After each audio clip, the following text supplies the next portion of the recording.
Last off the brackets, last off the brackets.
Well, hello again, everybody.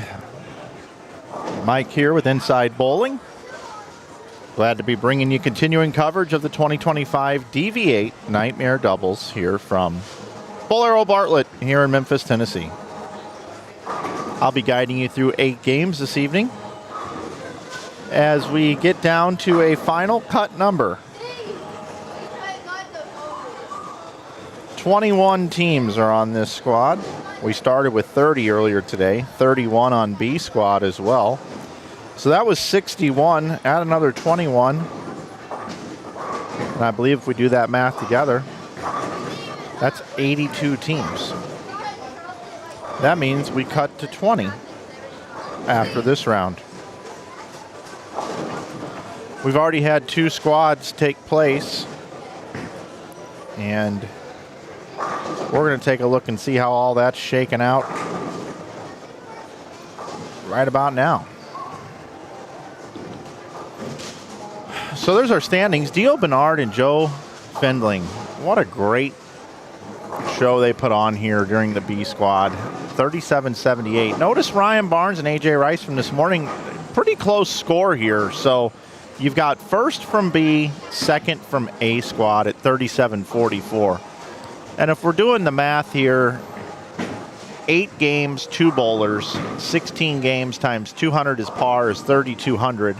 So you can see that those teams are 544 over and 578 over for their 8 games. Bringing up third right now is the Springfield connection of David Kroll and Kendall Martin. We call him Boog Kroll. He's at 36.83 with his partner Kendall. Nate Garcia and Brandon Bone sit fourth. They're on the thumbnail, well, at least Brandon is. 36.82. 36.82 is their number. Sean Lavery and Michael Holloman sit fifth at 36.67. No surprise to see those teams at the top of the leaderboard. Josh Emhoff and Braden Malish sixth at 36.39. They came on strong 2 out of the 3 of the last games. 5.38 and 5.11. Nice finish for those guys. Jake DeVoe, CJ Petrin sit at 36.21. Jeff White and Tim Combs at 36.17. Jared Ringener and Kevin Ives sit at 36.05. Again, par would be 3,200, so they're 405 over. So we got 9 teams 400 over. Okay. We're taking 20, plus all the teams tonight, which is 20 more. Some of these teams are in the number already and just trying to bowl a better score. So let's take a look at Donnie Wilson and Brian Kirkendall. Got to 396 over, 387 over. We have a tie, Greg Steen and Dimitri Cruz, along with Darren Chaffin and Aaron Ruiz. I believe all those numbers are safe. 13th position, and I'm going to start moving this up a little bit. 13th position is 35.74. 374 over. Then Tyrone Stevens and Jabri Smith are 35.61. So that's 361 over. Justin Williams, Chandler Tisdale are 357 over. Then we got Kyle Troup, Jared Thompson, Tyler Corbin, Mike Williams, Eric Deal, Mike Perfumi, Brad Miller, Gene Perez, Jordan Smith, Parker Capra, Simon Mott, and Zach Grove, Zach Wilkins, Eric Jones, all inside the top 22. Right now, it takes 295 over to be inside the top 22. So that number is going to go up. Now, the most important part of this is to talk about who's on this squad. What teams do we have bowling? I have a link posted at the top of the chat that'll you can navigate around and find all this information. But let's talk about who's on this squad. So I'm going to name them all, but I'm going to start over here on the right and work my way to the left. This is now considered the end pair. 31 and 2 have been taken out of play for the rest of the tournament.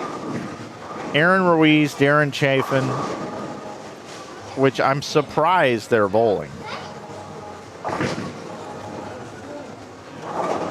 They finished at 387 over. A little surprised they're bowling. They're bowling with Jared Thompson and Kyle Troup. Not surprised that they're bowling. Then to the left, you've got Richie Tharp and John Johnson, Jordan Smith and Parker Capra. Trying to bowl a better score. Then you got bottom right of your screen on 25 and 6, you got Brian France, Nolan White, Cliff Edwards, Grady Russell, along with Kyle Peterson and Glenn Brown and Jeff Heath and Ron J. Johnson. Down on lanes 21 and 22, we got Robert Elbrecht bowling with Corey Knight, Greg Black bowling with Nicholas Reed. 19 and 20, we got Blaine Irwin with Mike Burrows, Donnie Burton with Darren Dunning. And then we've got on 17 and 18, Dan Gross with Andrew Carpenter, Brad Miller, and Gene Perez have re-entered. Aaron Holloman and Carl Williams down on 15 and 16 with Marlon Porter and Preston Holloman. Then on 13 and 14, we got John Flanagan and Chase Rhodes, along with Donovan Kelly and Terrence Bright.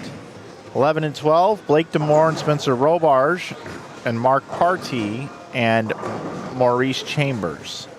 And rounding it out, down there by themselves, down on lanes 9 and 10, Eric Jones and Zach Wilkins. So several decorated teams here trying to get a taste of the $8,000 top prize. The players are bowling on a modified house condition, which I believe is the new house condition for all Bowlero centers, I'm hearing. Not confirmed, but that's what I'm hearing. All Bowlero centers are going to put this pattern out for all their leagues nationwide. Let's take a gander at it.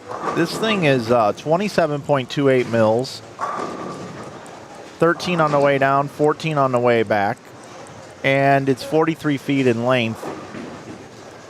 And if this is the house shot everywhere, I mean, it's 1-to-1 in the middle of the lane, folks. I really don't understand why anybody would play right up the middle of the lane. That's U.S. Open-esque. So you got to play the shape outside.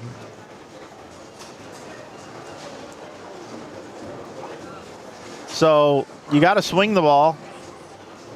You got to set the ball down somewhere around 15 or left of it if you're a right-handed player and throw it out to the dry and watch it come back. Obviously, the opposite for a left-hander.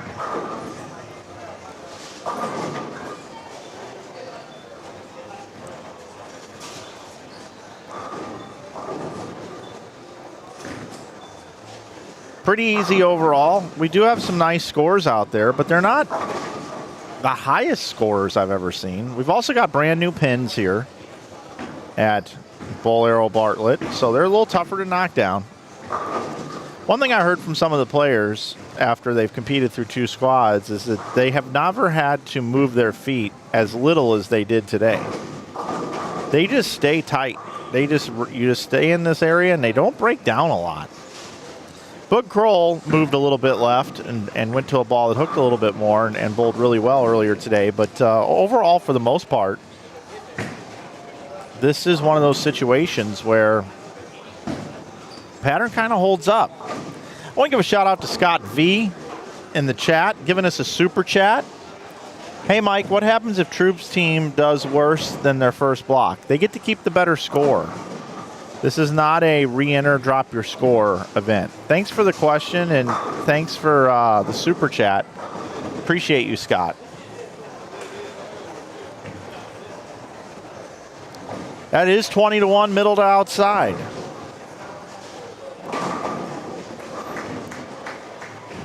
Thanks, Ricky Bobby Bowling, looking for Wilkins and Jones to make it in there. It'll be an exciting deal tomorrow. I mean, if you look at some of these teams, top 8, they end up making it to the finals. Could be pretty electric tomorrow.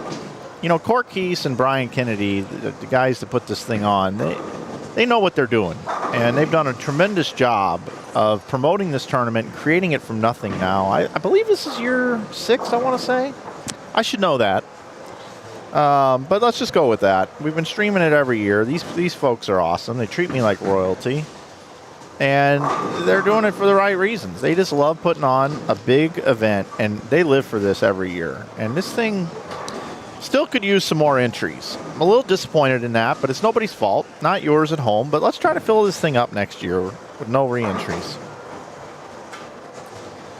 82 total entries is what we got.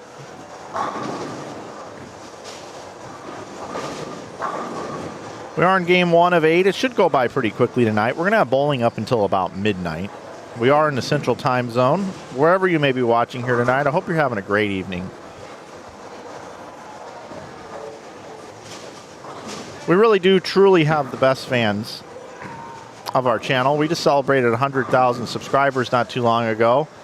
And if you haven't seen it yet, we've got our 100,000 subscriber t-shirt available for you subscribers to purchase at a really deep discounted price of $13 on our website. Just type in 100,000 shirt. It's on the home page. It's a pretty recent t-shirt, although we've been adding a lot of pink ones for breast cancer awareness. If you buy one of those, we donate $5 to Susan G. Coleman.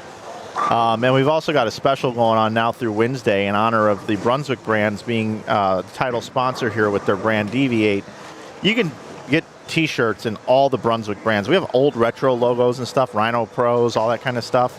We got some cool ones on there, and you can get them for $17. Normally $25, $17 now through Wednesday over at InsideBowling.com. And if you add some other stuff in your cart that you like, maybe some hats or some outerwear or hoodies, you can save 15% off all that stuff with coupon code YouTube. And if you're watching this archived later, 15% off all the time at Inside Bowling with that coupon code YouTube. That's because we love our viewers and the folks that subscribe to our channel and watch everything that we do here. So it's we've been doing this since 2010, and it's been an absolute pleasure to bring you all this competition. My stream says I still got an excellent connection. We got 443 people on this bus right now. We could hold a lot more on this thing, but how's the ride, everybody? Is the ride good? You guys enjoying how we're driving and where we're going? Who are you rooting for? Or as my buddy Brian Kane, who works on Bowl TV, says, who are you tooting for? As he accidentally typed in a T instead of an R one time, and it has stuck as the thing. Who are you tooting for? Who are you tooting for this evening on this Saturday night? Look at this one-lane courtesy simultaneous bowling. You know what? I think that's worth a replay. What do you guys think? You guys want to, maybe that should be a new Olympic sport. You know, we always talk about wanting to get bowling in the Olympics. Maybe we're going about it the wrong way. Maybe it needs to be synchronized bowling. Are you guys ready for this? I said, are you guys ready for this? Are you ready for this? Sure, no problem. Okay, we're going to go ahead and do this then. Watch this. Synchronized bowling. Look at this right here. Whoa. I don't know if it gets any better than this. Look at this. It hits the pocket same time. Yes, sir. Happy highlight to me. Oh, hey. Got to walk back to back off the approach a little bit faster there on the right side. We'll get there, though, won't we?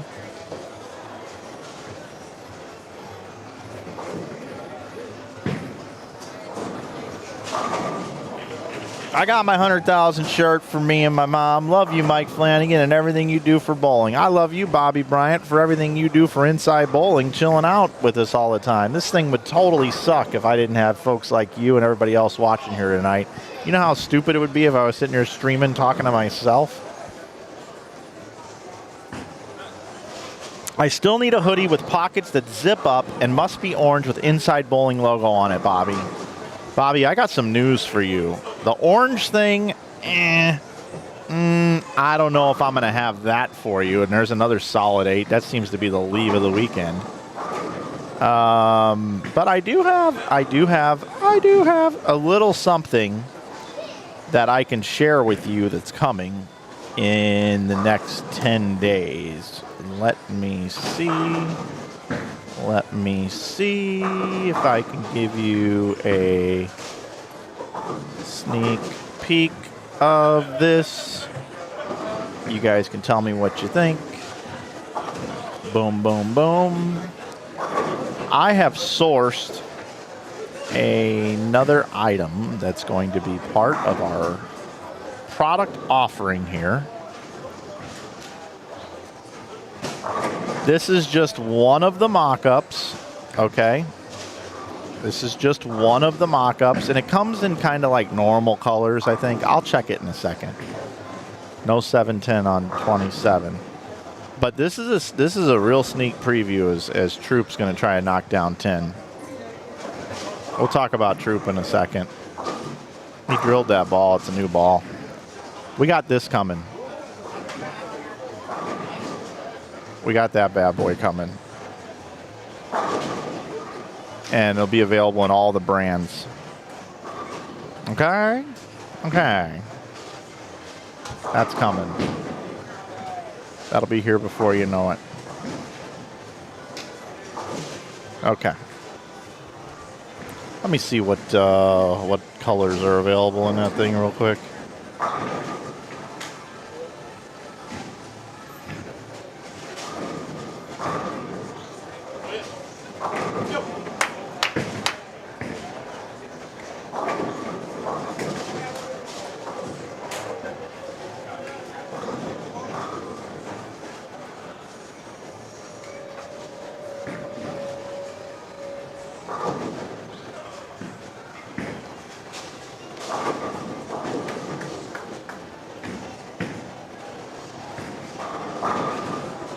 Colors available. That is not it. Try it again.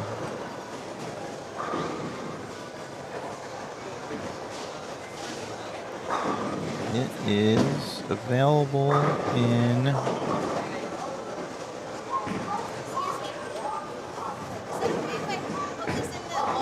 yeah, you can give it a shot. Let me see here. Colors is this thing going to be available in? I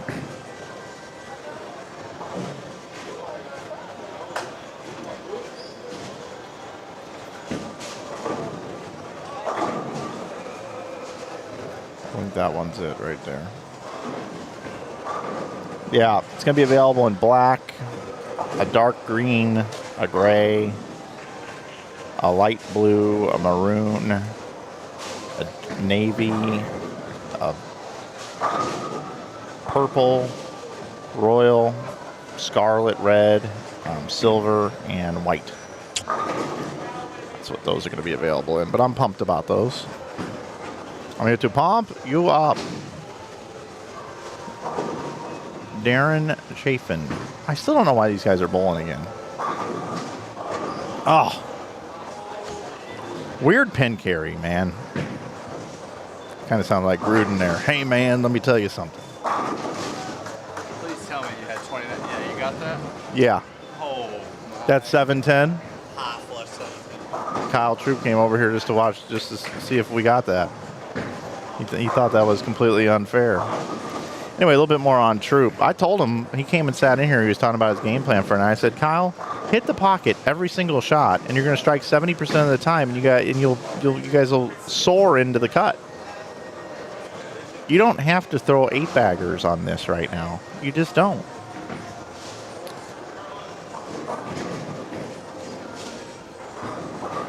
We got 279 being bowled here.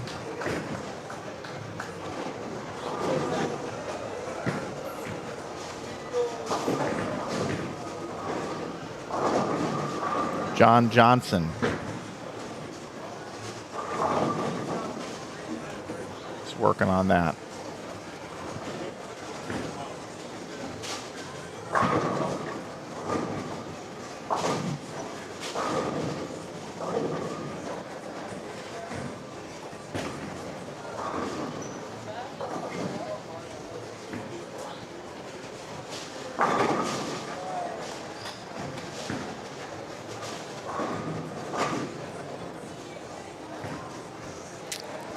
Plug what else I have coming up at the Great Inside Bowling. All right, yeah, I'll do that. Let's see, what do we have shaking here?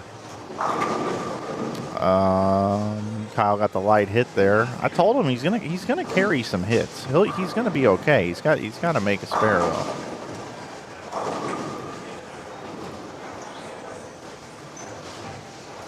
Can't be going 9 out.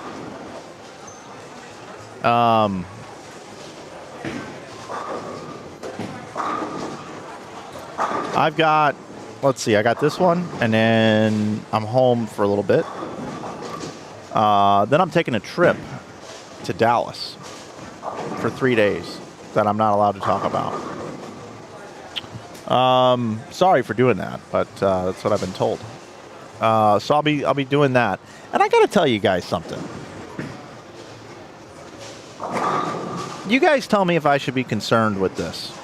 All right, This is semi-political, okay? And I don't really want to get into, I don't talk politics here. Well, what is going on here with my table?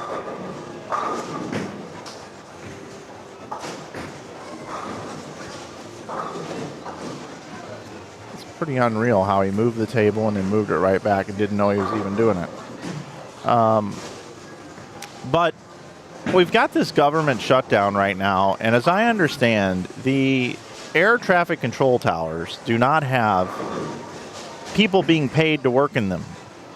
The people that are going to work in them, nice finish, Kyle, are doing it out of the kindness of their heart or something, and this is like normal.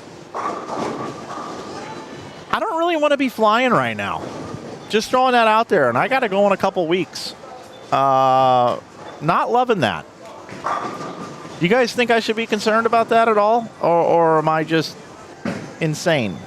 Let me know. Make me feel better or worse. I might drive. Seriously, I might drive. And we've got stranger things going on out here on the lanes, guys. We've got strobe light effect. It's like Poltergeist Part 17. House Mouse trying to finish out with 246. Excuse me, you got left a 7-pin, 235. Anyway, back to what I was talking about. So I got that trip coming up to Dallas, and then I'm home for a couple weeks. And then I go to Ron Moore's event working for Bowl TV in Vegas, which I'm flying to as well in mid-November, and I'll be there for like 15 days. So I invite you to subscribe to Bowl TV and come hang out with me, Jim Callahan, and Tom Hess for those 15 days. It's going to be a blast. There's tournaments are crowning champions every day in that thing. It's so cool. And I forgot, we're doing the RPI in front of it too, the West RPI, both 50 and regular. Jimmy Callahan and I will be doing that. And Hess is bowling, I think. So anyway, pretty cool. We're doing that. And then after that, it'll be holiday doubles. And then that rounds out my year. So that's what we got going on. And then, of course, we'll be running all kinds of deals and sales and stuff like that at InsideBowling.com over the holidays. So that's kind of the scoop. That's what we got going on. So there you go. What else did we have in here?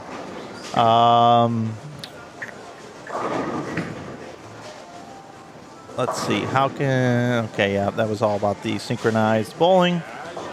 Gonna have a tournament on the East Coast. No, I don't really have anything scheduled for the East Coast. I'm open to it. We just got to find the right thing. I thought there for a while Bud Light Challenge might be a thing.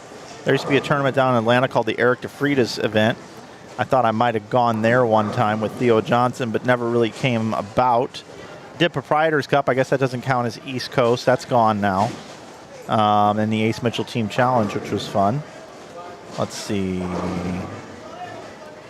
How much are those hoodies going to be? They're not going to be very expensive.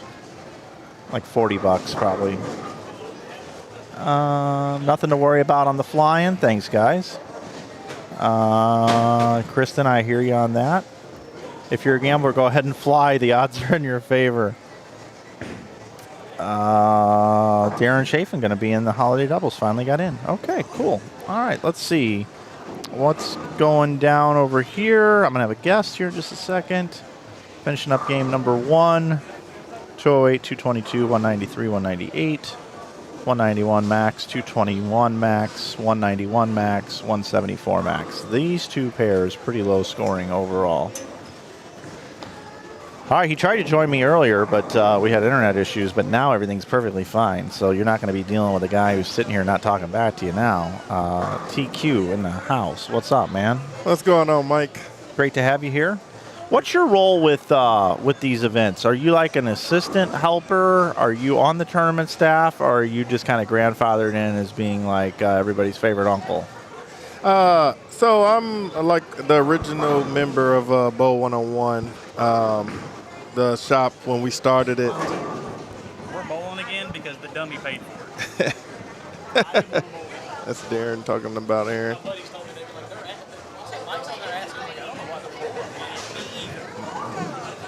All right, so Darren said that he said, I don't understand why we're bowling either. That was a decision that was made by the dummy, I was told. The dummy. Anyway, back to as you were saying, Bowl 101. Yeah, I'm one of the original members of Bowl 101. We started back when we were in the garage drilling balls for people, and kind of took off from there. And then from tournament play, I kind of help out wherever I'm needed. If I'm bowling, I bowl, but when I'm not bowling, I kind of help with the money, help run. I always run the Calcutta for the crew because I'm the loudest one here. I try to get it in and get it over with. So I help where I can, I just like to be helpful. That's basically my role. Well, I've loved you since the first time I met you. Thanks, Mike. Yeah, I'm not trying to get all crazy here and hit on you or anything like that, but you're one of my favorite people. I appreciate it, I think Mike. you know that. Yeah, I do. I appreciate you, Mike, for sure. You've always shown love my way, bowling on your channels here. So, I appreciate everything that you do for the bowling sport 100%, especially for Bowl 101 as well. You know me, I just chill. I just hang out over here and do my thing for the weekend, and people leave me alone, and they keep asking me to come back and do it. So that's kind of cool. Aaron just dropped off a ball that he's no longer using. I think he wants to throw it in the trash. Yeah, that happens from time to time. But I normally don't see it in game 1, although this is game 9 for some people. Well, so me and Darren and Aaron shared the B squad together, so we were on a pair running. I'm sure you know the whole time. And this ball he was using the most of the set, and he never could actually get there.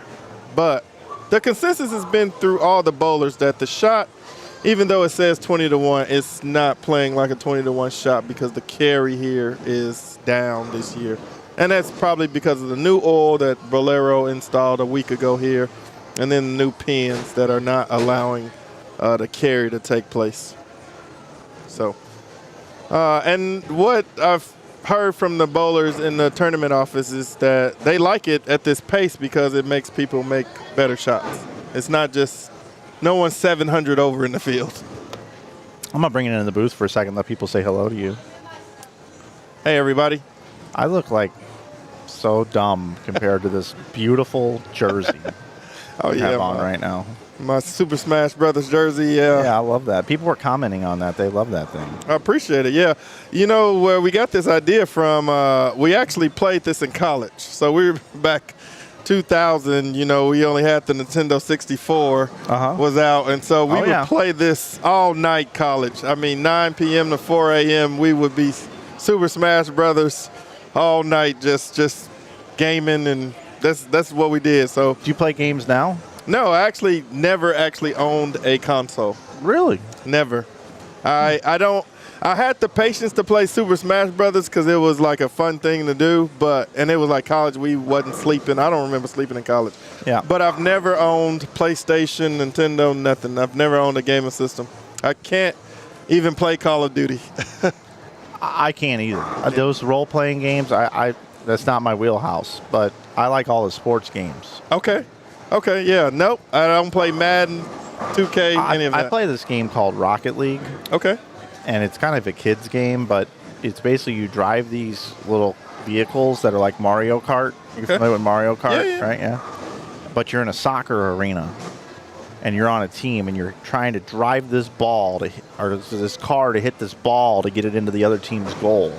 You play like 3-on-3 soccer, but you're in cars. Oh, and do you play live versus someone? Oh, yeah. Oh. My team, we got our headsets on just like this. Hey, what's up? You know, centering the ball. I'm flying up to hit it. Hey, I'm going to go back and play goal. Like, we're talking, we're communicating like a team. What system is that on? It's on everything. You can play on a PC. You can play on Xbox. You can play on PS5. That's what I play on, PS5. Okay. Yeah, I've heard that they're about to get rid of the PS4 online, so there is no more PS4. So PS5 will be the new standard for PlayStation. Kind of mad at them because they haven't come out with a new Gran Turismo game that's compatible with PS5, and they've discontinued the old good ones, and I'm kind of mad at Gran Turismo. Now, was that the racing game? Oh, yeah. Oh, okay. Wait a minute. The driving simulator. Oh, got it. Okay. Oh, that's the one they made the movie about then. Yes. Yeah. Okay. Yeah, there you go. Got it. Anyway, I invite you someday, if you're ever like sitting around and you're like, man, I need to do something. I need to pick up a new hobby or something. If you got a PlayStation or an Xbox and wanted to play Rocket League with me and my buddies, okay, you have an invitation. Awesome. Because I have a feeling you'd be very good when you're wearing a shirt like that. Awesome. I may need to go buy me a PlayStation 5 then. I think you do. We could use some help. Now that they got 4-on-4 competitions, I play with 3 guys. And then also, you know, they like to pick on me. They give me a hard time, and I just get ran over because I'm the nicest guy in the world, and I don't ever have anything bad to say about anybody. Oh, man. So, you know, they just pick on me the whole time. I'm like Eeyore over in the corner, and I never dish it out. I'm sure we got some gaming conversation in here. Let's see. Super Smash Brothers. Kristen remembered that. She loved it. Had a lot of fun. The Mario Kart series was a little more my speed, but one game even better than Mario Kart is Diddy Kong Racing. Okay. That is a good one. Rocket League is just not a kid's game. It rocks. Awesome game. Thank you, Kelso. I agree. I concur. Okay, whatever you think, brother. You're the boss. I still play Mario Kart. iRacing NASCAR 25 on PS5 is coming. Oh, wow. If that's really coming, that's going to be amazing. Carlos used to pick Kirby in Super Smash, and he was unbeatable, bro. Unbeatable with Kirby? Oh, we would have to test that. Yeah, we would. He's in Argentina, so it doesn't matter where you can play at. Let's see. There we go. Brendan Pick in the chat. What's up, Brendan? How you doing, buddy? Yeah, literally, we would play, hours and hours on end. Like, that was our thing for college. Like, Super Smash Brothers was the thing. I don't think PlayStation was as big as it is now back then. Yeah. Yep. It's enjoyable, though. All right, so 23 and 24. Now we have Blaine Irwin, Mike Burrows, Donnie Burton, and Darren Dunning over on the left side. And then we've got Robert Albrecht, Corey Knight, Greg Black, and Nicholas Reed. Bottom right of our screen, we got Kyle Peterson, Glenn Brown, Jeff Heath, Ron J. Johnson. And then we've got Bryce Franz, Nolan White, Cliff Edwards, and Grady Russell here in Game 2. Bunch of re-bowlers, this squad. Oh, yeah, a bunch of them. I was kind of telling people we need to fill this thing up next year with just single entries, get everybody in here. You guys were off to the races, like filling this thing up really good, and then, you know, the C squad's always kind of known as a re-entry squad, but it's such a great event. We need to get some more people here. Yeah, normally the tournament fills up. Normally, I would say 2 weeks after we post it, and then you get the dropouts because people say they want to bowl, Yep. and then they always drop out for something else. You know, and I think they got the big kahuna going on in Vegas right now, which is massive side action per my guy GG3, who said he made like 18K last year at that event, so he couldn't come to this event. I think he was supposed to bowl with Trey Sledge, and then Trey Sledge couldn't find a partner last minute to come here as well. So a lot of dropouts, and that happens, you know. We didn't expect it to be that many dropouts because C Squad was full about 3 weeks ago. And then we got down to about 14 teams. Yeah, I'll tell you what, it's been kind of hard to fill tournaments here lately. It's been kind of a common theme in the last 6 months. We're seeing a little bit of a downturn currently, just in general, but I think it's just a phase. There's a lot of tournaments out there now. There's a lot going on. That's true. I think for us, one thing people sometimes fear, I think they fear maybe the scoring pace. They see the shot, they see 20-1, and they don't realize that this shot is not playing like a 20-1 shot. So they may think that they can't keep up with the pace, but right now I think the cut line is 294 over. You know, so it's not as high as holiday doubles. You know, No, not at all. 460, 470 to get in. But they may see the pattern and be like, oh, that's too China-ish. But it's not playing as China as people would think. The scores are not high. We've only had 1 300 this year so far. I think we had 10 through 2 squads last year. True. So it's playing a lot more pleasant for the bowlers that like to make shots. Carry is still a problem. My problem, I bowled B squad. I left 27 single pins. My teammate left 20 single pins. But he left 11 splits. I left 3 splits, and that's the defining factor in making the cut in this tournament. You got to be clean, and you got to strike and got to carry. I mean, if you look at teams like Cal, Troop, and Jarrett, they won this event 2 years ago, and they were re-bowling because they wouldn't make it off the first squad. Yep. And that's been Cal and Jarrett's story. They've been a re-entry team the full time. Yeah, Kyle and Jared bowled 2 years ago and won the thing and had to re-enter. And then last year, Jared won with A.J. Rice and re-entered. He entered, yeah. I think A squad for me plays different than B. B to me played truer as I threw shots on A squad and B squad today because we got the lane breakdown. But A squad was 8 boards more hook than B squad, I would say. And B squad played more like the sweeper yesterday. I think when they oil at night, the pattern has time to sit. And with these new lanes in and this new oil, it was hooking this morning for sure. Looks like my Cubs are down to the Brewers. I see you checking the game scores. Yeah, I was just checking it all out here. Yeah, I'm hoping that the Cubs can pull out a win. You have a baseball team favorite? Yeah, Cardinals. Okay. Yeah, Cardinals my thing. We've got it right up over there. So Okay. yeah, we got baseball over there. I'm kind of keeping an eye on college football over here. I got some NHL. I'm in a fantasy hockey league this year. I'm all pumped about that. Who's your college team?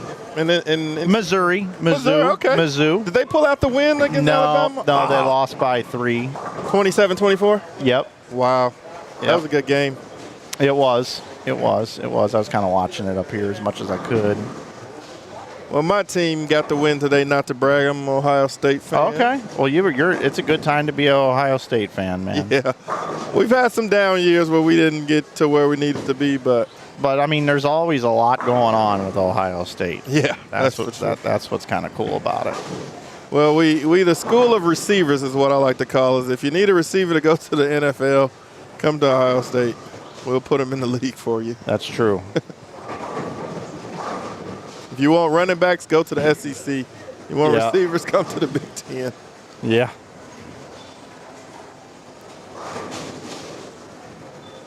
Let's see, looks like we got a 290 pace. No one on the front.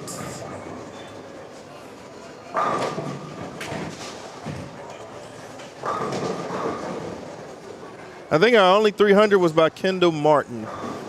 And I think he shot it game 7. Did you happen to capture his 300 mark? No. Not on the live stream? Nope. Okay. Nope. It was further down, unfortunately. So I was talking to Quis previously about nightmare doubles.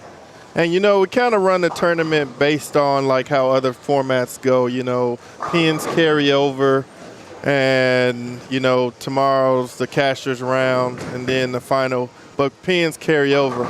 I was telling Quis what would be a real nightmare is you go to the cashier's round with no pins. That would be a real nightmare. People would be panicking. That would be a nightmare.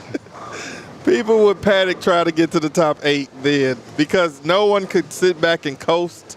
It would be a slugfest trying to get to the top 8. I mean, that's for sure. He thought about it, but then declined. How would you think people will react, Mike? Would you think that would send a shockwave through a tournament? Yeah, and you'd have less entries. But it would be fair for cashier's round because now anyone has a chance. You know how you go to holiday doubles and a team that's 800 over, you know you don't have a chance of catching them. That's true. But that would even the playing field at the cashier's round for sure.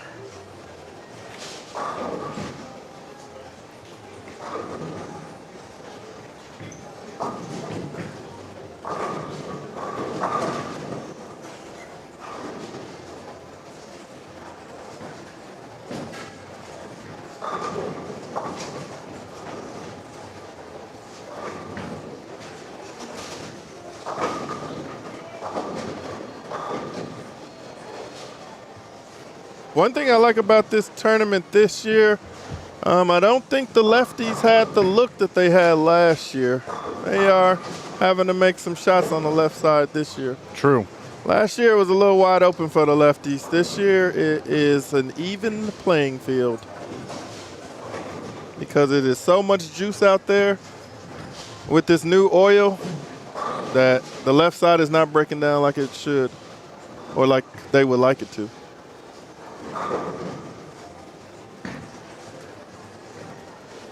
Mike Flanagan, TQ Numox here in the booth with you here at the 2025 DV8 Nightmare Doubles. Talking things over here in game 2. We got 6 more for you after this one, trying to see what this cut number is going to get to. I think the last couple spots are going to come in the low 3s, like 320-ish, something like that. I think right now that score looks pretty high, but I think that number is actually going to end up being somewhere around 320, 330, just a gut feeling. Oh, you do like to do that, Mike. 330 is your number cut? I mean, okay. I'm going to go, if you go 330, I'm going to say 374. Okay, so this is after 2 squads, okay? Yeah, 290. So I got to go down a little bit here, okay? So if you look at this, 357 over is 15th. 349 is 16th, but they're bowling again. 342 is the next number, and then it's 329 over with Deal and Pafumi. 329, right? Yeah. Okay, so let's go through this squad really quick here. And I don't want to take anything away from anybody's ability, but I think Jared and Kyle don't count. Okay. Ruiz and Chafin don't count. They're ahead of the number, Got it. right? Oh, I should probably take that off the screen. I'm over here doing this. Okay. Ruiz and Chafin don't count. Jones and Wilkins aren't in the number, right? Nope. Okay. So there's one. Okay. Partey and Chambers, I'm going to skip over. DeMore and Robarge, are they in the number right now? No? No, they're not. They're not. Okay, so there's probably two. Flanagan and Rhodes, I'm going to give them a half. Okay. Donovan, Kelly, and Terrence Bright, I'm just now going to round up to 1 off of all those teams I just mentioned, so now we're up to 3. 3. Okay. Marlon Porter, Preston Holloman, Aaron Holloman, Carl Williams, Dan Gross, Andrew Carpenter, Brad Miller, Gene Perez. Let's go 1.5 on those. So that'd be 4.5. Blaine Irwin, Mike Burrows, Donnie Burton, Darren Dunning, Robert Albrecht, Corey Knight. Let's go a half there. And again, I don't want to offend any of these people. So what are we at now? 5. 5.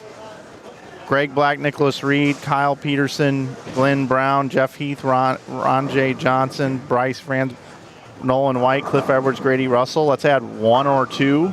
So we're looking at adding 6 or 7 people off of this squad. So if we go back to this one, let me bring this up. 6 or 7 people from the bottom here. 1, 2, 3, 4, 5, 6. Ooh, you're right. Or 7. This number is going to be under 5 or 350. 7, yeah. Okay, but again, I am totally not giving some of these unknown teams credit right now, okay, which is shame on me. No. Okay, there could be teams that bowl unbelievably well, and this number goes soaring past. Yeah. But based off my experience and what I've seen over the years, I'm also saying that Spencer and these guys, all these guys that are shoo-ins to get in, are going to get in, and that's not even Brad Miller and Gene Perez should make it, but it doesn't mean they're going to. That's true. You are correct. So I'm under, I think 350 over for sure, but it wouldn't shock me if that number gets down to 330 over to make it into the cut. Yeah. Now that I've looked at it with you, yeah, you're right. I'm with you with the. I'm gonna stick to.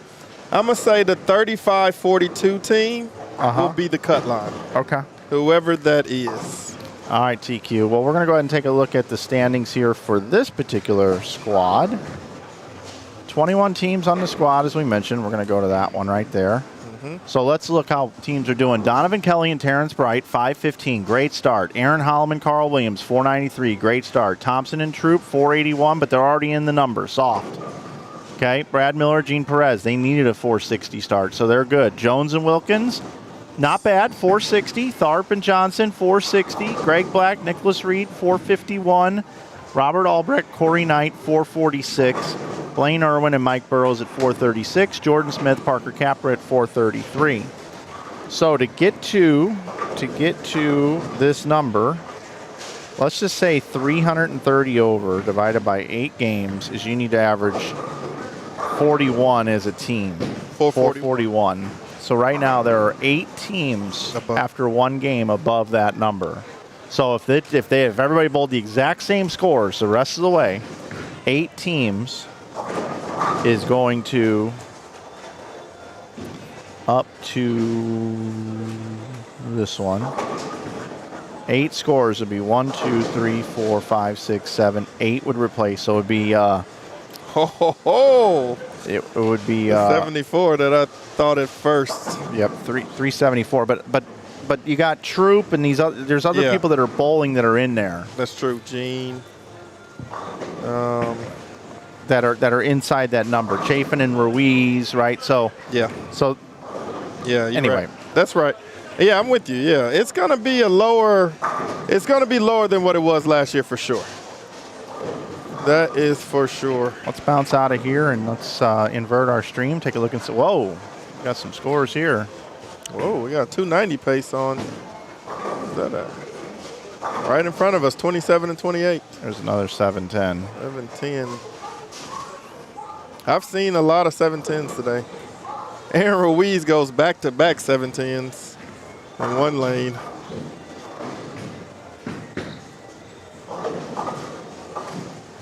Front. We got 290.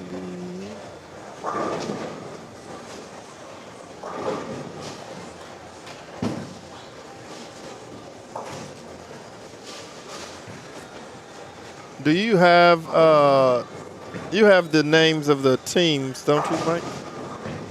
That's on 27 and 28 right now. Yeah. I want to know how did they do game 1. So you want to see the scores? Yeah, who's this team that's on a 290 pace? Are they pacing above the number after game 1? So we've got game 2, 27-28. Oh, Jeff Heath and Ron J. Johnson. Oh, so that's Jeff Heath on 290 pace. And they are the 19th. Yep, 401 start. 401. Little rough start, but they can make a jump right here. Yeah, they can get 96 or actually not more than that, 126 over. 126 over. That's the number that'll jump you up in the standings. Heath for the first one in the 10th. We Boom. got it.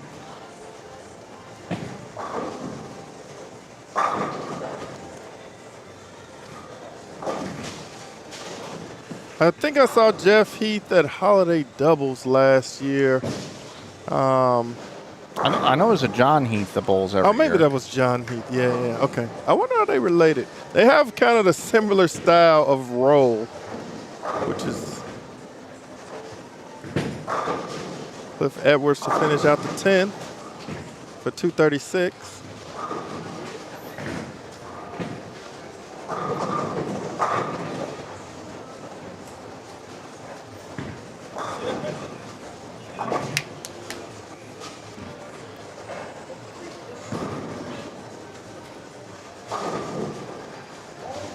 Got us a big game brewing.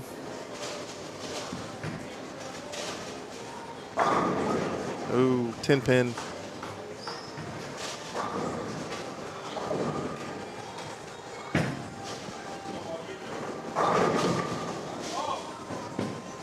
$279. Looking to go out for Jeff Heath. So now they can get to 505. Big number. Still a big number.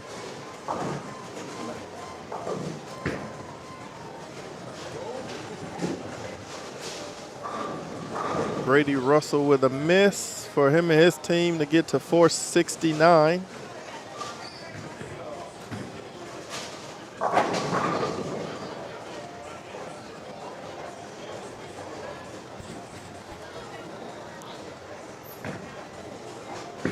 Mike, so where are you next for your next tournament? Inside bowling related is just the holiday doubles. Okay. Bowl TV, I'll be in Vegas in November for Ron Moore's event. Okay.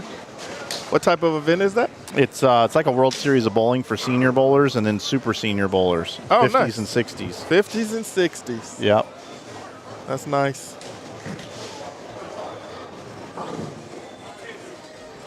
I think I'm 1 year away from qualifying to bowl a SASBA. I think you have to be 40, right? Yeah, I'm not sure on that one.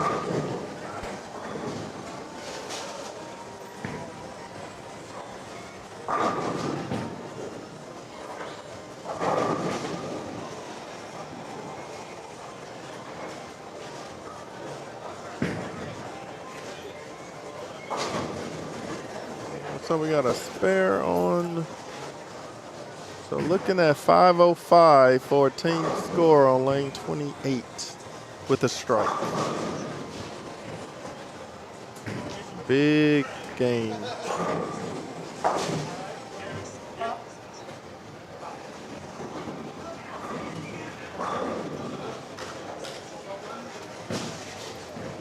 So, Mike, what do you do in your other free time when you're not streaming and playing, what do you call Rocket it? League. Rocket League.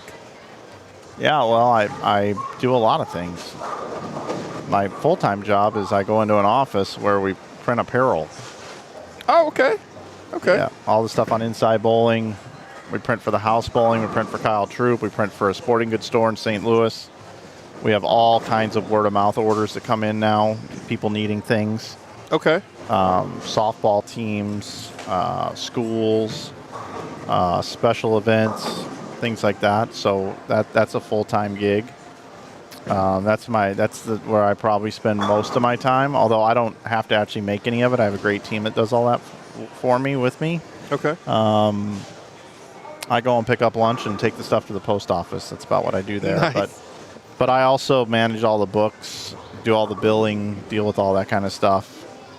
Now that can be a full-time job in itself. Capital equipment purchases, stuff like that. And then I buy and sell sports memorabilia online to a degree. I do some of that. And then YouTube, edit some videos, put some stuff out, instructional content, things like that. And then I do contract work for companies, marketing consultation. We build websites for people, a lot of stuff like that. Oh, nice. Okay. Yeah. I noticed you say you collect sports memorabilia. Yeah. What is your prized possession? Yeah, so it's mostly like cards, like sports cards, trading cards. Okay. I got a few things that stand out.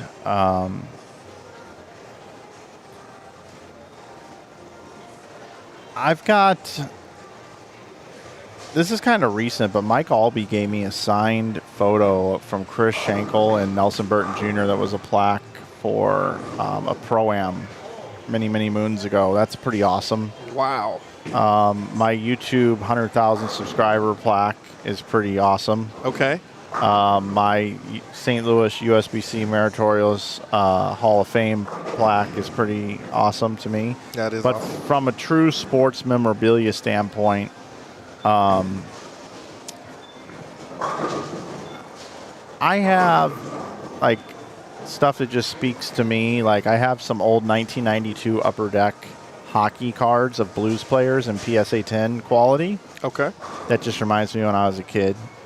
I've got a couple Jordan Bennington, pretty rare high-end cards, who was the goaltender that when we won the Stanley Cup was our goaltender and stood on his head, and it was his rookie year, so that's pretty special to me. My favorite player of all time playing baseball was Will Clark, who actually spent his last season in St. Louis playing for the Cardinals. Will Clark. Yep, Will the Thrill, the natural.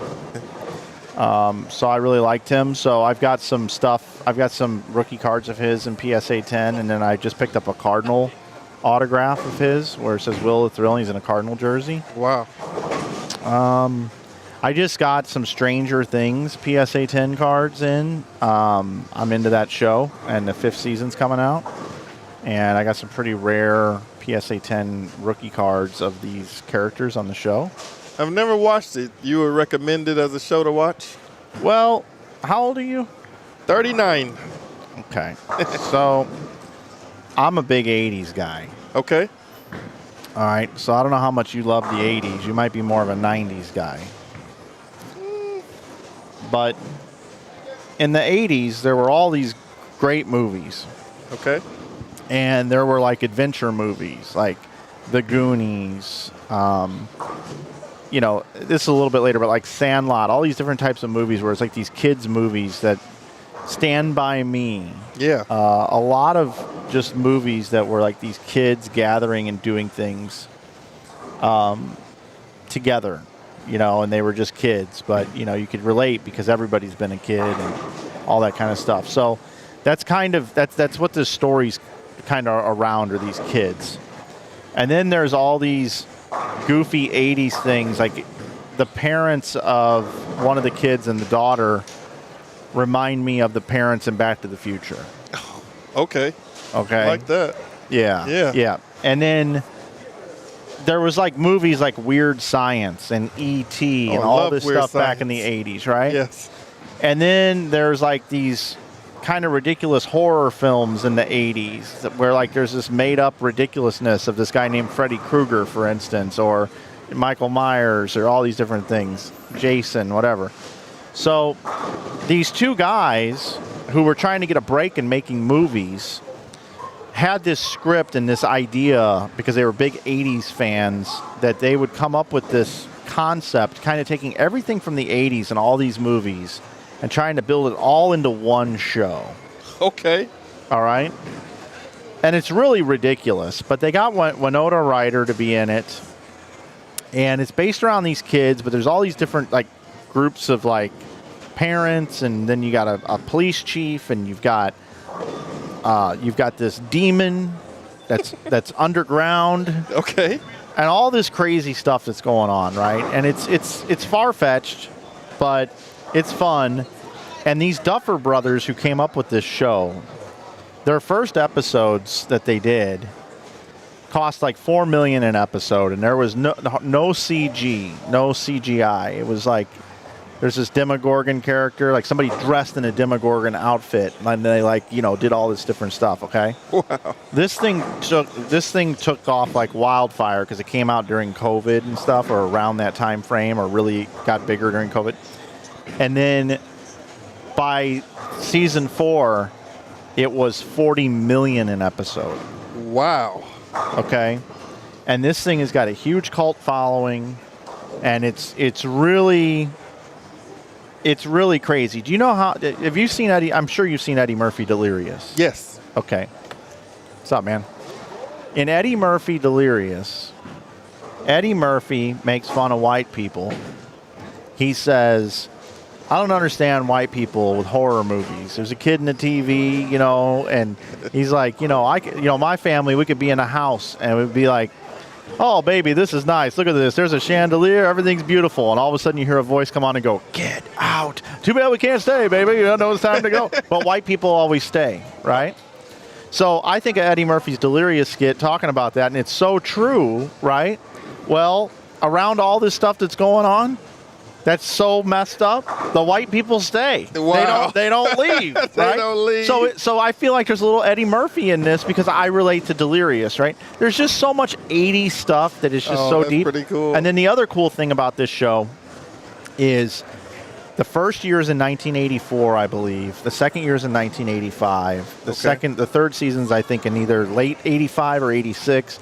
So it's all in that time frame. And when you watch the show, when they go into the supermarket, they spare no expense. Everything looks like it did in 1985. Everything looks like it did in 1984. Wow. So, like, it's the cars, everything in there, the posters on the wall, everything. Oh, they do it big. Okay. They because these Duffer brothers are just 80s guys. Oh, I'm going to have to check this show out. Look, it's not for everybody. That's true. I get But if you like the 80s and you like looking for these little Easter eggs and all these little things, and you can combine all that stuff together for one show, this is it. it's Stranger Things. Yeah, it's cool. Check it out. Yeah, check out Stranger Things. I showed it to my brother. He couldn't make it through it. He thought it was a little too out there, but it's very popular. Oh, I will definitely check it out. I'm always looking for great things to watch. Yeah, and if you're going to do that, you need to kind of get on it because there's some major dates coming up. Thanksgiving, they're releasing 4 episodes of the final season. And then on Christmas, they're releasing 2 more. Of the final season? Of the final season. Oh, so they're going to end it in 5 at 1989? Well, it's all part of the final season. So I guess, it's like 80 whatever. Yeah, I'm not sure what they're going to do. And then the final episodes, I think the final 2 are on New Year's Eve. Nice. Okay. So they're making this all about the holidays and this show and everything. And that's good. That's when most people are at the house and able to watch things just during the holidays. Did you like malls? Did you like malls? Were you a mall guy? Malls. What are you? Like shopping malls. Oh, shopping mall. Yes. Yeah. So one of the seasons is set in a shopping mall.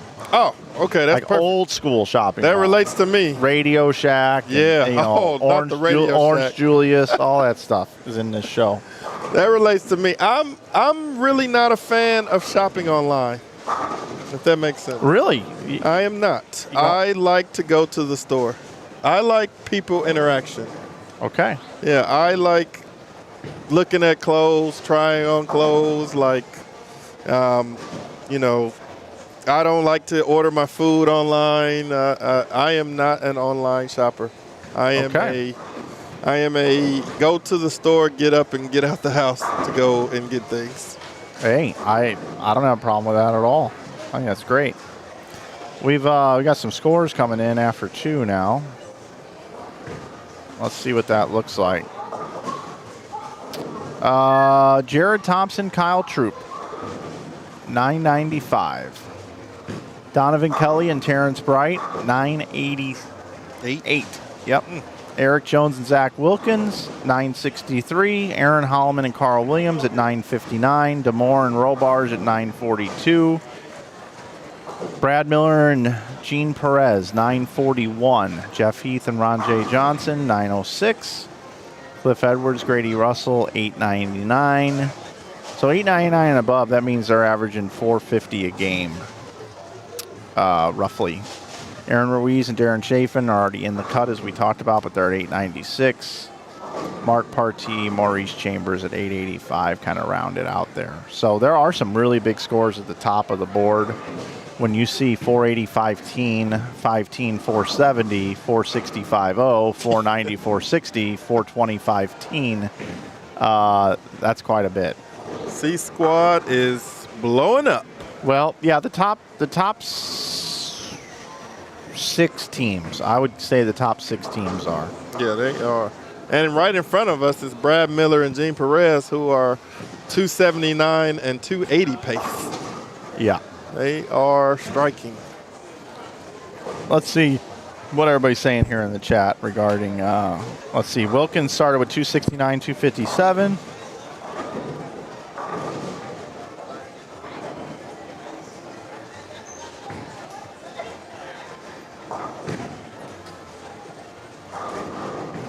Blues Brothers was a good movie. Yes, it was. Yes, really good. Oh. It's got one of my favorite lines ever. Oh, many of them. 4 fried chickens and a Coke. We're on a mission from God. I love the scene inside Ray's music store when Ray Charles is blind, yet he sees the kid stealing the guitar and shoots the gun at him. Blues Brothers was really good. Aretha Franklin's in that movie. Man, that's bring back a classic. I actually want to go watch Blues Brothers. Me too. Now that they said that. The Breakfast Club, who in the chat, that is one of my all-time favorite movies. Yeah? For sure. Yeah, that's a good one. Hey, have you watched the Charlie Sheen Netflix doc? I have not. You got to get in on that. Yeah. Yeah, that's pretty good, man. I have not watched that. I was going to watch it when I think something came out and said Charlie Sheen had done so much cocaine that the cartel cut him off. Yeah. I said, I have to see this special. But he does say in there that there is one person that he had to tap out, and that guy was still going. Wow. Do you want to know who it is, or you want to save it for you when you watch? No, tell me who it is. I'm going to watch it anyway. Sam Kinison. Sam Kinison. Wow. He said Sam Kinison could do more drugs than him. Wow. Yep. And he would tap out. Wow. And that's a big statement coming from Charlie Sheen. Yeah. That's a big statement. That is a big statement. Now, to anybody listening to this, we do not condone any use of drugs, and we don't believe that drugs are good for you. So I just want to throw that out there. Absolutely not. We're not saying that it's a good idea to hang out with Sam Kinison and Charlie Sheen. But can you imagine how interesting the conversations would be with those two individuals? Yeah, no question. Gene is striking. Gene Perez is one of the nicest people out there, too. After the last squad, he was really disappointed in how he bowled.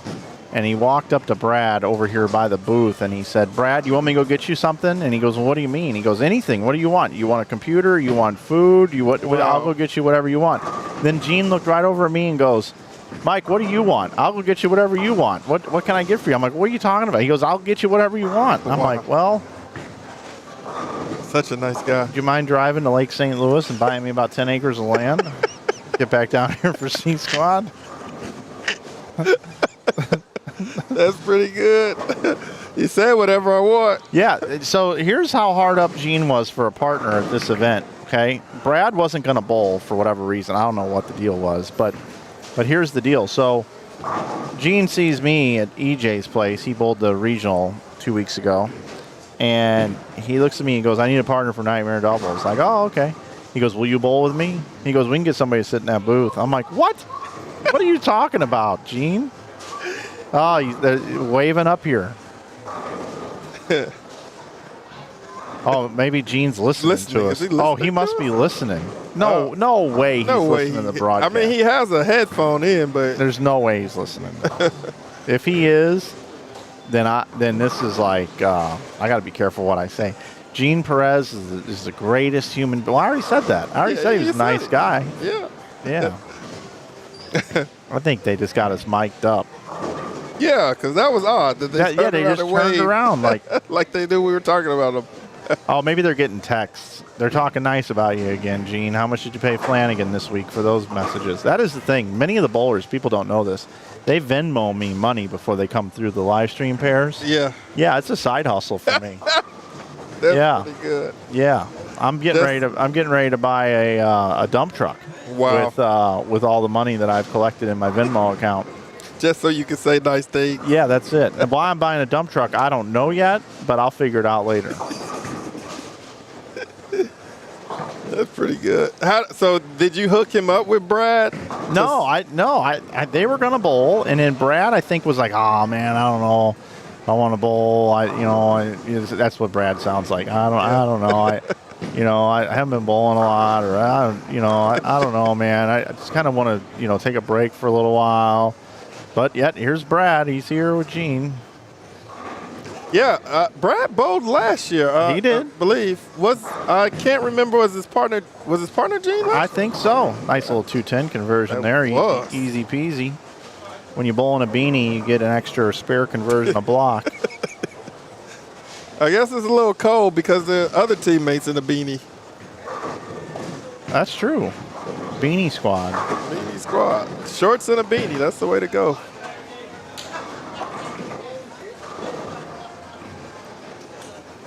I stopped wearing fitted hats backwards because it looks like I'm in a beanie. I gotta wear trucker hats only backwards. Yeah, that's it. That's my style. I love a trucker hat. I can tell. Beanies are striking. Maybe they get some extra carry with the beanies.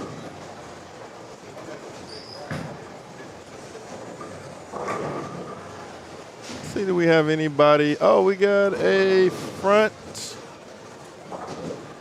five. Looks like Zach Wilkins. He's on the front five. Couple of pairs off the live stream. But I can see him from here that he is striking. And I didn't black call out him because he's on the front six.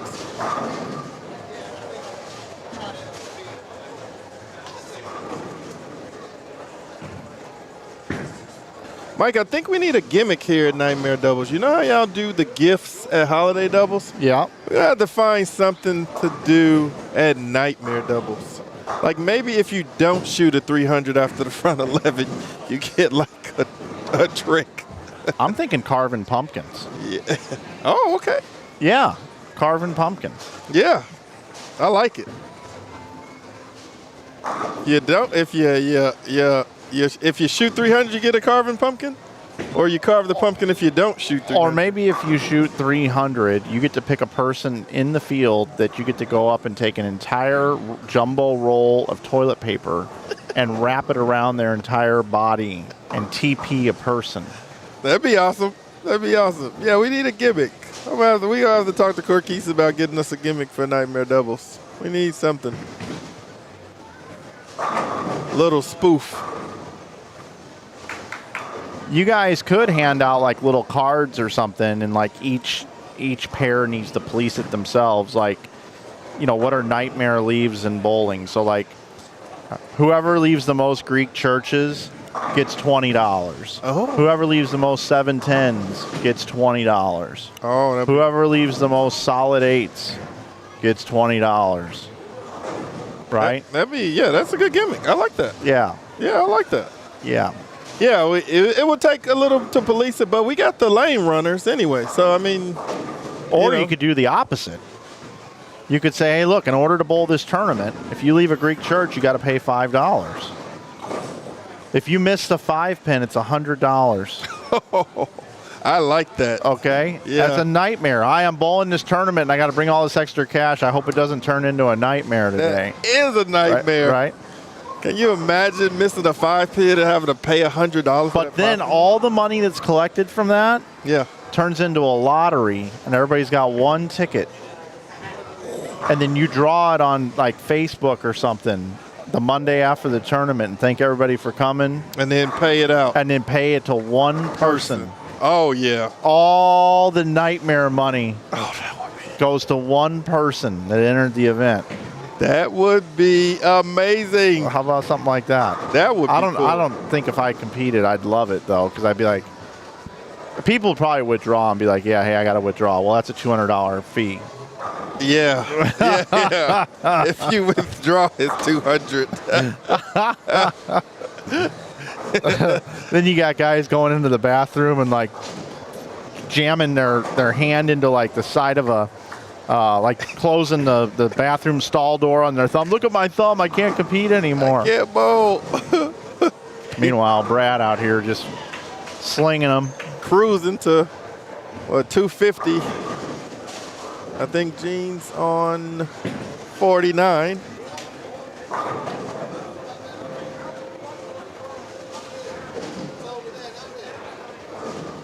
No, Gene's on 59 as well.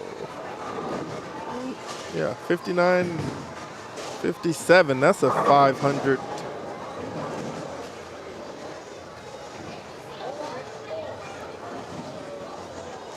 It's like you can't give these caliber of bowlers a redo. You give this caliber of bowlers a redo, they always figure it out. 256, Brad Miller. Right. Darren Dunning slapping them out.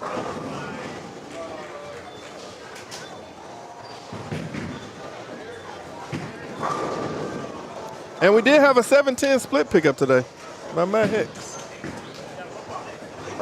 As we see another 7-10 on It was bottom right of the screen. I missed the whole thing. I was talking with Kyle Troop, and oh, so you had it on video? I did, yeah. Yeah, I heard about it. I think he was 2 lanes over from me, but I didn't catch it.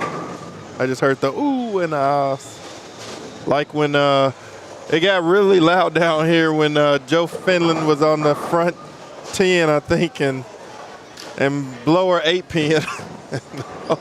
The whole section out here with nuts. Yes, they did. It's kind of good that a guy like that comes basically out of retirement and leads the building.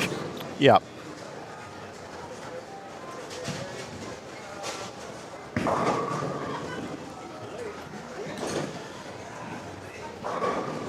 Look like my Cubs are down another run. What is it now? 3-1. 3-1? Okay.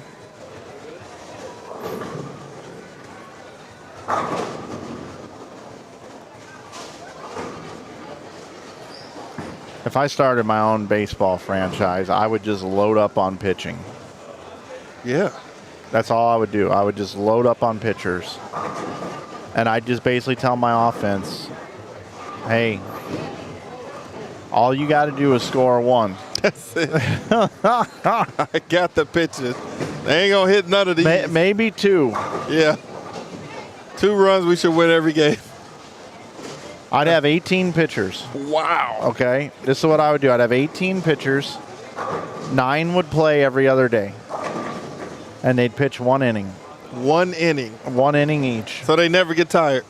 Yeah. So it's just like, all right. And I'd probably go into the clubhouse and I'd spin like a wheel to see what the lineup's going to be. And fantasy managers would hate me. Oh, they would destroy you on comments. Nobody gets the saves in that one, right? Like, no, it wouldn't quite be like that, but I think I would do something like that. 18 pitchers. All studs. I mean, as good as I possibly could. Yeah. I mean, Like Gene Perez and Brad Miller studs, 256, 259. That's it. That's all you need. One would pitch the first game, one would pitch the second game in bowling. But, you know, imagine if you could do a bowling tournament where it's 25 games and you bring your squad of 25 people and you bowl one game. Wow. For your team score. Wow, that would be one game. One game. That's it. You just come in. Well, one game. One game and you're done. And you got to watch the other 24 people bowl. I mean, that'd be great for a live stream. You'd be like, all right, I'm going in the morning. I'm bowling game 2, so I'm going to get there in the morning. I'm going to warm up. I'm gonna watch, you know, TQ bowl the first game. Then I'm gonna come in bowl the second game. I'll probably watch one more game, and then I'm gonna head home and I'll see how our team does on the live stream. Yeah, that would be great for a live. That would be almost what, a 3-day event? Yeah, I don't know. 25 games? I don't know. Take a Today we had 24. Who says you have to re-oil? No re-oil. You don't have to. You bring in your dry shot specialists later in the event. Wow, the no-handers. The dump dusters. That's it. Imagine that. 25 games, no re-oil, one day, 25 games, that's it. Winning team wins $25,000. $1,000 a man. $1,000 a man. Wow. $100 entry a man? Yeah. Ooh. That sounds good. That sounds good to me. $2,500 a team. Yeah, 10 times your money. Bowl $100 for your one game. That would be a nice tournament to run. I just came up with this. You should make it an inside bowling tournament. Yeah. I think the only way you may struggle is people finding 25 people that they want to bowl with. Like here, we'd have 32 teams. So we'd have 32 teams of 25. Yeah. 750 people. Wow. That would be 750 people paying $100 a person is $75,000, right? Yeah. $75,000 prize fund. First place gets $25K. Wow. What you could do is you could put it on the team too and say every team has to bring a $500 sponsor. And then that's the name of the team. Oh yeah. Right? Yeah, yeah. And add money to the prize fund? Yeah. Yeah. That would be good. That'd be pretty good. That'd be a nice tournament. That'd be a really good tournament. That'd be like a nationals tournament. 750 bowlers in one house. You know, there'd be some teams too that would be like, oh, I'm staying the whole time. Our entire team's going to be here the whole time. 25 of us lined up. The whole time cheering. The whole time, like a college tournament. Whew. Can you imagine if you ran brackets too? Oh, man. How about the high game pots, just in general? The high game pot. Oh, yeah. Right? Yeah. It'd have to be $100 high game pot at minimum. Yeah, we could do, because then that guy just pays $200. $100 for the entry, $100 for the pots. Yes. Oh, man. Can you imagine that? You'd have $3,000 in the pots every game. You could also add an eliminator. Team eliminator. Oh, you could. Yeah, you're right. Team eliminator. Oh, my. Yeah, you just throw away the low score every game or something like that. Every game at 20. Maybe the first game you throw away 3 scores or something, and then from there, every game going forward, you throw away the low score. Yeah. And so you get down to 1. Wow. That would be awesome. I'm going to try to find 25 people I can find a bowl. We need to set that up. 25 people. I think I can get 25 people to bowl. I know who I'm bringing up the rear that's going to bowl on the dry. I think I got 2 of those. But what are we going to start with the meals? 28 meals of oil to start? Oh, probably 40. That machine will be going up and down the lane crawling. 40 meals of oil. Yeah, we'd only oil like 35 feet. Okay. Because it's going to just stretch. It's going to stretch. Yeah. Wow, 40 meals of oil. 40 mils. How about just gutter to gutter? 40 mils. 40 mils flat. Yeah, that's it. That's it. Wow. And your team bowls on the same lane the whole time. So there's strategy involved. So strategy, yeah. You have to break it down. You can break them down however you want. And then at the end, if they're like, oh, man, these lanes are terrible. Well, you did it to yourself. You put your team there. You did it to yourself. You put the wrong order in. Could you imagine me up here in the booth trying to commentate that, being like, okay, well, right now these teams are off to a good start, but these people broke down this pair right. They're in mid-pack right now, but I'm picking them to win the tournament. Yeah. Because here's their squad coming up at the end when the lanes are perfect. Man. I mean, the amount of chaos that would be. That's why I like it so much. Yeah, it would be chaos. Then you could even do crazier stuff like the guy that comes in is only allowed to use one ball. One ball, no spare ball. Maybe a spare ball. Maybe a spare ball. One But ball and a spare. You get one ball to use for that game. You cannot ball change. No urethane. Probably not. Yeah, because if you pull out urethane on 40 mils of oil, what are you expecting the ball to do? One ball, one spare ball. The biggest thing that's going to poke a hole in this is you're not going to get people to travel in the bowl one game. That's the problem. But to win $1,000, if you hold it at a central location where you can get most of it, would be good like a Nationals weekend, like a tournament, like Vegas already got people in, and then you host it. Yeah, or what you could do is you could have a sister center that's got some other goofy event going on where it's just 3-game sweepers all day. Yeah. So, like, if you're bowling later in the afternoon over in the $100 event, 1-game event, you could go over bowl a couple sweepers in the morning, then head over there, bowl your game, and then if you wanted to bowl one of the night sweepers, you could bowl a night sweeper at the other place. Oh, that would work. So there'd be people would come in for that because they would feel like they get 2 tournaments, 1 drive. Yeah, and you could do multi-doubles over there too. On the other side, you put your scores in, but hey, so I want to be in with this person who's bowling later today, so now we're putting in a doubles together, and yeah, we can bowl doubles. you could do all kinds, right? Yeah, very, you get very 2 complicated format that I'm explaining. Yeah, very complicated. I like it. Sounds like a great time. People in the chat, let's see what they're saying on this one here.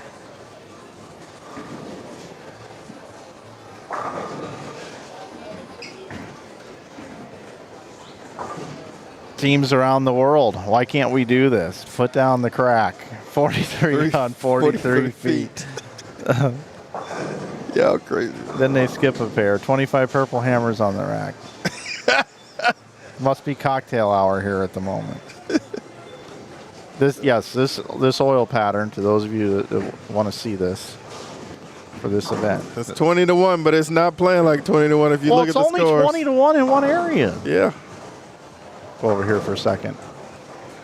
It's 1-1 in the middle. Yeah. It's U.S. Open in the middle. Yeah, it's not moving if you throw it through the middle, that's for sure. Your ball will go 60 feet. Just want to check in on those scores as these guys are finishing up over here. Well, I'm assuming they're talking about this team right in front of us. We got a 145, a 139. Looks like the high on the pair is going to be 215 if they strike out. Yeah, the pins are brand new. They're 3 weeks old, so they're not carrying as people would think they would. See, as we see a blower 7-pin right there. Yeah, it's John Flanagan. Last name spelled the same way as mine, but we're not related. No relation. Who throws it better? Me. Oh, awesome. I love that answer. Yeah. I love that answer. Have you ever bowled with another Flanagan? My dad, back in the day. Okay. Dad, righty or lefty? Righty. Righty. That's solid. In Memphis, this is the house. This is the area of the Hollamans. It's like 12 Hollamans that bowl in this area. And they often never bowl with each other. Is that not odd? It kind of is.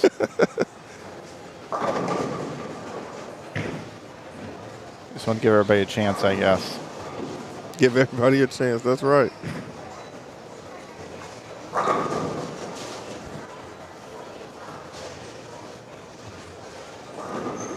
Let's see what Chase Rhodes is doing here. Let me put you on the spot for a second, Mike. So, out of all the bowlers that are bowled today, for the cheese, for 3 strikes in the 10th, which bowler here would you choose? That answer is easy.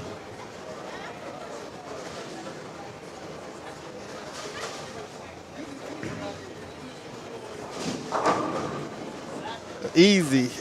Joe Fendling. Joe Finley. That's solid. That is solid. And here's why. 289, 211, 222, 266, 256, 279, 220, 191. 1934 was his individual scores. 334 over by himself. Brandon Bone bowled 1915 today. Joe Fendling bowled 1934 today. Darren Chafin bowled 1898 also. And Imhoff bowled 1899. AJ Rice had 1888. Bone left-handed, Imhoff left-handed, Rice left-handed. Yes. But Fendling Right-handed. outbowled them all. Outbowled them all. So no lefty you would take in this house today.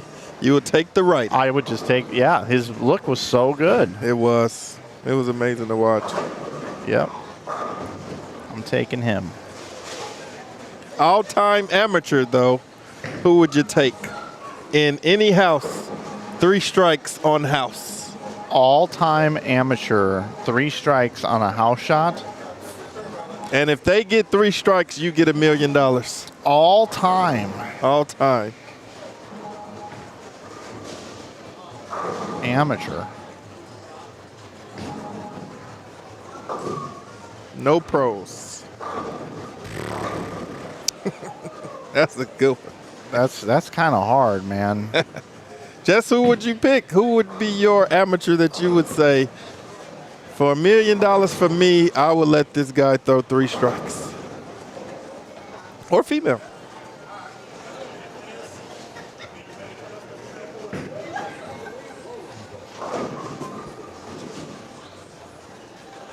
I mean, there's a couple names that come to mind, just kind of off the top of my head. Okay. I mean, more than just, I mean, it's quite a few. Steve Klimpkin Okay. from Utah comes to mind. Okay. For some reason, I just think this guy's nails. Ronnie Sparks. Ronnie Sparks. Okay. I like Derek Oaf I don't from know Wisconsin. That, don't know that.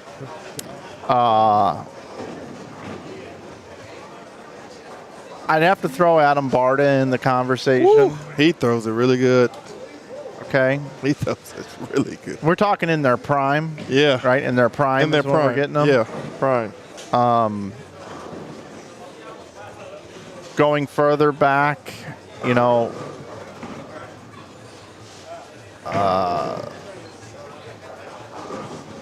Rudy Kazamakis, Rudy Revs. Oh, Rudy Revs. He was an amateur for a long, long time before he went pro. You know, and I mean, I would say in his 20s, maybe George Gohagen. Woo! GG3, yeah. GG3 would get there.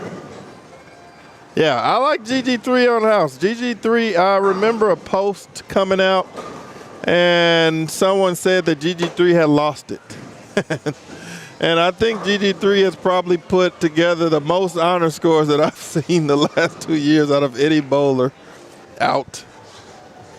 I mean, it literally shoots 300 every other week. Or every week, for that matter. Looks like the Cubs have lost. Yep. Bummer. Brew Crew. The Brew Crew has took us down. Yep. Moving forward. Wow, after we won 2 straight. I mean, to be fair, they won 2 straight to start, but Yep. we had the momentum going in. Definitely. Did you see the game last night? I was up. Yeah. The Mariners, and I was up actually watching that to the bottom of the 15th. Oh, they put the wrong pitcher in, Mike. What do you think about the Kanko getting put in to lose the game like that? Hit a batter. I don't know, man. Like, I mean, you only got so much left. Yeah. I really feel like in those situations, man, when it gets down to it, like, I mean, you're just, you got rubber arms out there at some point. Yeah, he looked a little nervous to me. I mean, from what I can see, once he got that first batter on, it shook him a little bit. And they were sitting on the changeup. I think if he'd have threw a couple of more fastballs, he'd have made it through the inning. Because they set changeup on him. Wouldn't they know? They said he threw 60 changeups in a row before. So I think, and look, this doesn't make any sense at all. This doesn't make any sense at all. I think in postseason baseball, like what happened last night, and I realized that both teams had the same opportunity to win the game. But there is an advantage to the home team. okay, Because once you go 1, 2, 3, all the pressure's on you. And I know they earn the right to be the home team through their regular season play over 162 games. But I think, yep. Oh, AJ Rice, I see guys in the comments.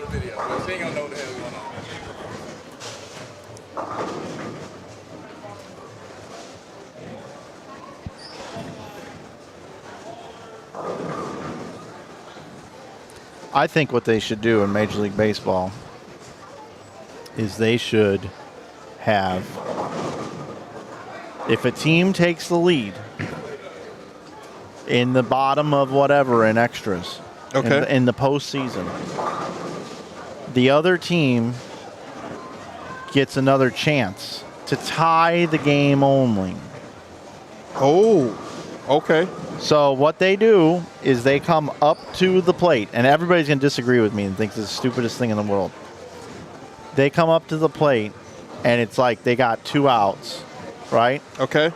And you bring up your order, and if you can get a guy home, you can still... The game continues? The game continues tied and then goes to the top of the next inning.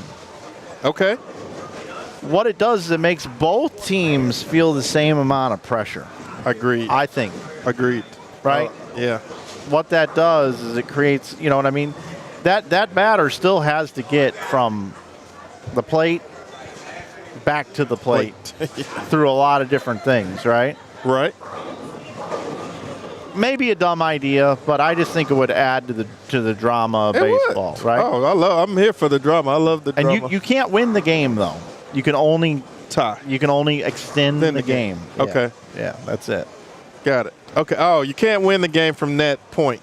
You can only get a chance to extend it. Extend the game, and then if you go up in the top and you score a bunch of runs, then the other team has the chance to score the runs underneath you in a normal inning, and if they don't, then the game's over. But if the home team scores, then if the home team scores, well, they're only going to score the 1 run because then the game stops. Yeah. Right? Mm-hmm. It's like a walk-off, right? Well, it's not really a walk-off. Then you have an opportunity to bring a batter up to the plate. If he hits a home run, then we go to the next inning. That'd be interesting. That'd be a good thing to see. But again, this is one of those things where people are going to say, and I'm going to say it to myself, they had an equal opportunity all season long to have home team advantage, and they got the same amount of outs as the other team. Why would you give them yet another chance? Because I'm a fan of baseball, and I think baseball's a little boring these days. That's why. Yeah, I agree. I only like baseball really in the postseason. Yeah, me That's too. the only time it's really good. Unless you get something like, some team on a run of 9 games in a row, 10 games in a row, something like that. But other than that, it's kind of I know that 90% of the people aren't going to agree with this idea, but I think it would be fun. But to the purists of the game, they would think it'd be stupid. Yeah. The purists would definitely not agree with you. I also think in bowling, there should be some formats that are set up where there's an endless 10th frame. Like the E.J. Tackett and Ethan Fiore match. Yeah. I thought that was amazing. Wasn't that awesome? That Just was a strike fest. strike fest. Who won't strike first? Yeah. Who's going to blink first? And I think it went 6 strikes. I think it went further than that. EJ had to throw 7, I think. Yeah, maybe that's what it was. Yeah. EJ had to throw 7 for it to end. But I was in the front row for that one. You were there? Yeah. Oh, wow. I would have loved to see that. I would have loved to see that live.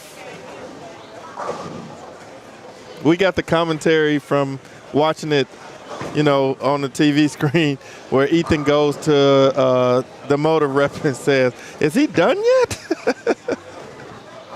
He's still striking. Good point in the chat. They said, hey, if it's a 3-run walk-off bomb, then the other team's got to score 3 runs. Absolutely. You're right. I like it. I don't know. I mean, and then the point in the chat here is Savannah Bananas is selling out ballparks everywhere, having fun with baseball. Have you seen the Savannah Bananas? Mm-mm. Oh, dude. That is. Go on YouTube and type in Savannah Bananas baseball game at like Fenway Park or something, or Wrigley Field, and these games are ridiculously entertaining. Savannah Bananas.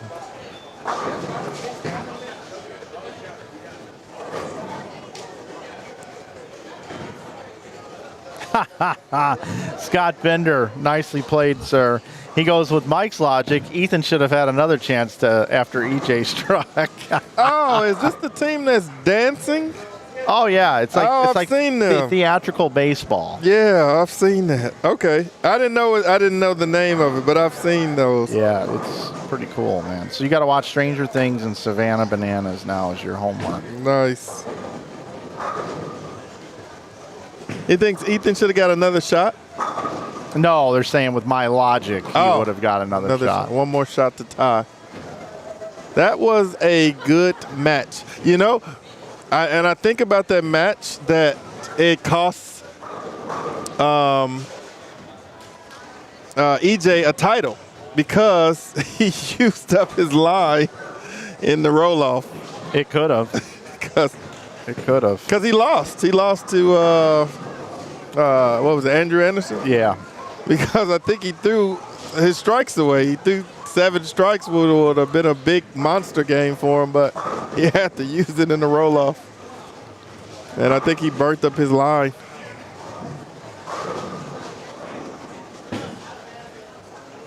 All right.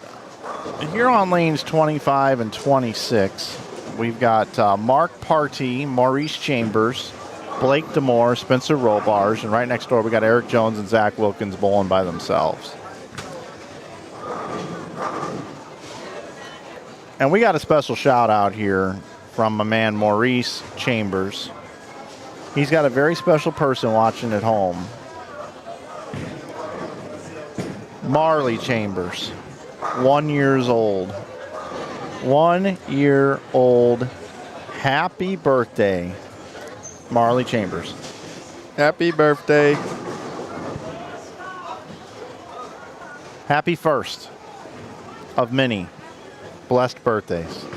How about a strike for the birthday girl? Oh, come on. I set you up so perfect, Maurice. That's all right. How about a birthday spare? This is a learning moment.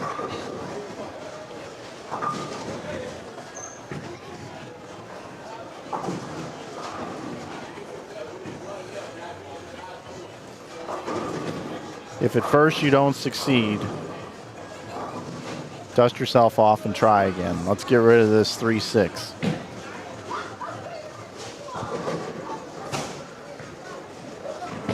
It's very nice that we got a 1 year old dad come over to give his daughter a shout out for her birthday. It reminds me of Jackson shouting out Quis when he won the national title. Jackson is shouting out Quis as his son. Yep. That I want was to thank my son Quis. Yes, that was amazing. My Bull TV crew had no idea what was going on. That was the best interview I've ever seen. I said, hey guys, if this kid wins, there's this inside joke stuff with this dude. I run this tournament thing. I stream his events every year. And it's going to be this inside joke, and it's going to sound so weird to half the people, it's not going to make any sense. And they're like, okay. And then I went down there, and they were just like, well, okay. It was amazing. When I saw that, I laughed probably for a week straight. when I saw it. I thought it was funny too. It was hilarious. I said it had to be a setup. Also want to give it's birthday shout out time here on Inside Bowling. Want to give a shout out to Sierra as well. Happy birthday to Sierra. Happy birthday, Sierra.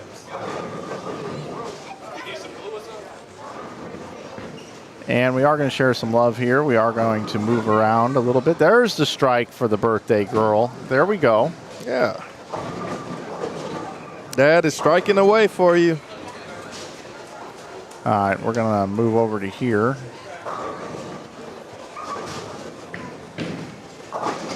Couple of doubles starting out here.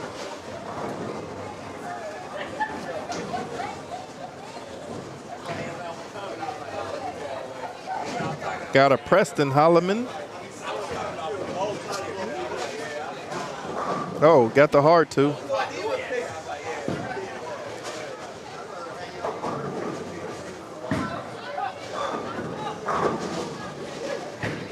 Carl Williams and Aaron Holloman are looking to pick up the pace this set.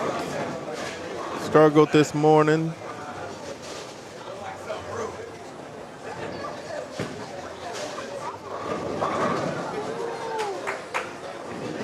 .279 pace for Carl.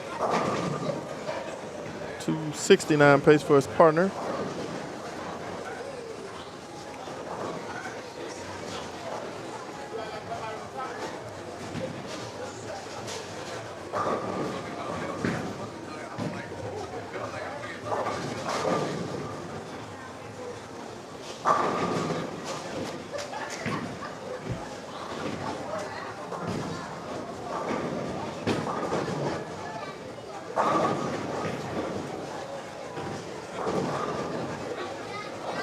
Chase Rose with the 10 pin. He walked in the tournament office and said, "I will see you all in the morning after this squad." I don't know how they're doing. Let's check this. I'm gonna check the scores on this team because we're in game 4. So I will check, see how they are doing after making that bold statement.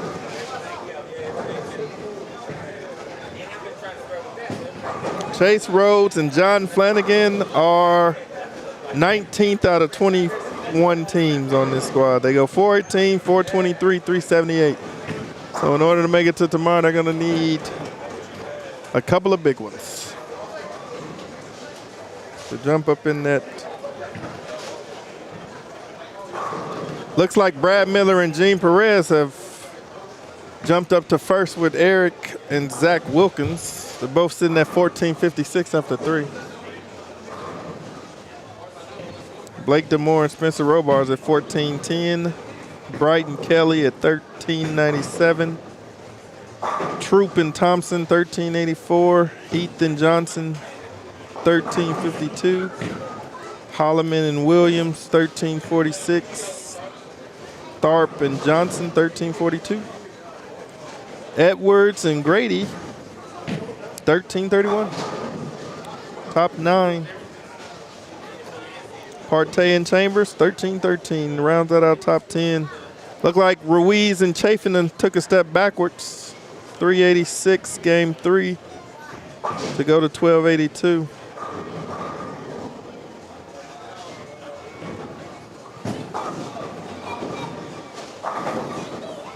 Donovan Kelly can't get the 7 out. Shot looks a little good. He's hooking it on this high volume of oil. Key today is slow ball speed. You needed to be slow today. You were really fast. You often didn't strike.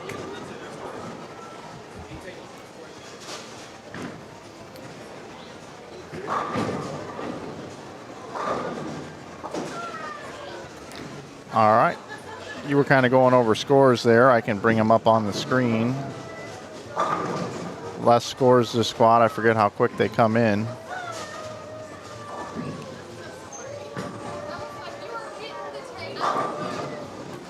Here are the scores after the earthquake. Yeah, I was wondering what happened.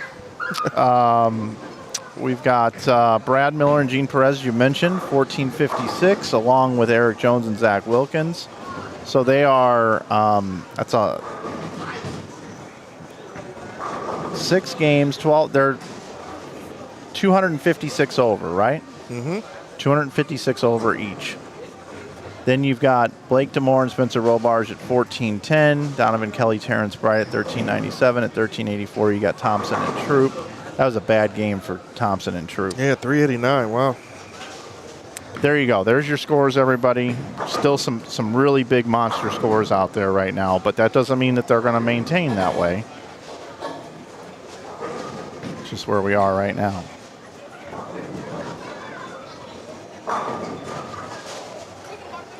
Yeah, you can walk through. Come on.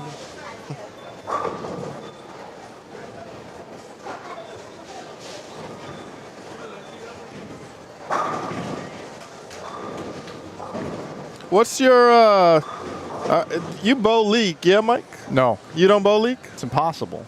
Oh, yeah. I mean, but you can always have a sub. No. No. Let's say I decide to work the PBA Tour this year. Oh, yeah, you definitely can't bowl league. 12 weeks straight. Yeah. No way. Okay. So do you own any bowling equipment? Yeah, I mean, I have balls. You do? Yeah, I just don't. I bowl in instructional videos and stuff. That's about it. Okay. Have you thrown anything recently that you like, this ball is really good? I haven't drilled anything recent. Okay. No, I give them all to Andy Klein to review them. Okay. I have some Motive balls I need to review. I owe them some reviews. Yeah, I only throw Motive. I like the Motive line. Motive has been on a string, I think, since the Evo Solid came out about 2 years ago. They've had hit after hit after hit, in my opinion. Evoke Pearl, really, really good. Won some titles on TV.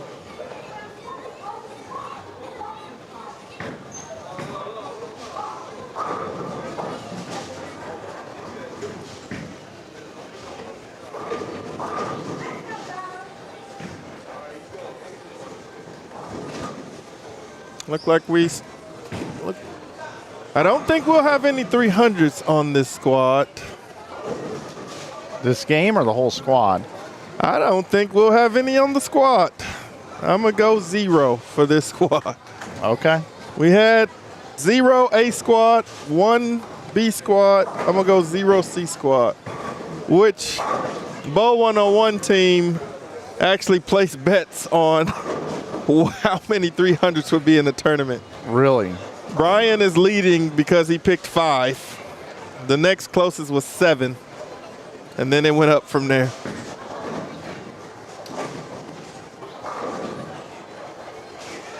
But I don't think we'll get to 5 as we are 4 games in this block with 4 games remaining. I don't see us snapping off 4 or 5 more 300 games.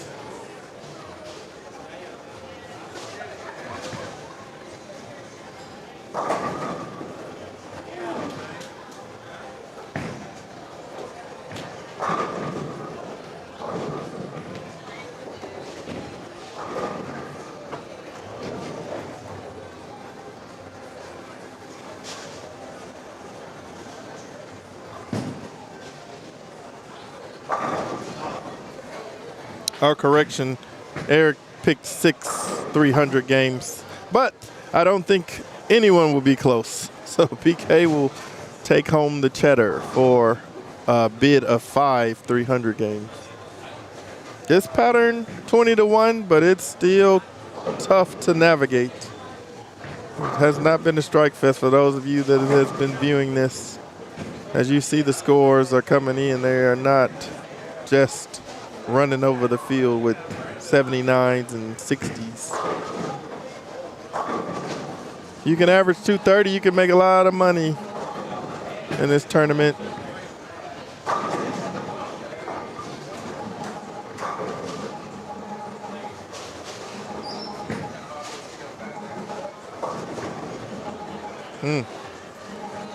Handicap bowler just went washout. Aaron Holloman with the strike.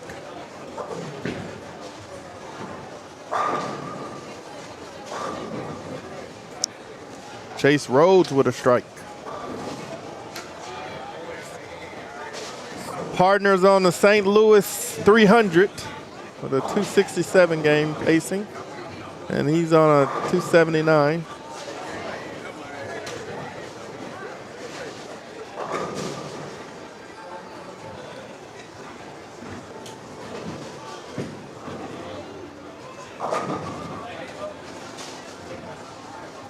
Mike, are you a lock for next year with the dates of Nightmare Doubles? I think so. I mean, I haven't penciled it into my calendar yet, but I don't have a whole lot going on in October. Yeah. Just this one. Well, I would like to say it's always the good having you, Mike. I appreciate it. It's always good having you. I know the people at home that enjoy watching bowling love the Inside Bowling channel. I know I do. I'm always checking for tournament running.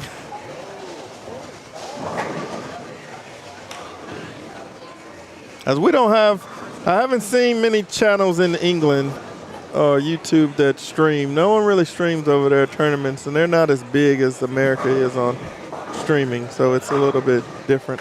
Yep. It is. Plus, the bowling is more expensive. Bowling balls are like $400 a ball over there because of all the taxes to get them to there. So I get it why people don't bowl a lot. Eric's looking at 265 here to go with 215. Back. Tripped out to 3-8.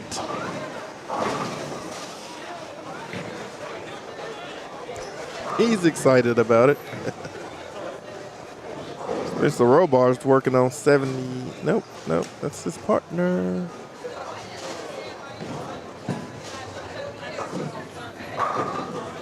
No, that is Spencer. Spencer is working on 78.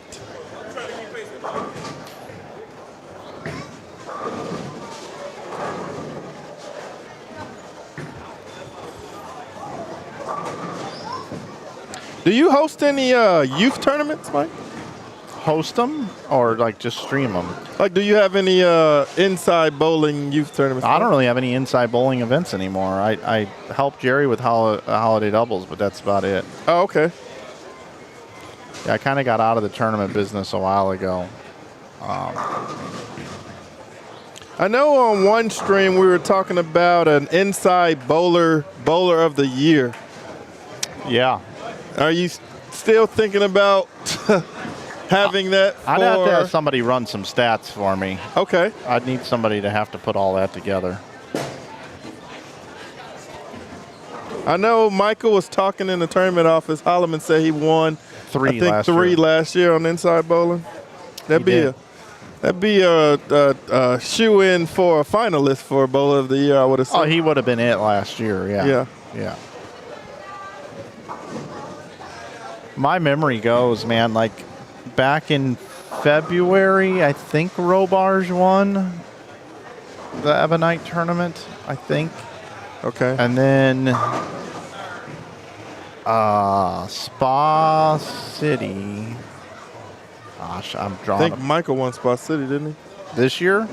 Oh, this year I'm not sure. I don't know if he went back to back or not. I don't think. No, he didn't go back to back. Somebody else won. Jackson, who won Spa City doubles? Singles. Singles. Spa City. Eric Jones. Eric Jones won.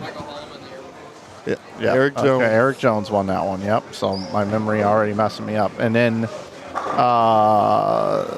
Kendall Martin won the USBC Mo Masters. And then who won the doubles in Springfield? It was Zach. Farrell and Zach. Yep. I remember that interview now. And then who won the New Mexico Open was Dallas Leong over Anthony Simonson. Yep. And then the next event was the Ebonite Winter Classic, and the kid from the Northeast, that I can't remember his name right now, won that one, Danny Wiseman's protege. And I watched that show too. Crazy thing is, all these people are lefties except for Pharaoh and Zach. Zach, yeah. Wait, Kendall's left? Well, no, that's true. Kendall's I forgot right. about that one. Yeah, Kendall's right. I can't remember who won the Winter Classic, and I watched that event. I'm pretty sure it was Robarge. I'm almost positive it was Robarge. Hey, Tabitha Thomas. BT said you're the best doubles partner ever. Thanks. Awesome, yeah. I love to cheer for my teammate, whoever it may be. Even if I'm not bowling great, I'm going to be your biggest cheerleader. I'm always my teammate's biggest fan.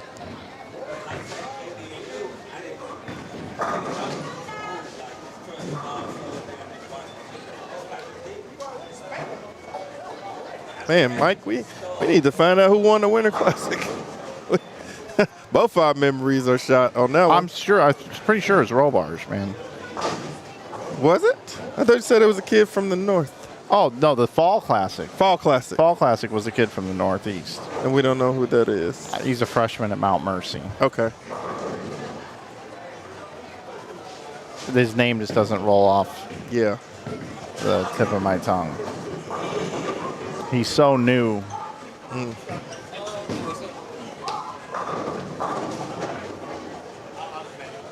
Got some teams finishing up, I think. Looks like Carl and Aaron got 236, 245. And then Marlon Porter and his partner got the 202 and 243.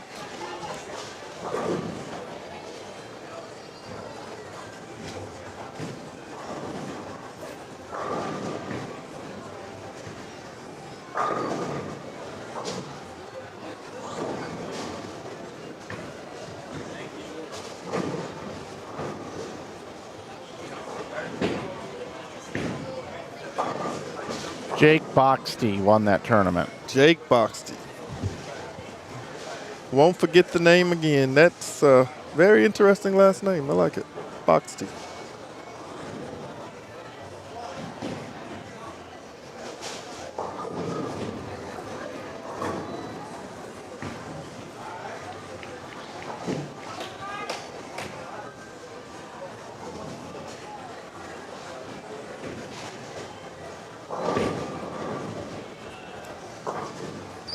Cliff Edwards on our screen. Blake DeMore. He's looking to finish with 184. Oh, wait, nope, wrong side. He's looking to finish with 230. Oh, 4-6. Black Cloud.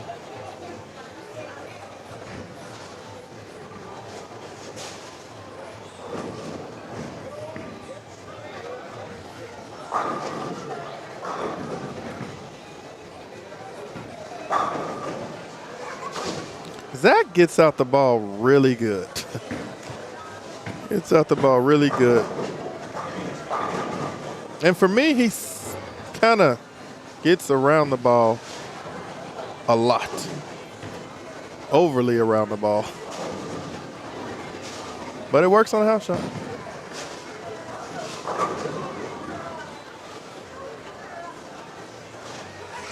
We got our Friday the 13th jersey on again. Yeah, Grady Russell from Pine Bluff, Arkansas.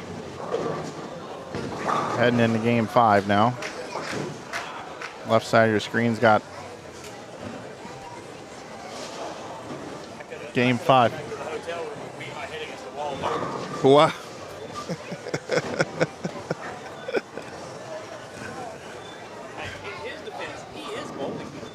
Oh, yeah. I'm good for 9. Wow. Has it got rough out there? They're looking probably the arrow and a half more down lane for me than any other clip. Wow. I move right, slow down, and I'm just hammering it through the middle. Have you balled down? No? Every time I ball down, it goes 90 feet. Wow. Speaking of, Or I move to the gutter, and I ring the 7 for 6 shots in a row. we're speaking in the in the center to Darren Chafin, who's saying that the lanes are hooking about an arrow more on the left side and having a little carry problems.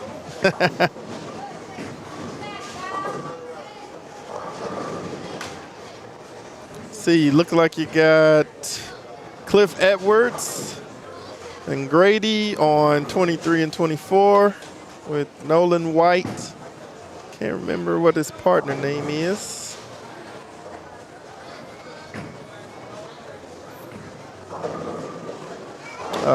Bryce France.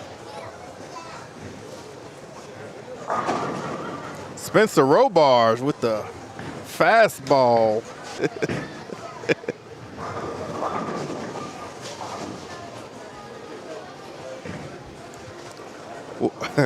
What did y'all shoot last game? 432. Now that's going backwards. We got the pace. Yeah. We gauged the pace. Mike has the pace needed to be 441. But it was going to be kind of hard to beat 533 game for me. Yeah.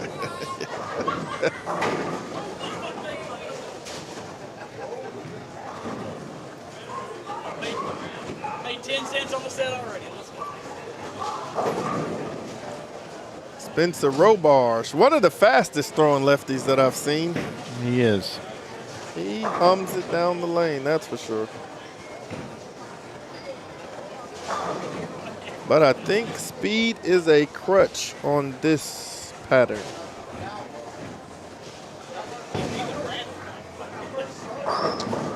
If they were a little bit drier, speed would be the win. But with the oil, speed is not in.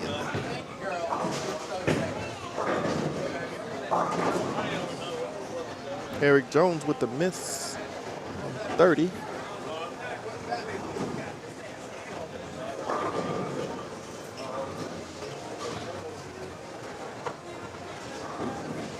So there was a conversation, Mike, on Facebook the other day that I saw. I wanted to get your opinion on it. How do you feel about bracket scores in a handicap league or tournament that go over 300? Do you feel like a person, and this is my context, I feel like a person that throws a perfect score should not be penalized to lose a bracket if they shot 300. To say someone that shot 270 with 40 pins. I don't know, man. I don't know.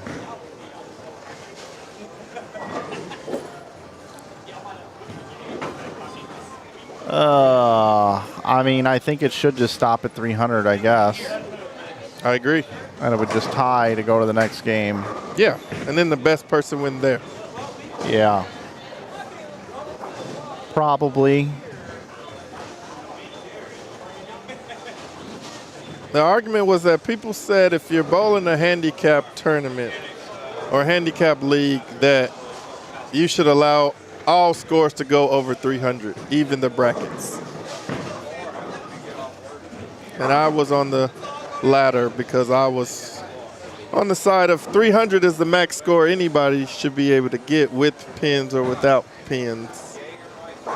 Like you shouldn't be penalized for losing a game if you shot a perfect game. True.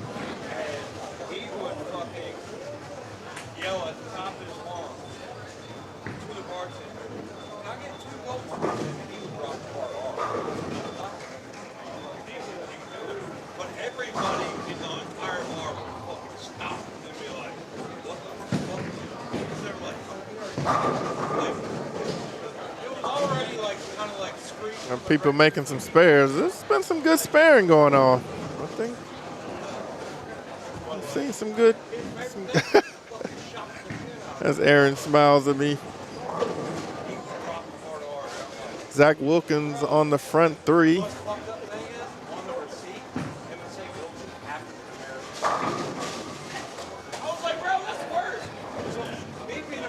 Kyle Troop went and drilled a ball right before the C squad. He did. An ion something. What did, Ion Pro? No, Ion's. what did you drill before the squad? Ion Pro Solid, yeah. I need to report my probably another official tryout coming up. Oh really? Yeah. Right out. I slammed my phone down on the corner of the table, and of course it fucking jumped up the whole glass. And the entire glass just spilled all of the here. I was just on my hands and knees. Said I got 3 for the year. I used 1 way early. Okay. That was probably Kyle Troop frying out. Pretty good.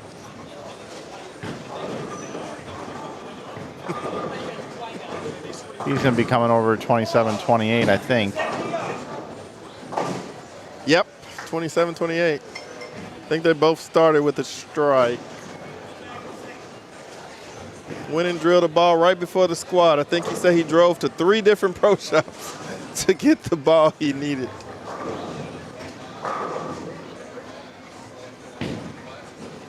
Cliff Edwards, 4-pin.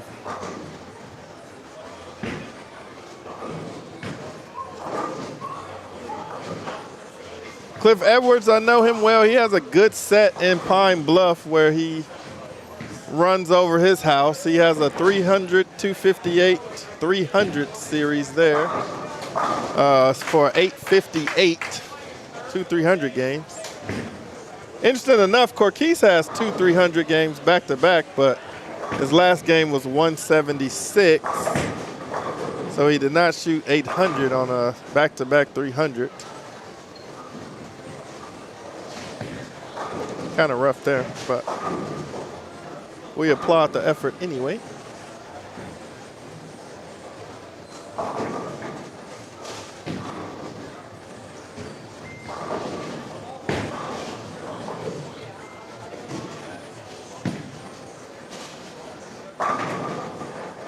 Eric Jones sweeping out the 8 with a messenger off the wall. They're trying to get her to a big game. Zach got the front 5.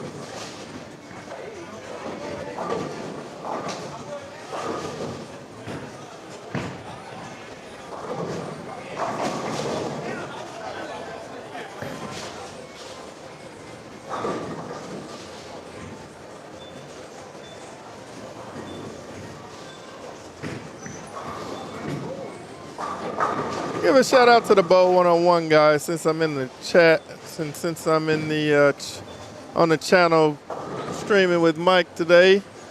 The Bowl 101 guys are really some good bowlers. We got some really good sets out of some of the guys. Cliff has an 858 set. I said before, Quis has a 776 set with 2 300 backs to back. I think 2 weeks after Cliff shot 858, Glenn shot 868 to go around him, which is a pretty nice set. And they have another guy, Josh Prather, who has an 884 set with no 300s. Okay. That's a big number. And one of the oddest sets I've ever heard of, because when have you ever heard of an 884?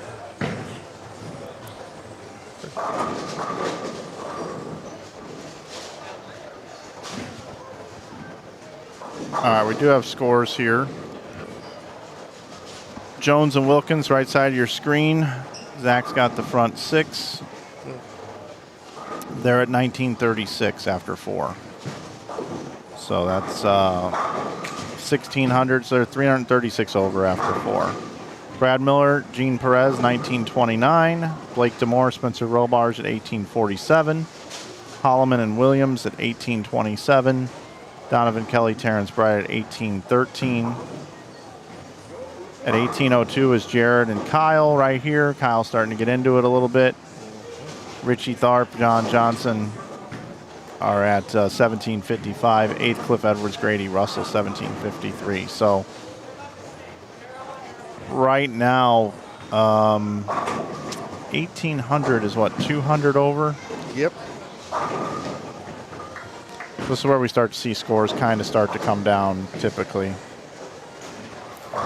And it looked like Zach and Eric only just needed to be on a pair by themselves. And then they'll run over the field. I really like the way that Aaron Ruiz gets out the ball. He's one of the smoothest righties I've seen at hand position at the bottom. It is pretty good at the bottom of the swing.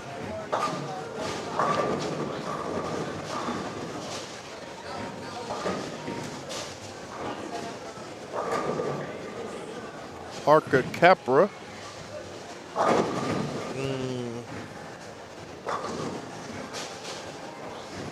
Fast 8.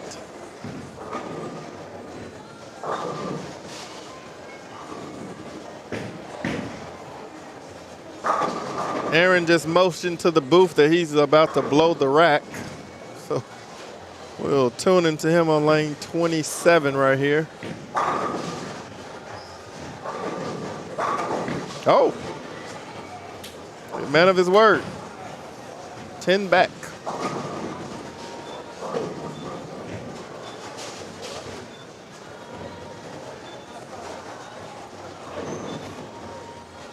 I think Kyle and Jared have been a bit quiet. If we get both of them on the front four, we might start to hear fireworks start chirping.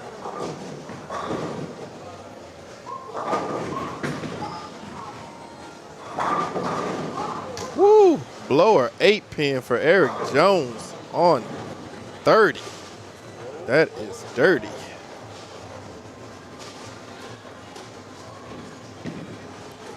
Cal Troop for the 4-bagger. Oh, yep, he's starting to feel it. He's walking them out.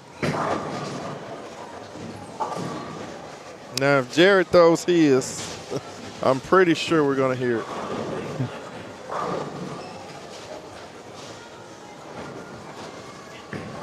Meanwhile, Zach Wilkins is just moseying along front 8. Rise Bowling wants to know, is Jake DeVoe the best bowler you've ever watched? No. No. Thanks for the $1.99. Jake DeVoe. Zach front 8. House Mouse is getting into it. Oh. 4-7-10. 4-7-10. Quitter.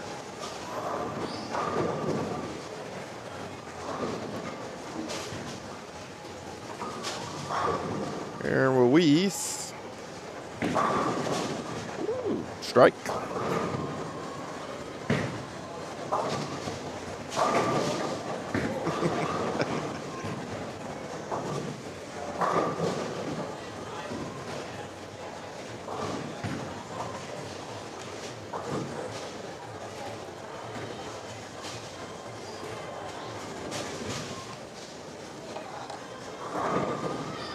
All right, Eric Jones can get to 225 if he strikes out.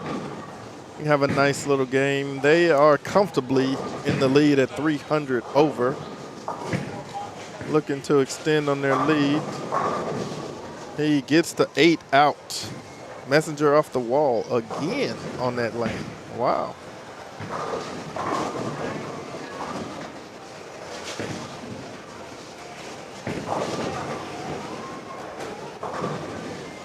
Darren with the 3-7. See if we got anybody else on the front. Look like we do have somebody on 5 in a row, but a lot further down. Can't see where that is. Zach Wilkins is looking to finish out with a 265 if he can get all 3 in the 10th.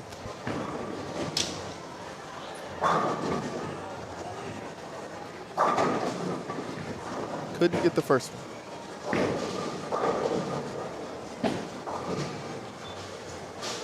Whew. Skinny. What a miss. Jared looking for the front 5. Oh. Starting to feel it. He's loving it. They're looking for a big game. They can go 78. 3 bills. Ooh, Parker Capra with the fast 8 again on the same lane. He is not liking lane 26. No.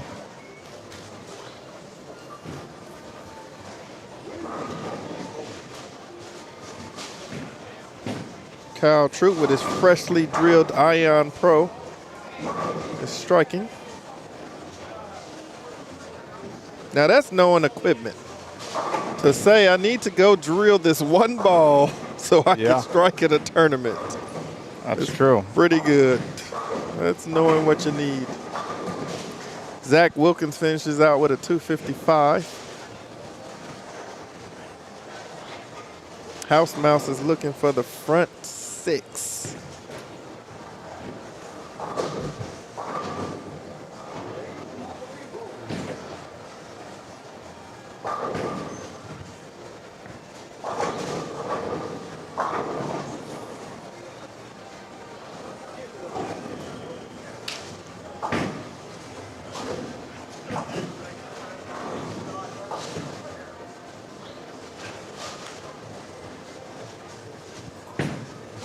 Eric Jones couldn't get the 7 out.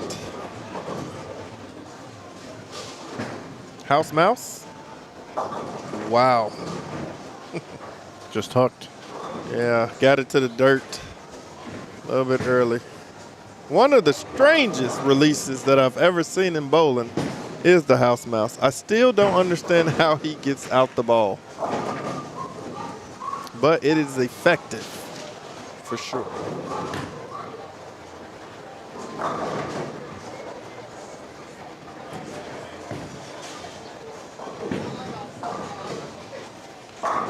Grady Russell with another single pin on bottom screen.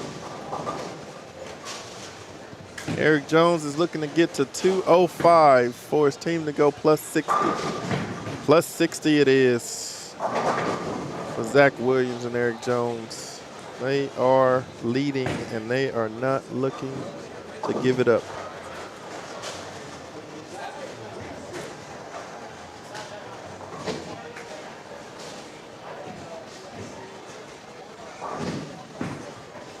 Kyle Troop. Oh. With another strike.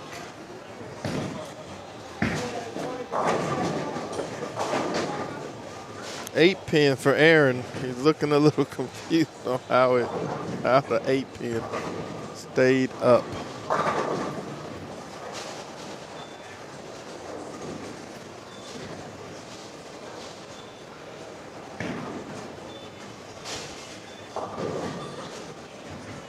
Feel free to kick that Ricky Bobby out of the chat anytime. Okay. Let him know I said so. Ricky Bobby, Zach says kick you out of the chat. What did he do? I'm loving these, the Rise Bowling and Jake DeVoe going back and forth, just throwing $1.99s back and forth. That's pretty good.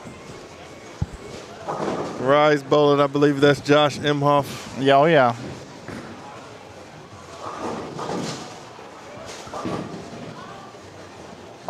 Oh, I read the super chat. Why am I the best bowler you've ever ET seen? What does that mean? Ever ET seen? Why am I the best bowler you've ever ET seen? ET seen. ET like seen. Phone home ET? Like what is it? I don't know what ET means. That's a good one. Huh? I see it. Can't wait for him to explain that one.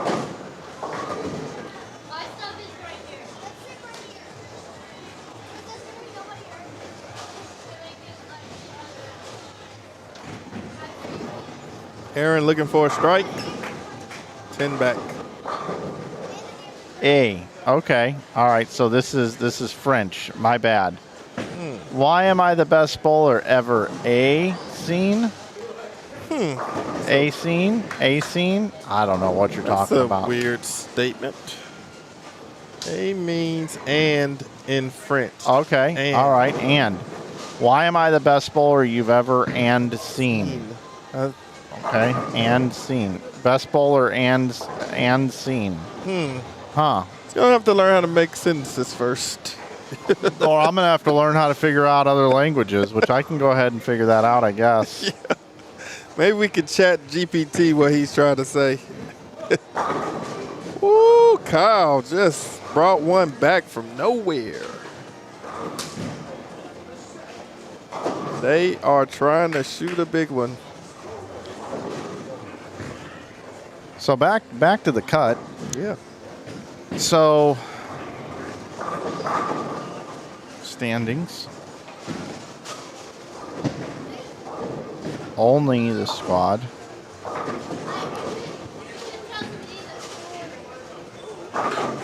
.336 over is pacing over. 329 is pacing over. 247 is pacing over. 227 is pacing over. 213 is pacing over. 202 is pacing over. 155 is not pacing over the number. It is not. So 6 teams right now, but you can't count Troop and Thompson. So 5. 5 Yeah. from the combined scores.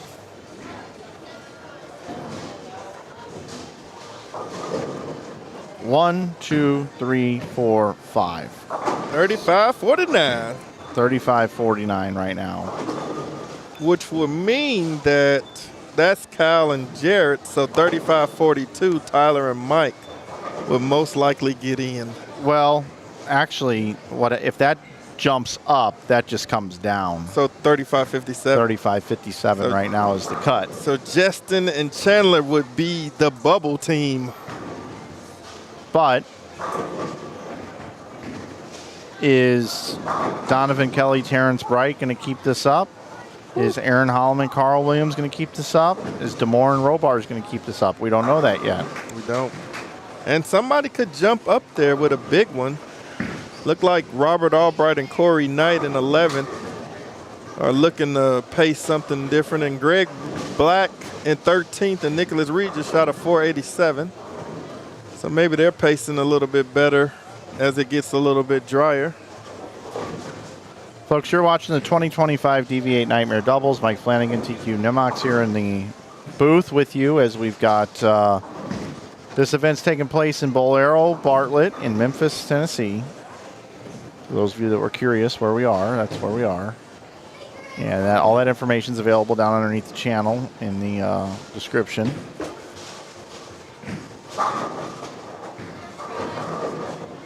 Good old city of Memphis. We are in game 5. We'll be going into game 6 here in just a moment. We have 3 left after this one. It's going to put us finishing just after midnight. Well, I like the way Jordan Smith bowls. I call him the new age Pete Weber because he does the rock step that Pete does, and he has the open hand at the release. I call him he's my new age Pete Weber. He just doesn't have the antics that Pete has, but he has the skill set, I think. Take a peek over here at these scores for a minute.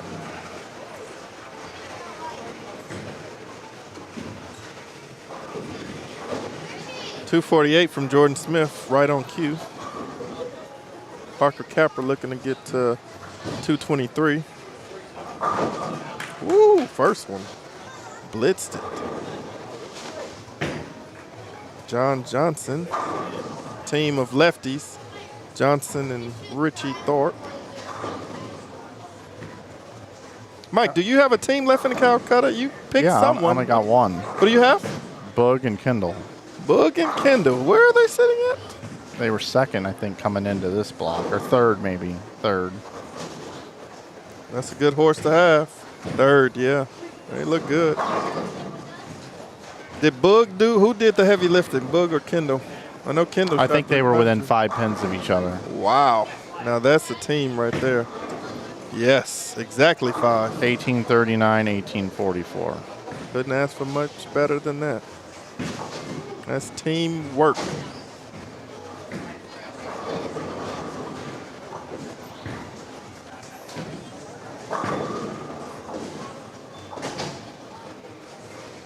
Cal Troop looking to get to 257.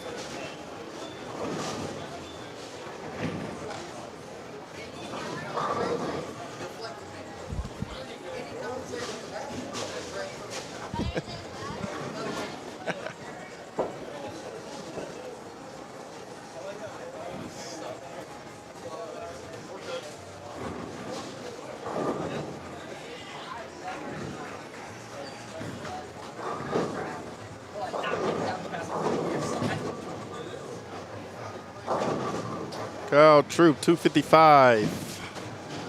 Big game.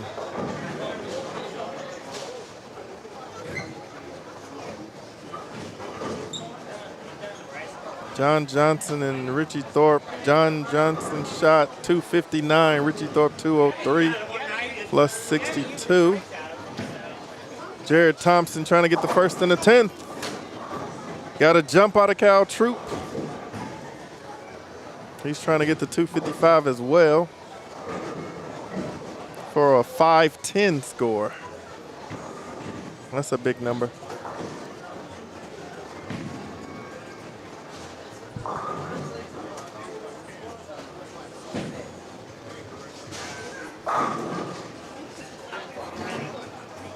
Aaron Chafin, first one in the 10th.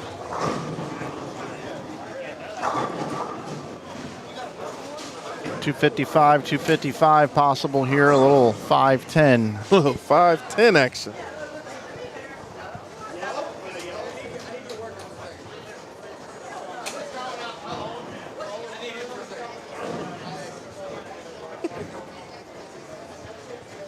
Darren looking for the second one in the 10th to get to 234.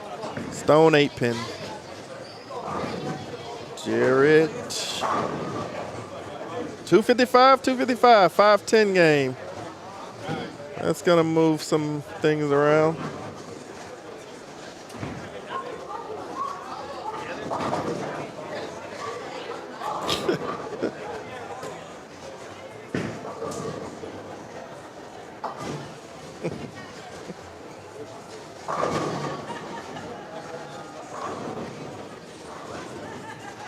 We had a 5-10 in front of us. Plus 60, plus 60. Scores are looking a little bit higher on this squad for a few teams. Yeah, just a few though. Just a few.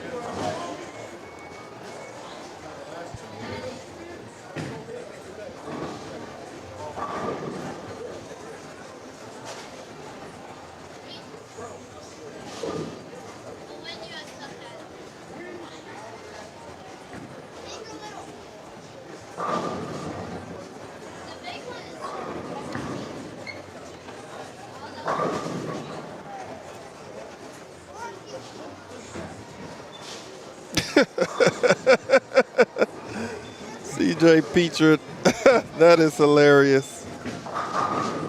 I'm actually not ticklish. People talking about you? No. No one's talking about you. We just gave you a shout out that Jackson was your father. Talking to Quis outside the booth here, the tournament director of Nightmare Doubles. Hey, he started. Mike Flanagan started. Talking to Quis here. CJ Petron wants to know if you've ever been tickled, TQ. I don't think I'm actually ticklish, so I would say no to that. I can change that. I don't think that is possible to do of people that are not ticklish. So Evidently, Sarah Clausen, or in some worlds, Klassen, bowled well at the Baddies Open, an all-female tournament in Oklahoma this weekend. Nice job, Sarah. Nice job, Sarah. I think I've seen her name come across Facebook a few times. Looks like she's a really good bowler.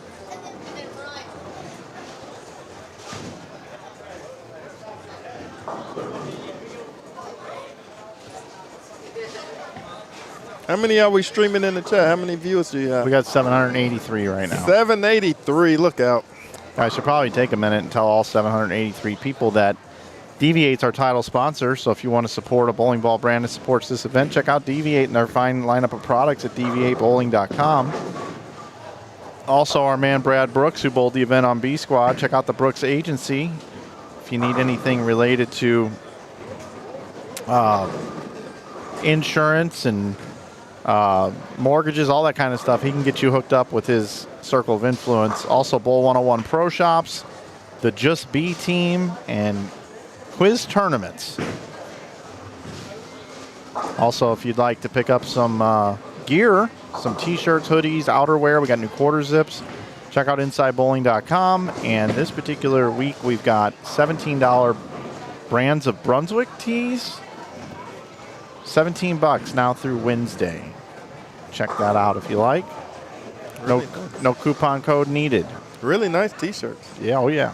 Is it $17 for all sizes? No, nope. Okay, Goes up $1 for the larger sizes. got it. Is that starting at like 2X? 2X. 2X. Got it. You know, a 4X shirt cost me 2.5 times what a small Yeah. through XL costs.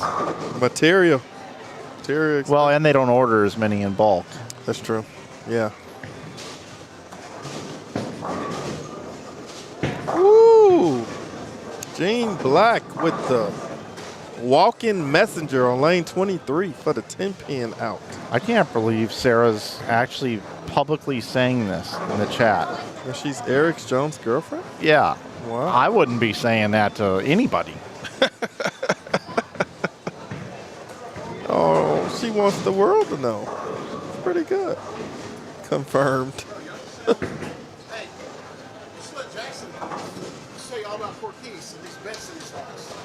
It'll be great. I guarantee you, the viewers will love it. Hey, I'm all for it. Okay, CJ We're just joking about this. says, TQ, who is the best bowler you've ever seen? And why is it my partner, top 5 amateur in the world, Jake DeVoe? Who is the best bowler you've ever seen? Does that count pro or amateur? I'm not sure. The best pro bowler I've ever seen to me is Jason Belmonte. I mean, I think Jason Belmonte is one of the GOATs. At his peak, he could do it all. I think he had obviously no weaknesses. The best amateur I've ever seen.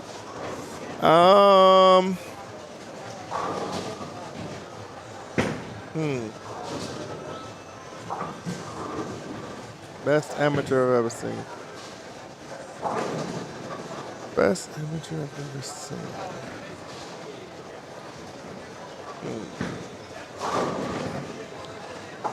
I'm gonna say the best. So I have to break that up because amateur bowlers. I'm gonna take the vote. Left side of the lanes, I'm gonna have to go George Gohagan. George Gohagan is probably the best amateur bowler I've ever seen on the left side. As far as right-handed bowlers go, who I would like to throw it like, I'm going to give a shout-out to a guy that's close that most people probably have never heard of. His name is Brian Brigman, and he throws the ball about 20 miles an hour, and he has a 600 rev rate. If I was one-handed, I would want to be Brian Brigman.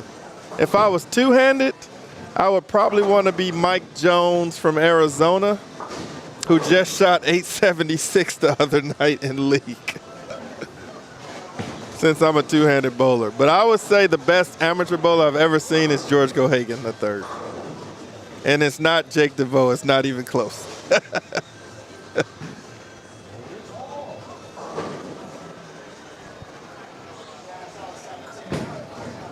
But I think Jake DeVoe beat CJ on their qualifying squad. I think Jake DeVoe ran CJ down after CJ was leading by about 60 after game 6. I think he came and caught him, if I'm not correct. Can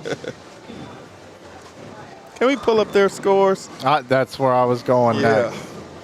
I think he ran him down, and and CJ was in the lead the whole time. They bowl on B squad. Yeah, maybe. Not sure. Wait. No, they were A squad. A squad.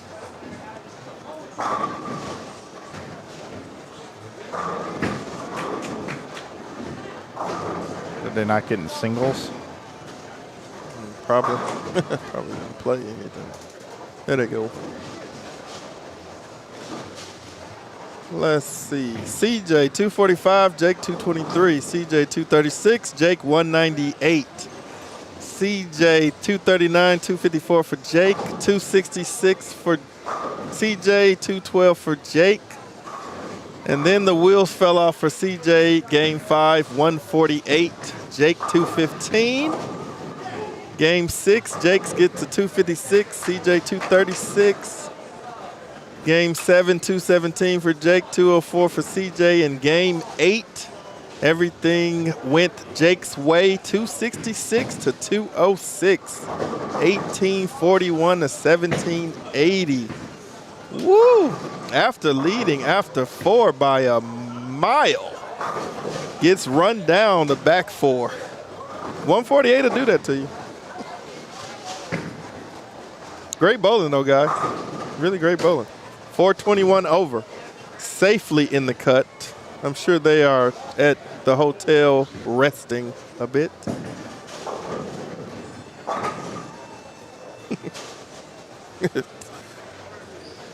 Jake is the best. I love this. Jake is the best amateur bowler in the chat.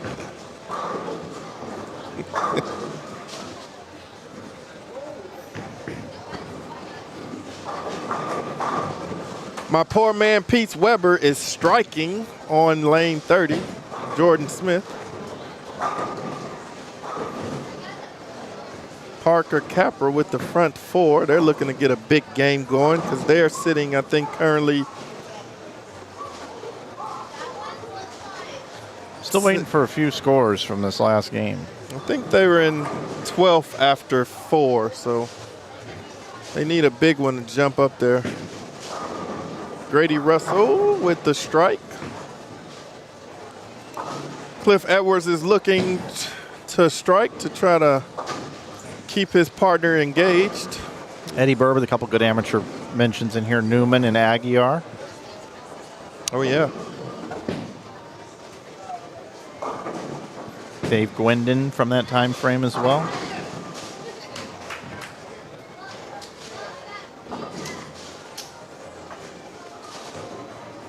Cliff is currently throwing his partner under the bus with the washout. A lot of people are still trying to figure out when they switch balls, why the balls aren't hooking. This is 28 mils of oil on this new Bowlero oil that they brought out. So the lanes are still kind of slick on the outside.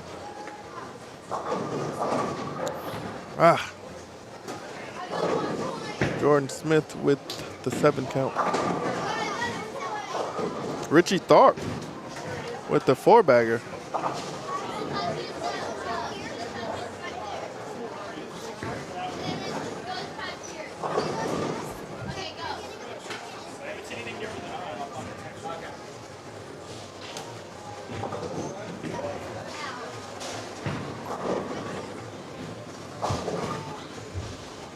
Billy Hoffman. Oh, yeah, Bill Hoffman, my gosh. That's a good bowler. Jake has a 300 ring. Oh, it's Dio Bernard's birthday?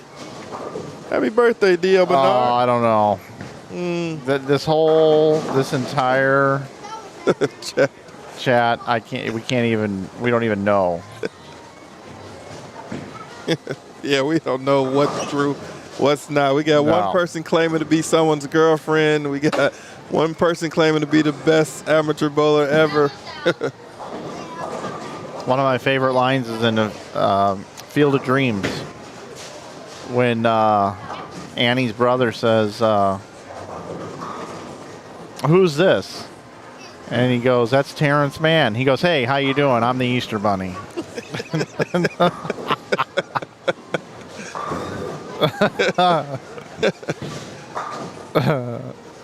How you doing? I'm the Easter Bunny.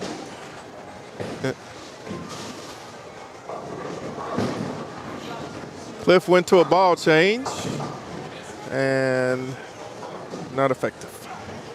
Hey guys, appreciate the birthday wishes for my birthday today. Yep, it's my birthday. Happy birthday, Mike. As a matter of fact, I'll be broadcasting in my birthday suit all day tomorrow.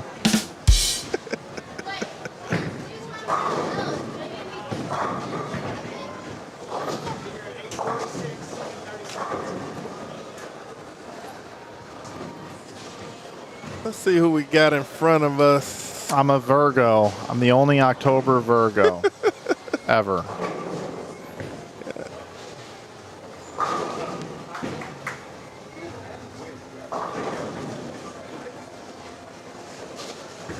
Yeah, my holiday doubles partner up here on the lane, Glenn Brown. He actually shot a 300 at holiday doubles last year. Did he? Game 8, I think it was. Last game of the block, 3 bills. He's struggling on this pattern a little bit. See if we can get a strike out of Glenn Brown Jr. And we do. 10 off the deck.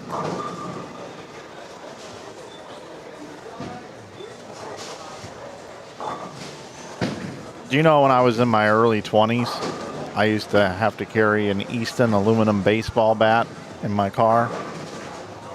What? Like in the evenings whenever I would kind of drive in like, you know, younger populated areas. Was St. Louis that bad? It didn't matter what city I was in. Oh, okay. It just, if there were a bunch of, you know. Oh, you used to get out and play baseball? No. Oh. No. So many women used to throw themselves at my car. Wow. I had to beat them away with a baseball bat. Look out. I'm just trying to fit in with the chat room.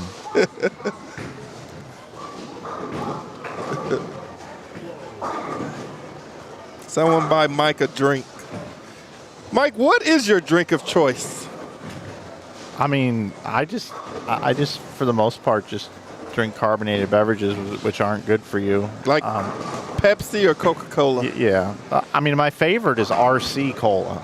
RC, wow, that is a throwback. I like RC Cola. Do they still make that? Yeah, yeah. Wow, where do you find that at? At the grocery store. RC Cola. They've got cherry RC Cola in St. Louis. I like that. RC Cola is a gray label, isn't it, with red letters? It used to be.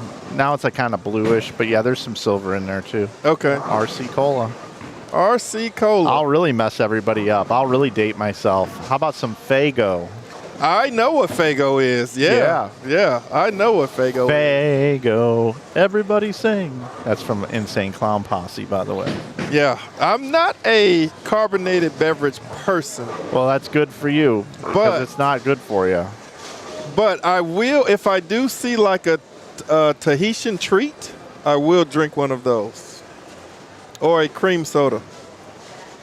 Please read Rice Bowl and Super Chat. What's his Super Chat? There wasn't. Oh. He didn't put anything in. No, they put in there, he's a top 5 amateur bowler. He's the best amateur bowler. TQ say that. Oh, okay. Yeah. Who, Jake? Jake's the vote the best amateur bowler? Yeah. Well, yeah, sure. Everybody can be delusional. I'll play the game. Jake DeVoe, you're the best amateur bowler in the country.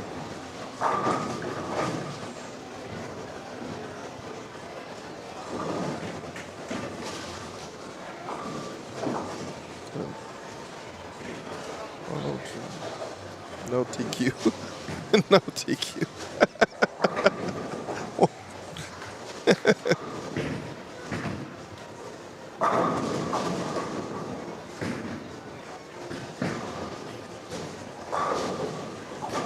I forgot the drink that what is the drink, the soda that people get out of St. Louis? Is it Vest? Vest, yeah. Vest, Yeah, Vest sodas. Yeah.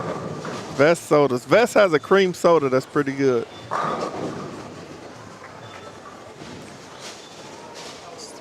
Would you wear Jake's 300 ring? No, I have my own 300 ring, but if he wants to gift it to me, I would wear it.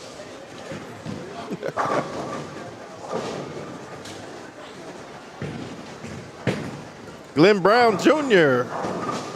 with the double? No. Single, but one strike at a time. Parker Capper looking to spare the fast 8, and he does. Looks like we have no one on the front. I've seen it in real life. That's pretty good. All right, so since this chat room's kind of getting a little out of control, They definitely are. I'm going to try to guide them in a direction and see if they can play along. Okay? They don't know anything about this. So when I type this into the chat room is when everybody needs to play this role. Everybody's going to be actors in the chat room, okay? So I want you all to play along with this, okay? So here it is. Back in 1992, Okay. America Online came out. And there were these chat rooms. And one of the most popular chat rooms was called the hot tub room. Okay? They had multiple hot tub rooms. Okay. Okay, so what it is you have to close your eyes and think about it for a second. And you have to think that there are people in this hot tub. It is a large hot tub. And you, when you come into the room, you are just asking permission if it's okay to get into the hot tub. Okay? And then it's all role play. Is it okay if I bring in this plastic bottle container into the hot tub, my drink? Yeah, sure, no problem. Can I bring a bottle in? No, you got to pour it into a cup over there. Like, it is total role play. Okay? So currently right now, I'm going to bring it into here for a second. TQ and I, we're in the hot tub. We're in the hot tub. This is the hot tub right here. Like, we are in the hot tub right now. We're chilling. We're enjoying it. How's it feel right now? It's warm. It's warm. Nice. It feels good. I mean, right now, after a long day, it feels good being in this hot tub sitting next to you. And it's a massive hot tub. We're sitting a little too close together in this hot tub. It looks a little weird. Okay. But we're in this hot tub together. You and me, we're having a great time. We've had a couple of drinks. We're getting borderline buzzed. And we're just like, man, I wonder if anybody's going to come into this hot tub. Got it. Okay. Now, this is where the audience gets to get involved. As soon as I type into the chat that the hot tub room is open, we're all going to play nice here, but we're all going to have a conversation for about 15 minutes in the chat room about this hot tub that we're in. Okay. And you can ask people questions. Like, you can say things like, what are those bubbles over there from? And then, you know, somebody goes, oh, excuse me, right? Like, Yeah. you know, you the whole thing. There can be pranks, all kinds of stuff. But we got to keep it clean. Okay. But you can have some fun with this, like things that would happen in a hot tub. Like, can I get in with my rubber ducky floaty?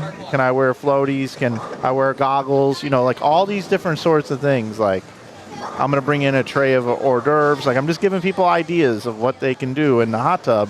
And I'm looking to see what their creativity looks like in the chat room. I want to see how creative this Gen Z group is. Let's see how this Gen Z group does. So here we go. Here we go. I am going to open up the hot tub. Here we go. Here we go. Yes, Josh, we'll do that. All right.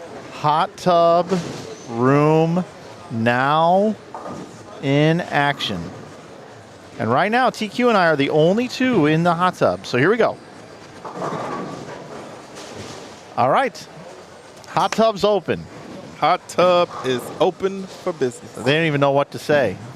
Oh, CJ's in. Hey, CJ, welcome into the hot tub, man. It's all right to bring the 300 ring in. That's fine. Just, we got chlorine in here, so I wouldn't keep it underwater too much. You can bring the bowling ball in the hot tub. That's fine. Just don't bring urethane in. We don't want to alter the surface. Jake brought a package to the hot tub. That's fine. He can bring a package. I wouldn't get it wet, though. You're in, Kevin? Sweet. Oh, Sierra, you're in from the pool? Yeah, it's getting a little chilly this time of year. I'm glad you're back in the tub. The water's dirty? I don't think so. We just had it washed. Oh, this thing's getting great. Sarah just jumped in. Sarah just jumped to the She pool. didn't like ease her way into the tub. She jumped in. Did she even ask if she be in the tub? No, she see, just that's jumped in. not very good etiquette. Cannonballs in. Cannonballs in the tub. Yeah. Everybody sliding in. Yeah, Marvin Jackson, that's a good call. It's not a Snickers, it's a Baby Ruth down in the bottom of the hot tub. Combat boots.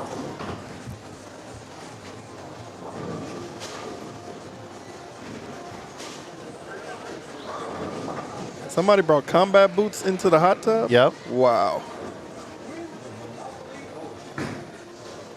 Oh no, we just got some ball cleaner in the hot tub. Ball cleaner? I'm gonna need you to add some wow. pH to this. You need some chlorine cleaner in there Yep. now.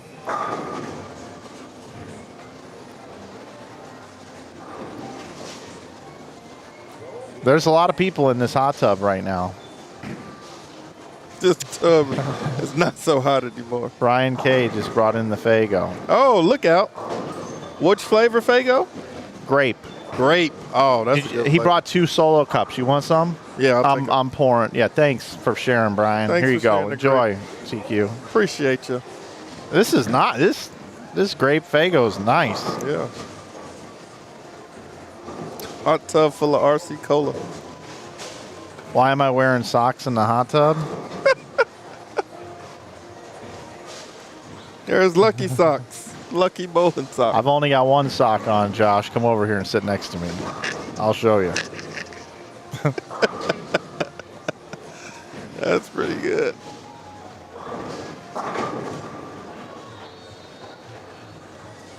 Oh boy, the hot tub rooms on AOL. I used to tear those up. I used to destroy the hot tub rooms. I was about 13 years old, and I'm like, "Hey, is it all right if I get in, guys?" And they'd be like, "Yeah, that's fine." And I'd be like, "Oh, okay, cool." I'm like, "Man, it's warm in here." It's warm. They'd be like, "Well, yeah, you dummy. It's 104 degrees." Hot tub.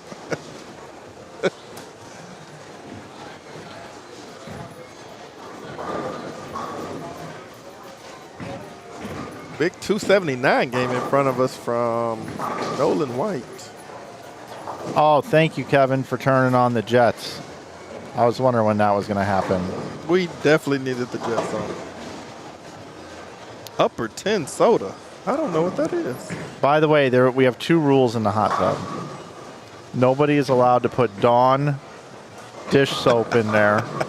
Okay, that creates a massive problem. No soap, no soap in the hot tub. No dishwashing liquid. Correct. I'm a veer for a second and tell you that I didn't know how to wash one time, and I put dish detergent into the washing machine before. Oh my. Oh my God. Mike, let me tell you the mess that I made with that. I was young though. I didn't understand that this detergent would That'll do it. go out of the washing machine. You would think that it's sealed, but it's not. Guess we have some bowling going on here. Game 7 now, 7 of 8. Moving pretty fast.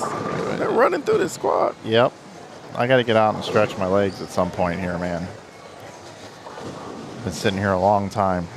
Go ahead. I'll be stuck here. I'll hold down the fort.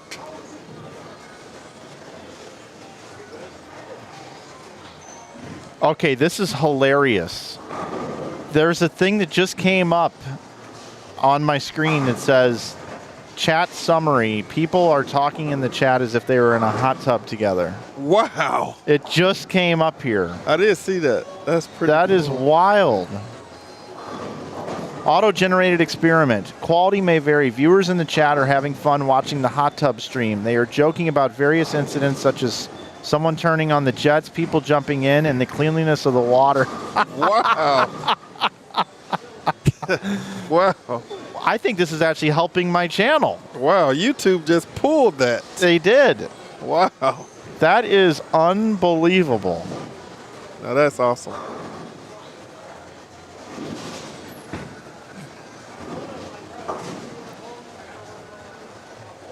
I'm telling you, you guys, all you young people missed out on AOL. I think I was around for AOL, but I wasn't online for AOL. Oh, wait a minute. There's lightning in the area, everybody. Uh-oh. There's lightning in the area. You know what that means. Everybody out of the tub. It's a public endangerment. The hot tub is now officially closed. No water. Everybody needs to get out of the tub. Again, I repeat. Get out of the tub. We have lightning in the area. The hot tub is now closed. Hot tub is closed. The party is moving to the hotel lobby. Hotel lobby. All right, TQ. Game 7's going on. You got this? Yeah, I got this. You able to drive the ship? I got it. Go stretch your legs. I am. I'll be back. I'm gonna do some commentating. See what we got here in front of us. We got Corey Knight. Got us a little Robert Albright action.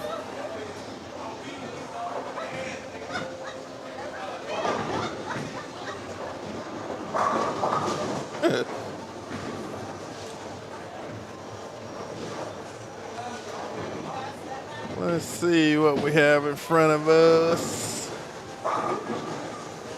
Blaine Irwin with the strike to start game 7. Let's see if we got the scores in from game 6. See what we got.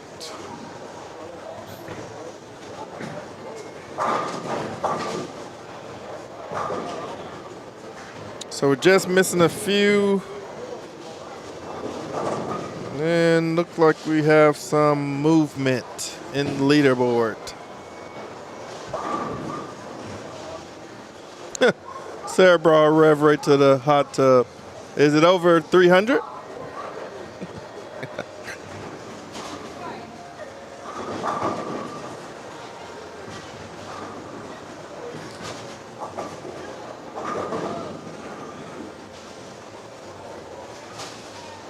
All right, we got Corey Knight Jr. on the front two. Turkey.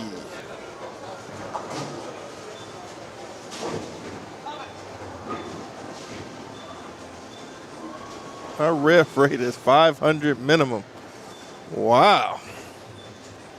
Josh, he must double your rev rate. Nicholas Reed throwing a Raptor Rain. 8 count. Darren Dunning trying to hook the whole lane. Not in this house. Not on this oil. Nice try, though. Gene Perez tried to pick up the Grease Church. Got 3 for his troubles.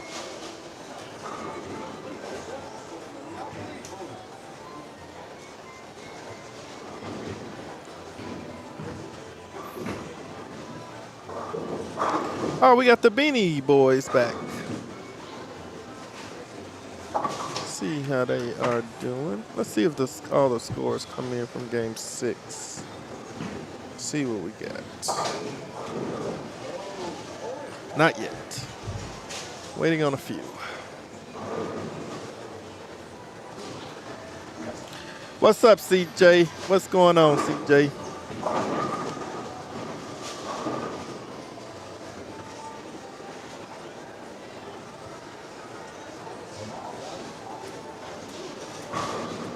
Please. Please what? Blaine Irwin. 7-pin. Throw it a little bit better. See if we can get a strikeout of Robert Albright. Please.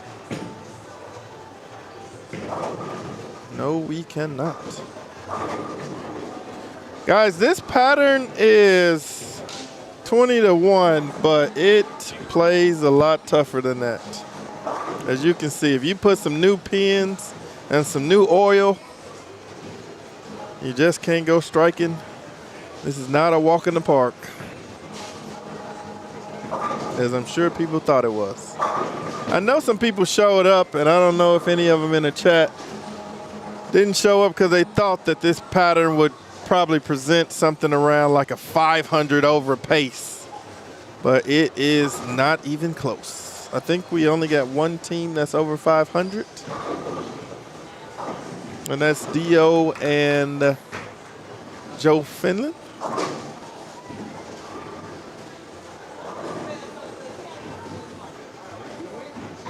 What? No.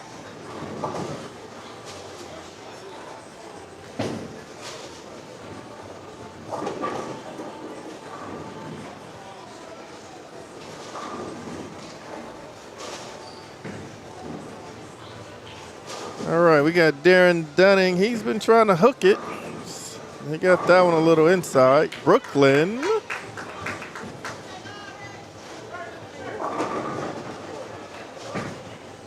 Corey Knight going for a 4-bagger. No, 10-pin. Brad Miller to the right, to the left of our screen. 4-pin.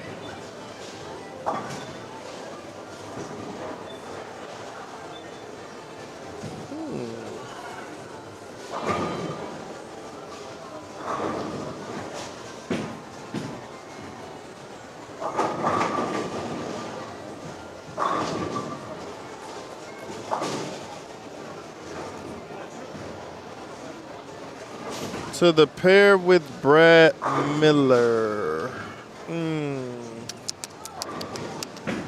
Let me see how they do this. What's up?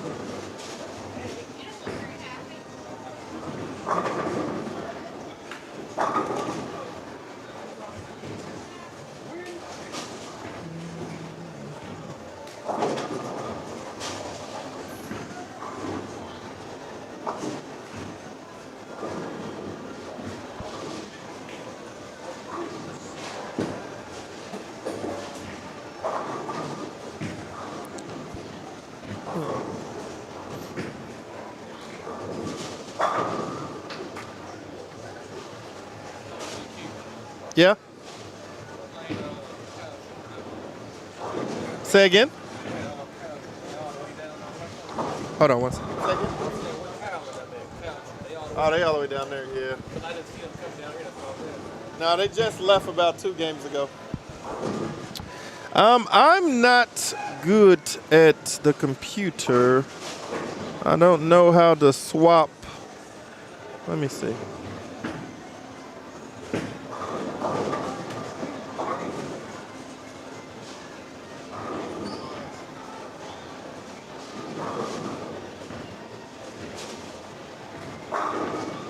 No, that didn't work.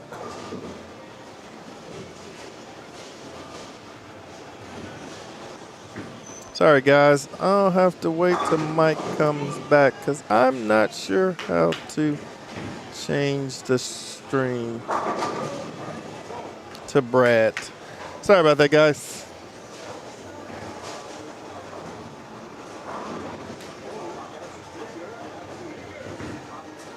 Yeah, so the lanes are oiled every squad. He spaced them out just enough so we can get the re-oil done, because I've been to tournaments where you have to bowl on double burn and triple burn. It's not really fun, and I don't consider it fair. So yes, there is re-oil after every squad. Even tomorrow, there will be re-oil after the catcher's round that starts at 9 a.m. Pending that we don't have any more people hit a pole outside that took the power out this morning and the internet out of the building. So pending any natural disasters, we should be starting at 9 o'clock tomorrow on time. Control, Alt, Delete, change cameras. That's funny. Yeah. I am so not sure how to change the camera. Let me see. Let's see.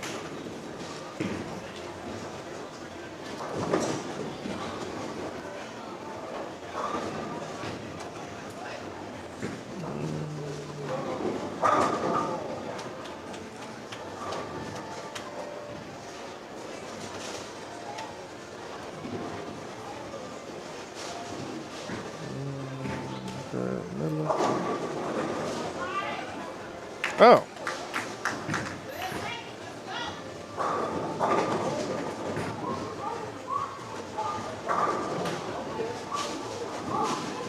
Did that do it?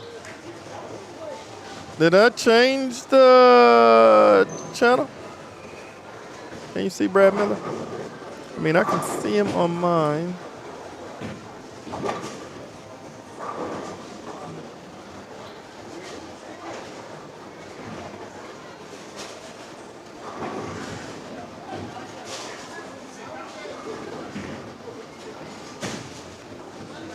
Oh, I did it. There you go. Now I need to figure out how to get the picture in picture. Not sure how to do that, but let's see.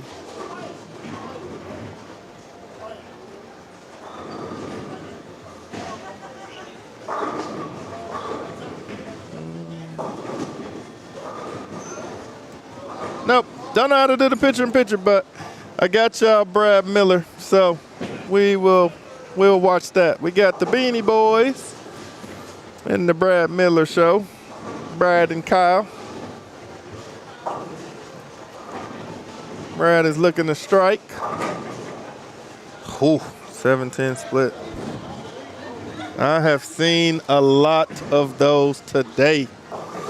These new pins do not want to carry the corners. One of the Beanie Boys with a strike. Team Beanie.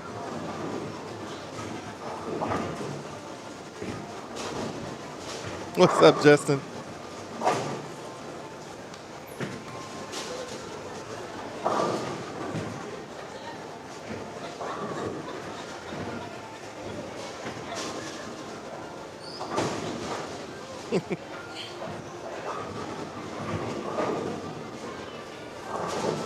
Whoa, good washout pick up. Marlin. Great spare. That's pretty solid. Look like we have Preston Holloman on the front three.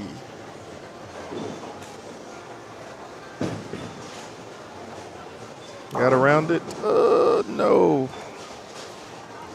3/4 of the bucket.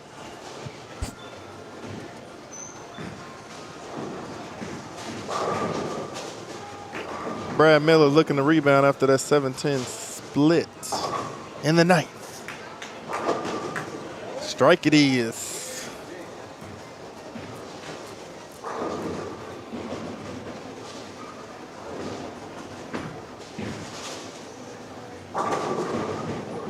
Let's see if we got all the scores in. Check on the scores for everybody to see if we had any movement. I ain't gonna tell y'all I can bring them up on the screen because I ain't gonna do that, but looks like we don't. We're waiting on Spencer and Maurice Chambers. Let's see where they are. Oh, they're a little behind. They're in the 10th frame though. Should have their scores shortly.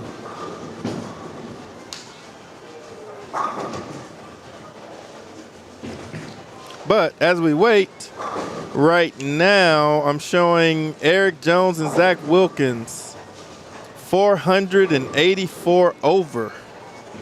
Cal Troop and Jared Thompson 397 over. Miller and Perez 358 over. Aaron Holloman and Carl Williams 292 over. Tharp and Johnson 236 over. Glad to have Mike back in the channel. Mike, I figured out how to switch the channel to Brad and Miller, what the chat was asking for, but I don't know how to bring up the picture in picture. Yeah, so they're all down here. So you've got 23 through 26, 27 through 30, 23 through 26 with the picture in picture, 27 through 30 with the picture in picture. Oh, got it. So you would click that right one. There. Okay. And you click that, and then it's there. Boom.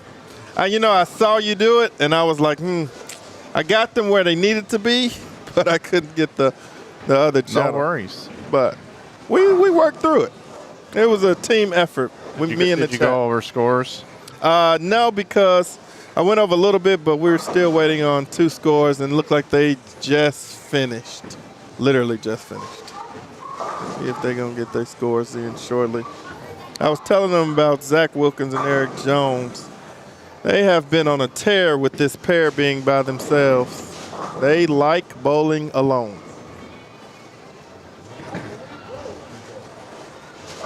Well, maybe tomorrow they can bowl in that VIP area by themselves. Yeah. And everybody else can bowl over here. Yeah. They can bowl on the open play side. That'd be pretty good. I would love to see what the scores would be on the open play side with this pattern. Guaranteed not to go plus. So why are we waiting on these other 2 scores? Are they just that far behind? They literally just finished the 10th frame. Wow. So And we got people finishing game 7 down here. yeah. I think that let's see. Chesney, Corquise, can we get Maurice's scores put in? Maurice and Spencer.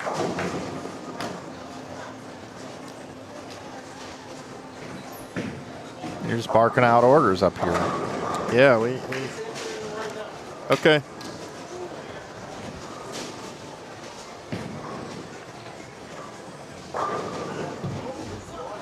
We want to see where the people are. Looks like we have somebody on the front somewhere. Front 5. Looks like it's Preston Holloman's partner. No, not. All right, scores are in. Here we go. Scores are in. Let's take a look and see what we got. All right, Eric and Zach. So 2,400 is par. So they're 484 over. 391 over, Jared and Kyle. 358 over, Brad and Gene. 324 over, Blake and Spencer. 292 over with 2 to go, Holloman and Carl Williams. And that's no gimme that they're going to get another 58 over. Richie Tharp and John Johnson are 236 over. So they would have to go 120 over-ish to get there. Greg Black, and they can do it. Greg Black and Nicholas Reed are 229 over. So we were originally saying that the cut number would be around 350. Yeah. I said I thought it would be a little shy of there. Maybe even as low as 330 when we started the block. You did. So right now, teams that are pacing to be 330 over or more are the top 5 teams, because the 6th team is 236 over. Yep. So they would have to go, yeah, they're not pacing it. So right now, it's 5 teams. 5 teams are pacing to make it in, and one of them is already in the number. Yep. So if we go over here to this one, which now I got to do a little cropping here of this thing. It's a little bigger.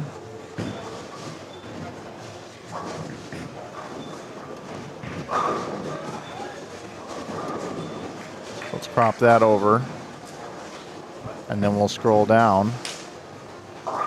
Taking 21. 1, 2, 3, 4. Right now, 35-42 is in the cut. Yeah. Tyler Corbin and Mike Williams. 35-42 right now would be my guesstimated cut number. Now, a couple big games get bowled, that all changes. All change. It's just got to be by the right teams. And I don't see anything big right in front of us, Mike. I don't see anything that stands out that's going to be a game mover or a position move. I just see some pretty even scores, 216, 219, 224, 203.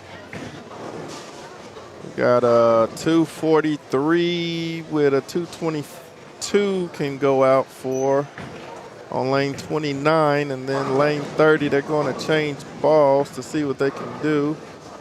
177 and a 226 walkout. Then here on lane 28, we have a 107 in the 8th. Strike in the 9th. A little harder out here than people might have thought it would be. These numbers over here are finishing up on the high end. We'll watch this one shot here. How about that? Carl Williams, front 6. So yeah, as these games finish up, this is game 7 down here still, right? Yeah. Yep. Yep. Over and under on how many strikes Carl Williams will finish with. Will he complete it? He's on the front 7. He has 5 more strikes to go to complete 300. Will he get to 11? Will he get to the front 11? Front 11, yes. I'm gonna say no. Yes, time has proven us why. I'm gonna set the over under at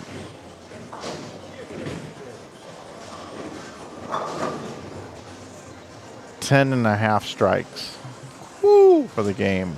10.5, that's good. That's a solid number. 10.5, he's on the front 7. Wonder what the chat would take. Chat, what would y'all take on the over and under on 10.5 on Carl Williams? He's on the front 7 right now. Carl is C-A-R-L? Yes.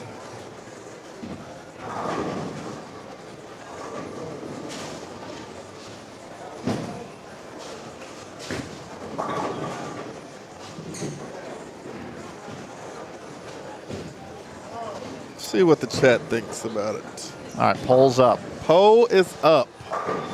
Over and under 10.5. Wow, I don't know what I would take if I was a betting person. Here would be. Maybe a little bit. Absolutely love it. Yep, there you go.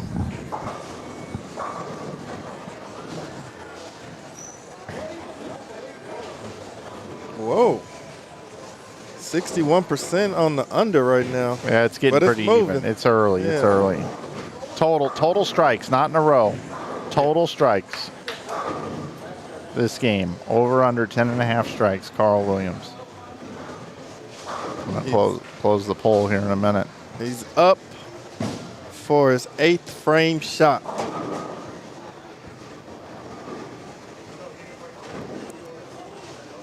%. Yep, 59% took under. Under. Wow. Okay. And he got the shot in the 8th. Yep. I'm gonna take the over, Mike. I'm gonna take the over. I'm gonna go over. I'm gonna say he gets 11.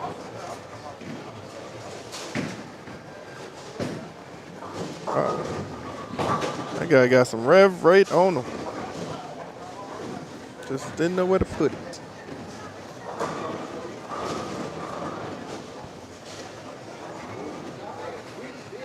.243, 188. One team.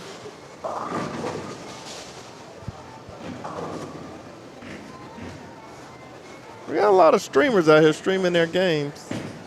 I've seen a lot of tripod warriors. Yep. Yeah. Yep.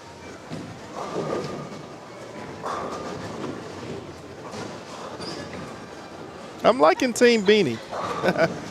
That'd be nice for them to have that on the back of their jerseys. Team Beanies.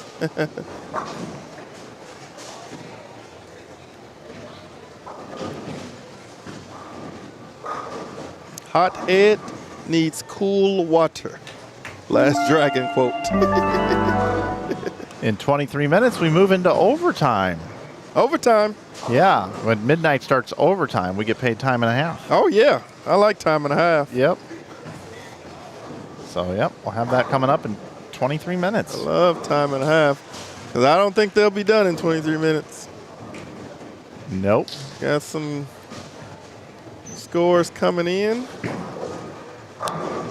Aaron Holloman is trying to hold on. Go 196 if he spares.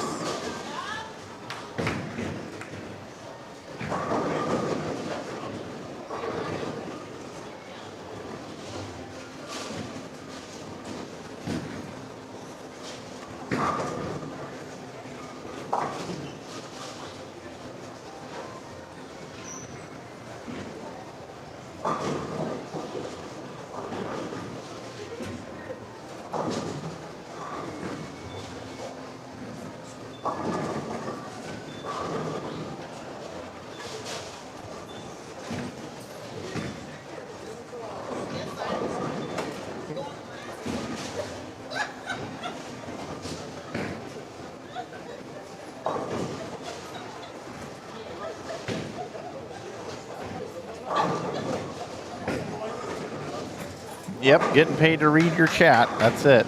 That's all we're doing here.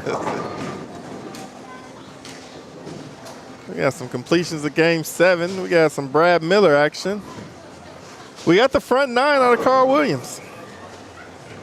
At 10.5 is looking shaky.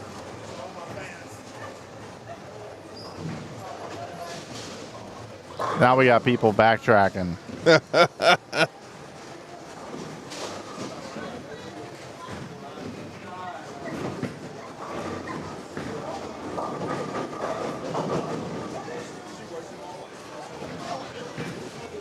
Gene Perez looking to strike. And he does.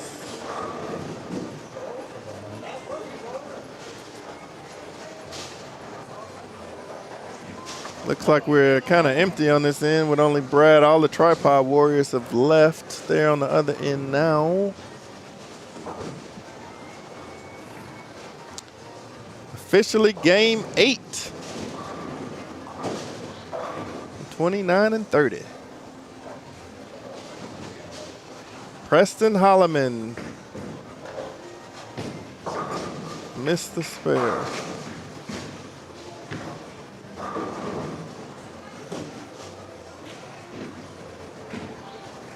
Aaron Holloman is going to look to step up to get 3 in the 10th to get to 196 so he can keep hope alive for Carl Williams to do his number at 300 so they can only go -4. I mean, well, plus 96.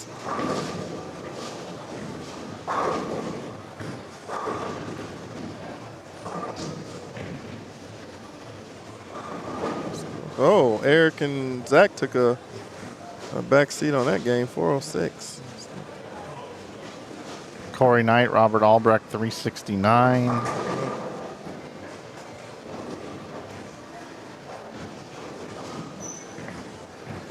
Aaron, first ball in the 10th. Strike.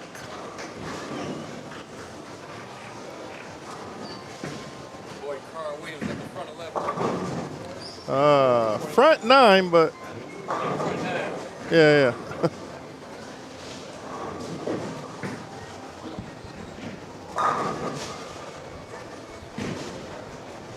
Gene Perez with a double. Brad Miller with a double. They're 385 over going into the last game. What did they get to last game? 427? Yep. Oh, yeah, they're looking good. Big one right here can really jump them up in the leaderboard.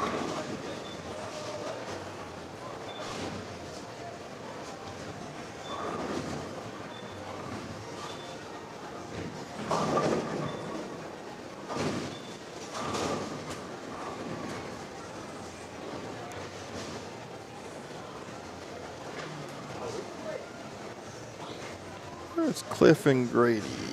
Only, what are they, 166 over? Yep.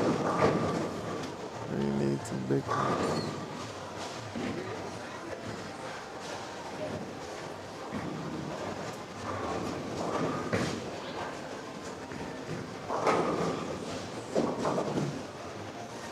All right, Aaron with his last shot in the 10th for 196. There you go. Yes. Oh, gives him the Pete Weber crotch chop. Give him the Pete Weber. All right. For all the bread and butter, Carl Williams, the GOAT of Memphis. Looking for the front 10. And possibly the second 300 of the tournament.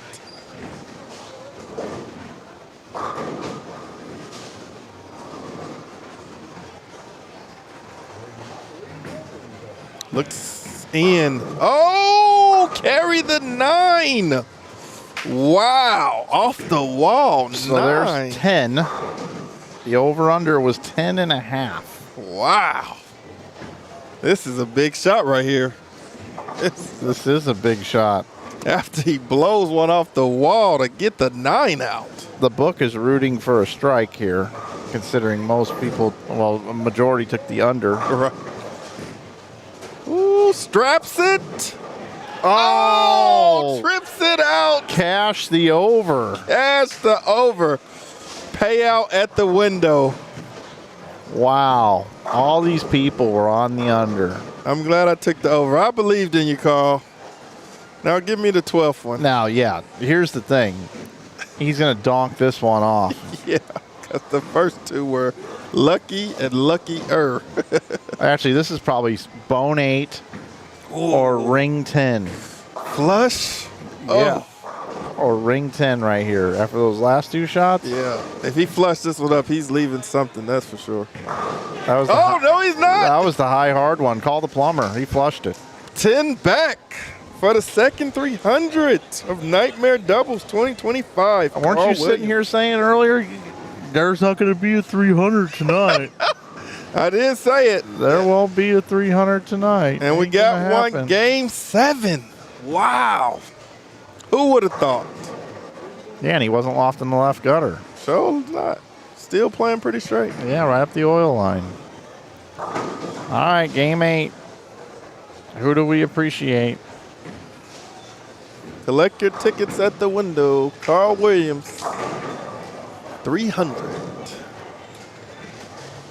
Gene Perez just moseying along, front 4. We might get another one, Mike. Let's do Gene right here. He's only on the front 4. By the way, I was not hating on Carl. I was just saying, I can't tell you how many times I've seen a guy get a couple of breaks and then absolutely pures one and doesn't get a strike. That's right. That's all I was saying. Had nothing to do with Carl. Had nothing. It could have been my grandmother bowling, and I'd have said the same thing about her. That's right. History tells us in this house, 300 is not easy. Especially after the 2 breaks he got, for sure.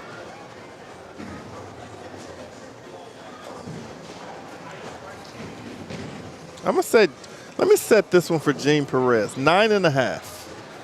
He's in the 4th frame with 4. All right, Jared Thompson had 300 earlier on the squad too. He did? Yeah, it was on the other end. Oh, I missed that one. Didn't see that one.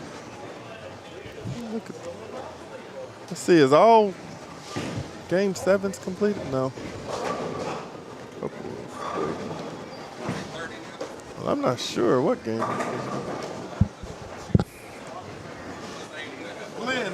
Glenn, are you in game 8?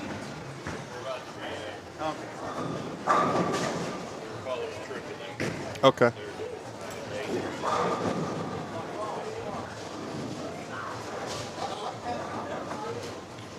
$11.47. 11:47, Mike. Jared Thompson. Oh, he threw 300 game 2. Oh, I missed that one. Wow. So we're at 3 300s for Nightmare Double. Huh? You gonna outdo my 27? Wow. That's a rough night at the office if you can beat 27 single pins.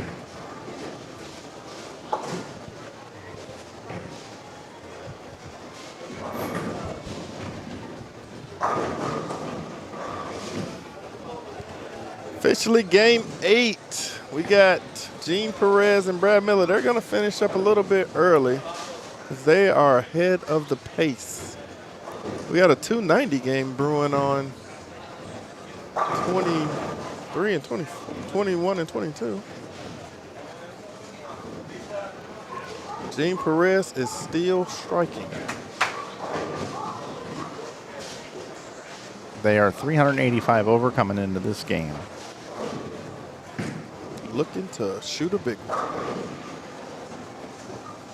Leading the tournament right now is 578 over, followed by 544 over, followed by 483 over.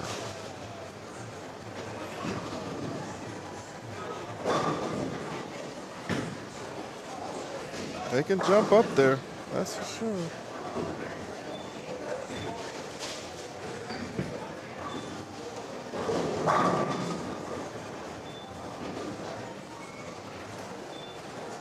Two 300s on the C squad. Check that out. Brad Miller for a shot in the 6. Laces it. 10 off the deck.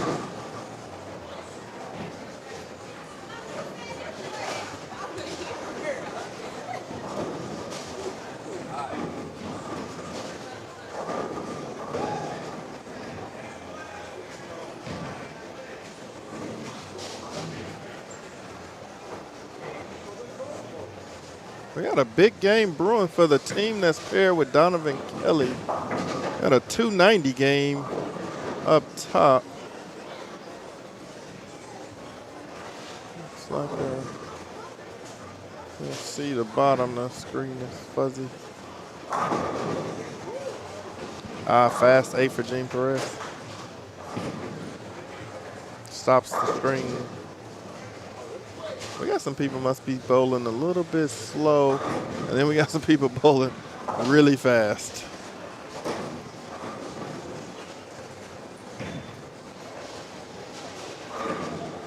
Well, this end pair I knew was going to be one of the first pairs done. Yeah. Nobody bowling next to him. Yeah, nobody on the right. Yeah. I love it when nobody's on the right of me in league. Get to walk out all your shots.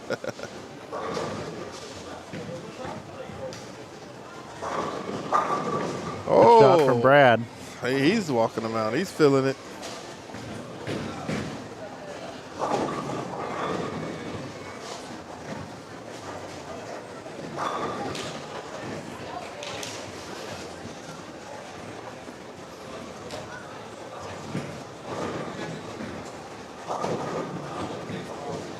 Do Brad and Kyle bowl the PBA doubles events together? Yeah, They do? Okay. they do. Makes- I think Kyle Sherman throws the ball very, very good. Gets out of it really good. He's really solid at the line. He's one of the bowlers I like to watch as well. If I was a one-hander, I would like to throw it like that. Gene Perez, strike. They're brewing a big one up. Could they take over the lead? Could they, you mean? Yeah, 79 and Well, I mean, they're 100 back of Eric Jones and Zach Wilkins on this squad. wow. So they're not the ones really looking at the lead. I mean, they could. I mean, they'd have to pass Eric Jones and Zach Wilkins by 100. Oh, yeah. But the leader could definitely come off of this squad. We could have a couple teams move into first and second. Yeah. I mean, because they're looking at a 78-58 game right now, which is monstrous. That's another 130 over. So 530 plus 31 could get them to 36, 37. Nope, can't pass the leaders, but they can get really close.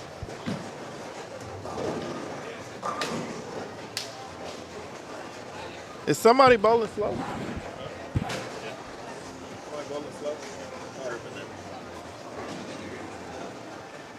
45 single pin? Oh, okay. I was the same as you. I left 27 this morning.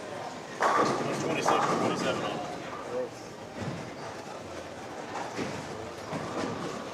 14 going into this game. This year.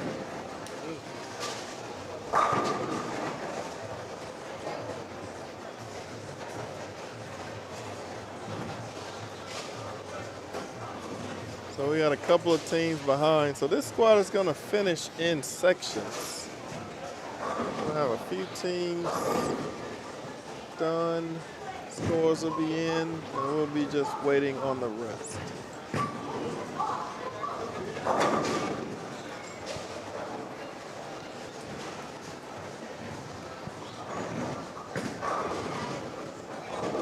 Gene Perez is still striking. He is trying to go 78 out.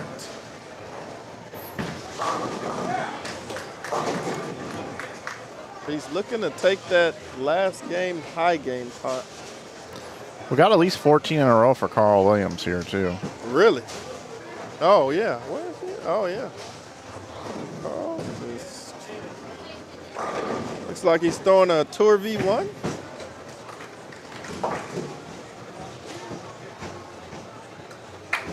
Every time I hear that name, I'm looking for a golf ball. Yeah, the Tour V1s. Carl Williams, no. Shaker 8 count.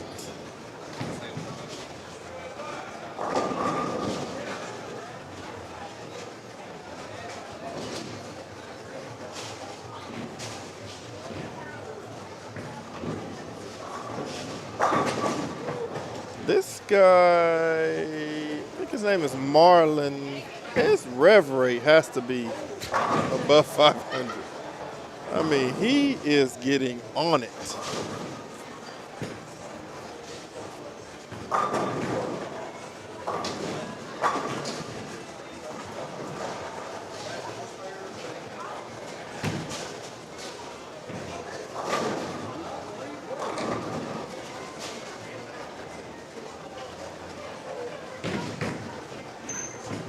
Aaron Holloman. Light, but effective. Hit him thin and watch him spin. That's right.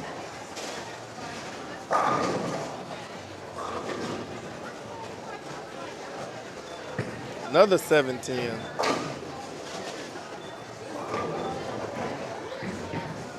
I would love to see the stats of the 710s of today. 5-pin.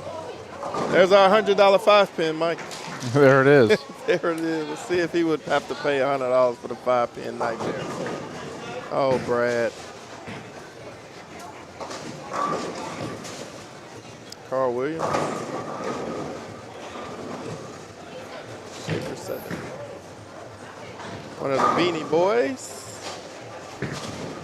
That's right. 3 scores still to come in after game 7, and they're finishing up right now.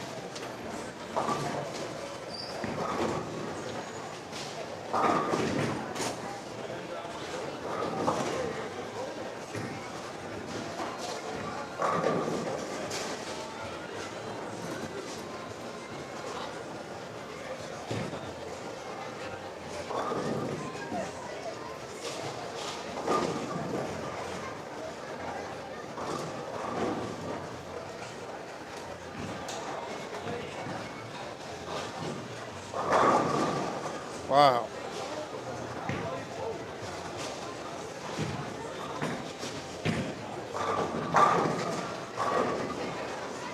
Look at your spares, kids. That's funny. I remember, Mike, there was one tournament, I can't remember what it was. It might have been Holiday Doubles, but you were giving people so much grief because they were missing their spares because they were looking at them. And you're like, why do you have plastic if you're not going to use it? Please throw straight at your spares. You were giving them so much grief. It was hilarious. Guys, the correct way to throw at spares is to throw at them straight. Even if the pair is soft, still throw it to spares straight. That gives you the less opportunity of miss.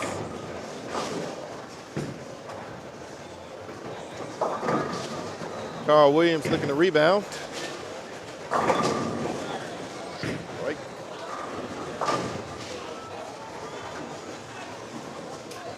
Brad Miller looking to rebound to get to Yep. 220. Yep. He's got the first one. The first one. And the second one. Looked super easy, didn't it? Yeah. Hey, he's know what he's doing. He definitely knows what he's doing. That looks like no effort. Brad wants to deliver more for Gene. He wants to give him more score than this, and he feels like he's a shot or two away of just having a monster game here, and he's frustrated. Yep. And when you kind of just go up there and just throw it and go through the motions on something that's this easy, they all fall down typically. Yeah. Got 9 on the fill, but 219. that was still a pretty good game, even though Brad's fried about it. Yeah, he is definitely fried. Because they're going to get to sub 500. But still, 500 finish. Yeah. Right at it anyway. That's a good deal. All right, scores are in after 7.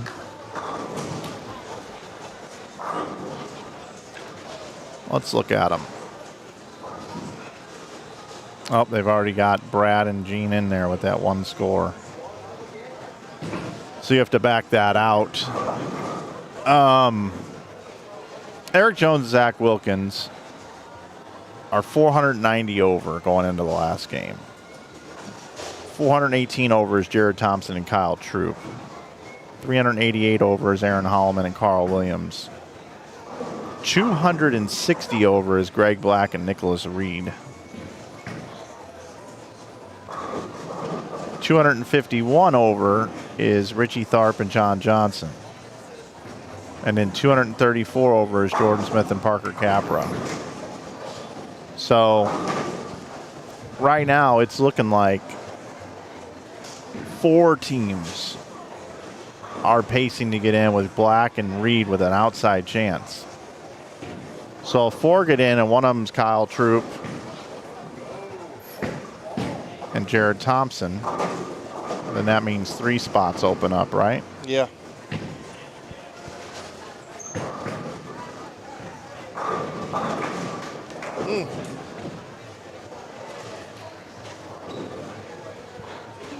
So now we're looking at potentially 35-29 making it. Eric Deal and Dave Puffyman. 329 could make it. 329. Could. Not going to make it. Could make it. 220 average. That is pretty good on something that normally takes 230 plus. Only gonna take 220 to get in this year. I don't hate it.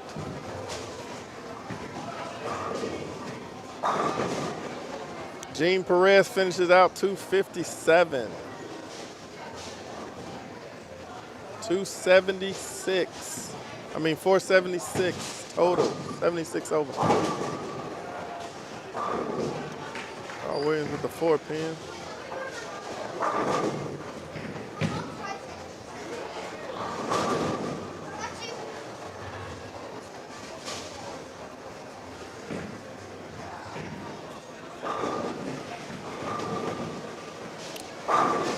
Mike, what would you say his rev rate is? He is hammering the ball at the bottom, is he not? A lot. It is a lot. Man, if he could learn to control that, he would have. He would. Got to be above 500. Most times you see people with super high rev rate, they just don't have the control of it.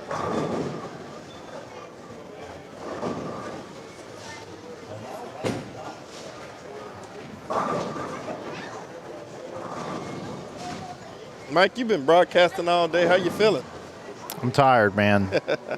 I am tired. It does take a different type of person to broadcast all day for what has been a long day since you got here, I'm assuming 8 a.m., 7 a.m.? 7. Yeah, 7 a.m. Struggle too.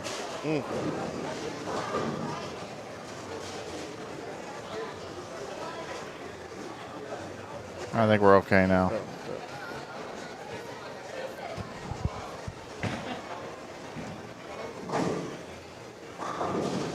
Chad, I want y'all to look at lane 28. His name is Marlon Porter. I would like y'all to tell me, what do you think his rev rate is after he releases this ball on lane 28? Marlon Porter, lane 28. What do you think his rev rate is? He's on 5 in a row.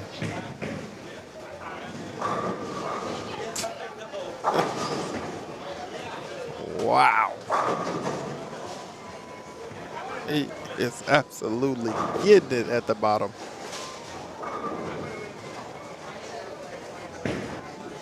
.621. Rev rate equals blur. Yeah, 600 probably seems a little probably accurate, to be fair.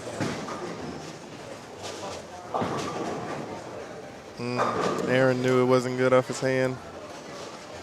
I would say upper 400s. Yeah. It looks a little more than that. I'm 450. And he looks much higher. 496, yeah, that's good. 496, okay. 525.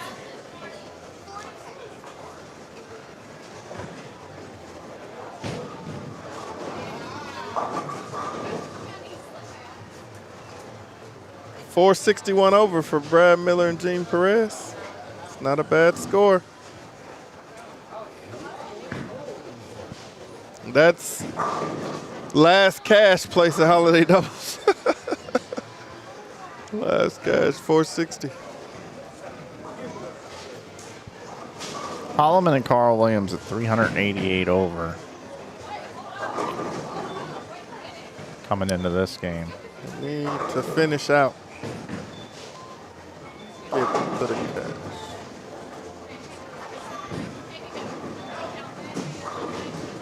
Where's Marlon? Let's see, Marlon.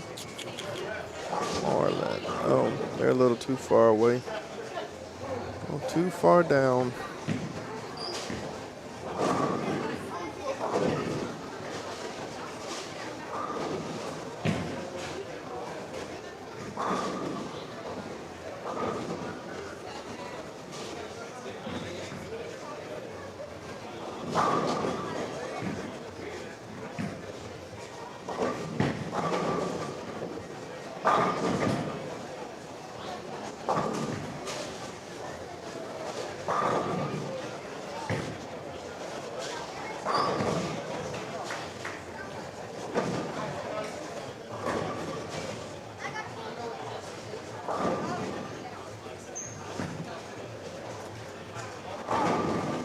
Holloman, big strike in the 7th. Big strike.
Eight in a row.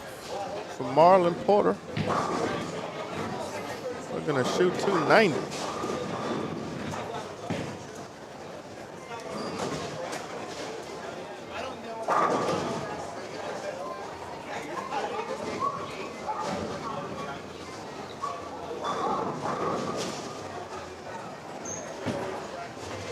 Zach Wilkins and Eric Jones are going backwards. Well, no, they can still get the plus, but plus just a few. Just a few. So it look like the leaderboard will stay the same for the top 2 teams from earlier today.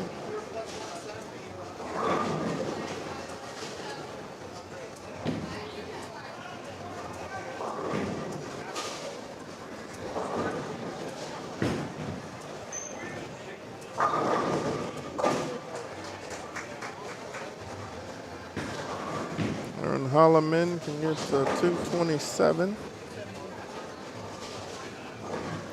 Carl Williams tonight is bowled 247, 207, 191, 245, 234, 232, and 300, and can bowl 290 this game. No, he can shoot 227. Oh, is that okay? My bad. I had it backwards. Yeah, I had the team score. backwards. My bad. That would have been a big score. But still, 1656. So 56 over right now, plus this game. He's going to go like 280 over. Yep, 280 over. Finish this one By out. himself. Yeah.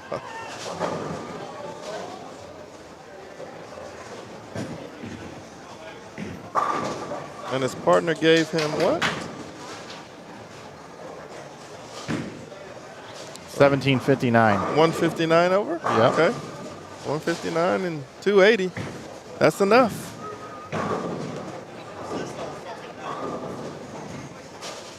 That's 400 over.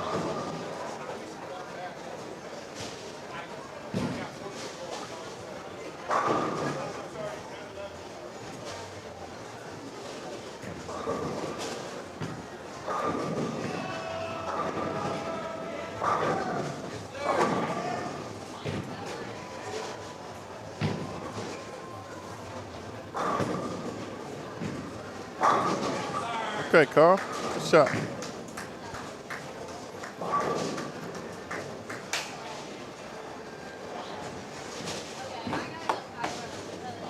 Marlon Porter with the first one in the 10th cash.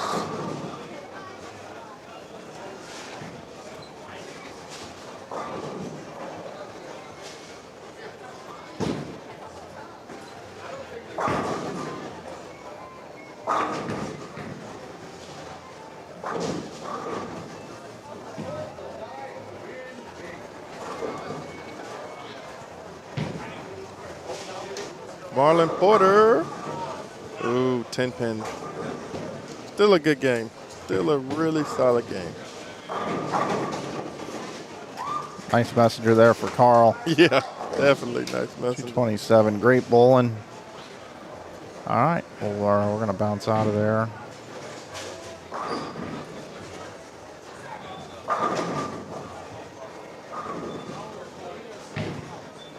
And this is where we will end.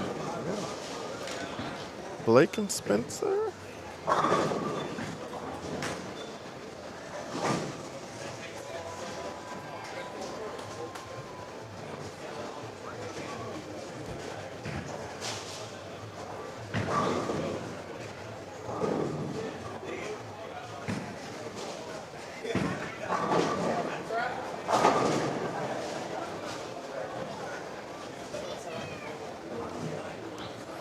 As I assume we'll get some rapid bowling now that teams are leaving from the left and right of other pairs as they got done early.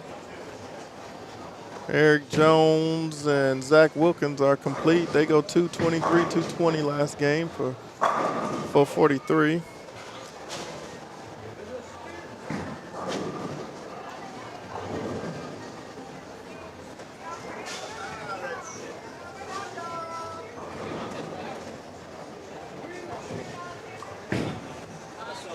Donovan Kelly. 10-pin.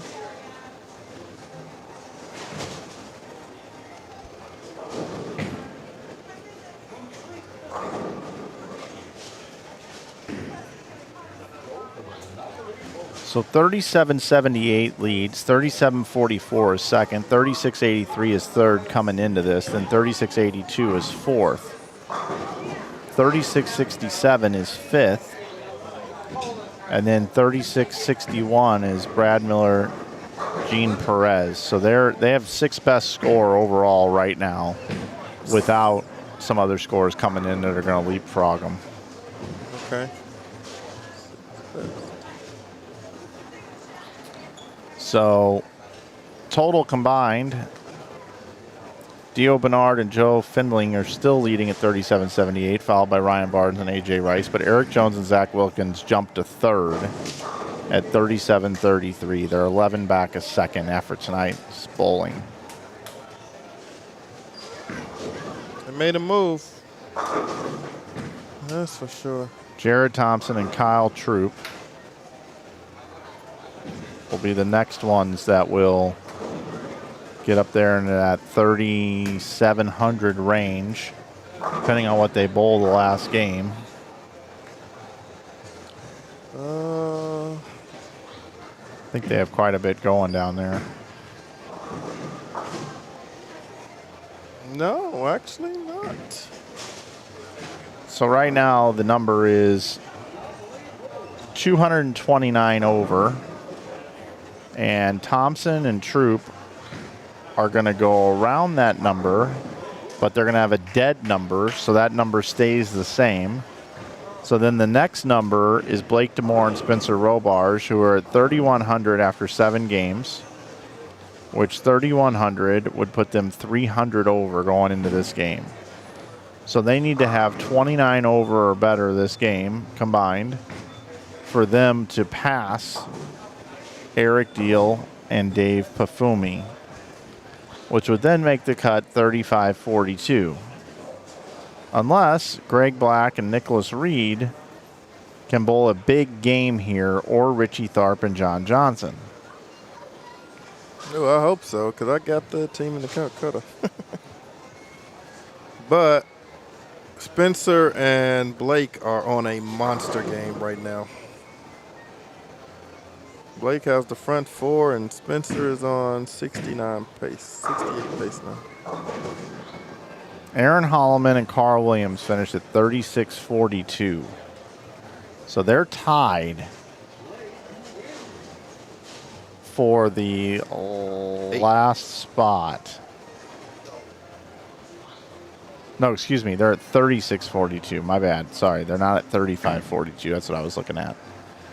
They're at 36-42. They're in. So we're just looking at DeMore and Robarge. And then what does Reed and Black? Oh, Reed and Black are done. 34-76, 276 over. That's not going to get in. Nope, not enough for them. Not enough. Looks like 35-42 is probably going to be this number. 35-42. And that means Eric Deal and Dave Puffy Me are going to drop right out of the cut. Last team out. Unless there's another team that's making it in that was already in the number.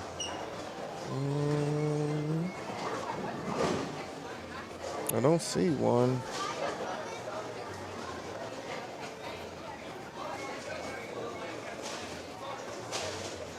I don't either.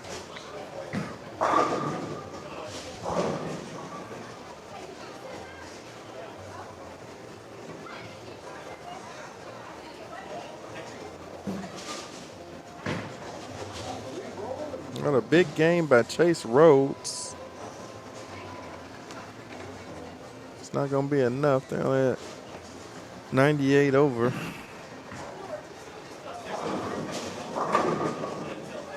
Blake strikes.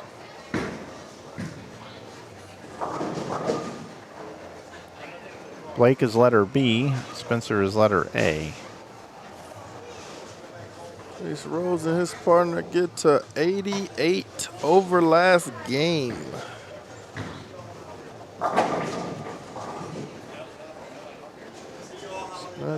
See y'all at holiday doubles. Come out to a real bowling alley where there's no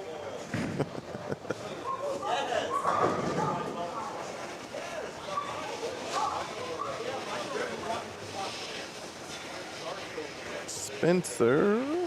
Good bowling, Carl. Thank you, thank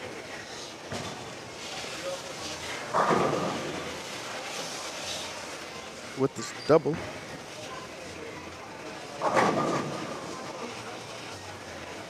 What is this noise? I was trying to figure that out too.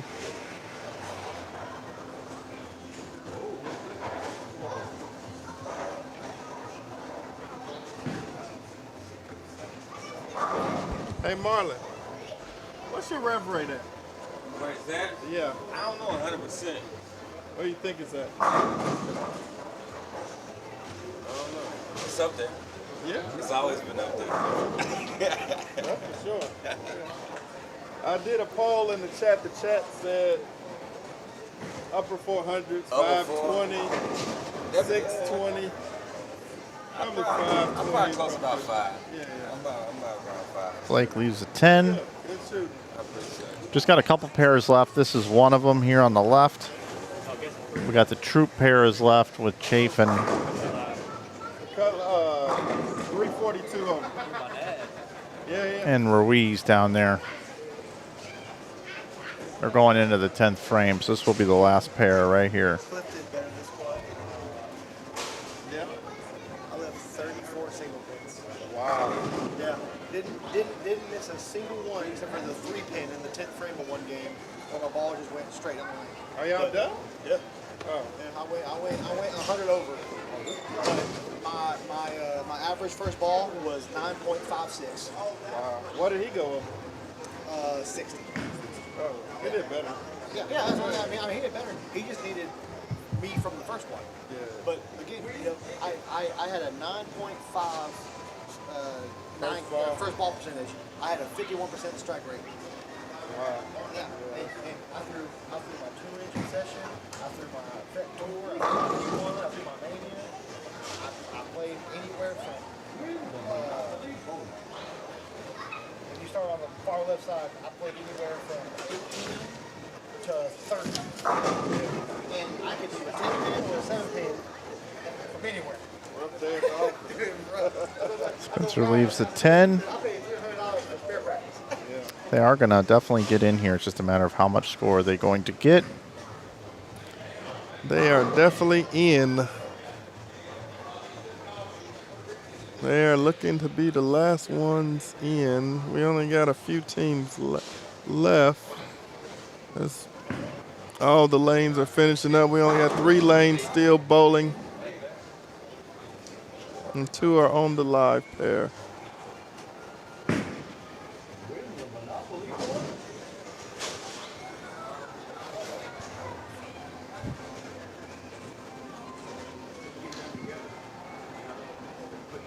$12.22. We'll be back on at 9 tomorrow.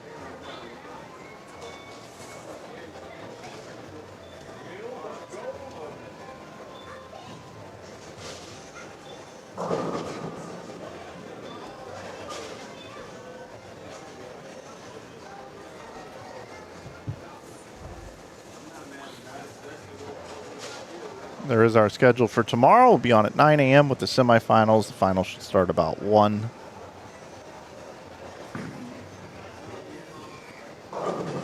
Brandon Bone is your star of the Nightmare Doubles. Can he pull off the win? I think he's got the high set, or at least he had the high set. Yeah, second. Yeah, he was Oh, great. 14 back of That's right. 19 back of Fendling. Finley. Yeah. Shot 19-15. It's pretty good.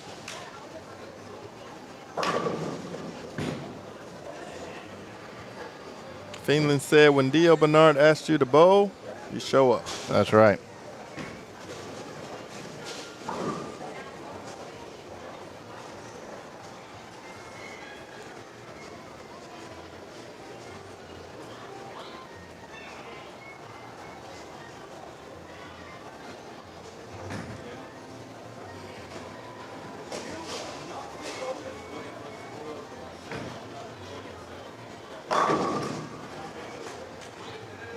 All right, looks like we got 2 pairs left to finish. Kyle Troop, Jared Thompson, and Aaron Ruiz.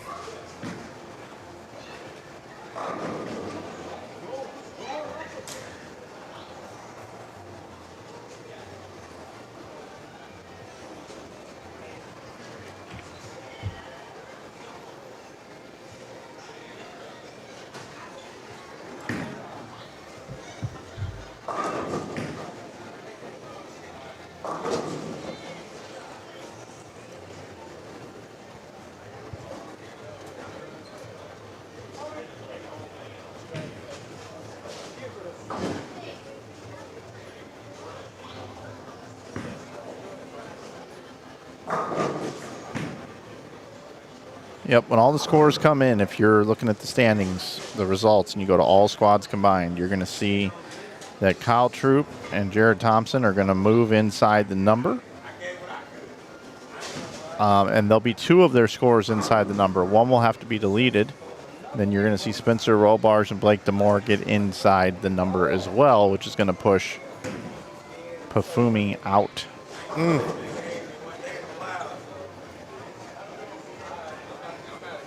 And Eric Deal.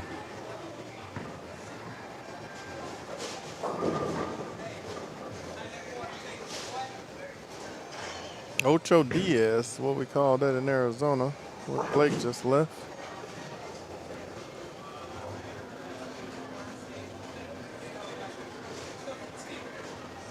Kyle and Jared's pair just finished up. Thanks, Ilpad. Appreciate you.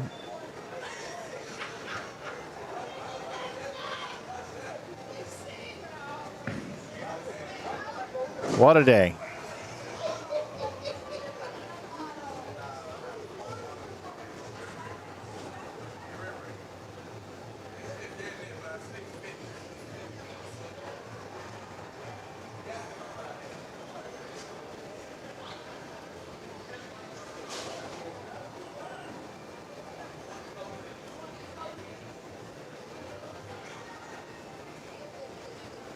Spencer.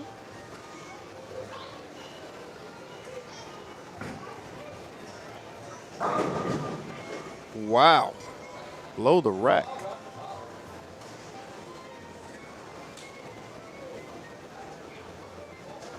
He was excited about that one.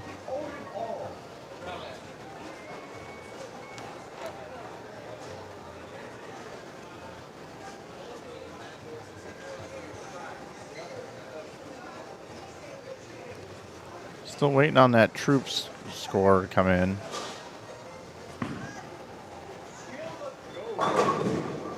Surprised they don't have it in yet. Yeah, it's a little shocking.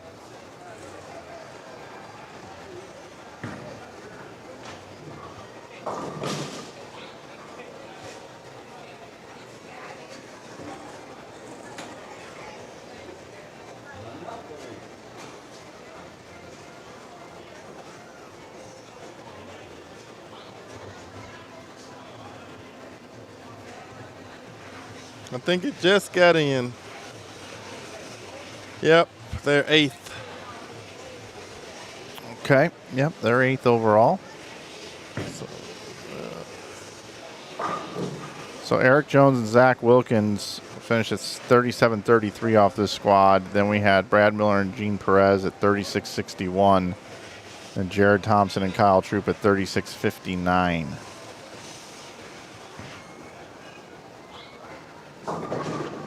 And again, Robarge and Demore are going to go around here. They're 300 over right now.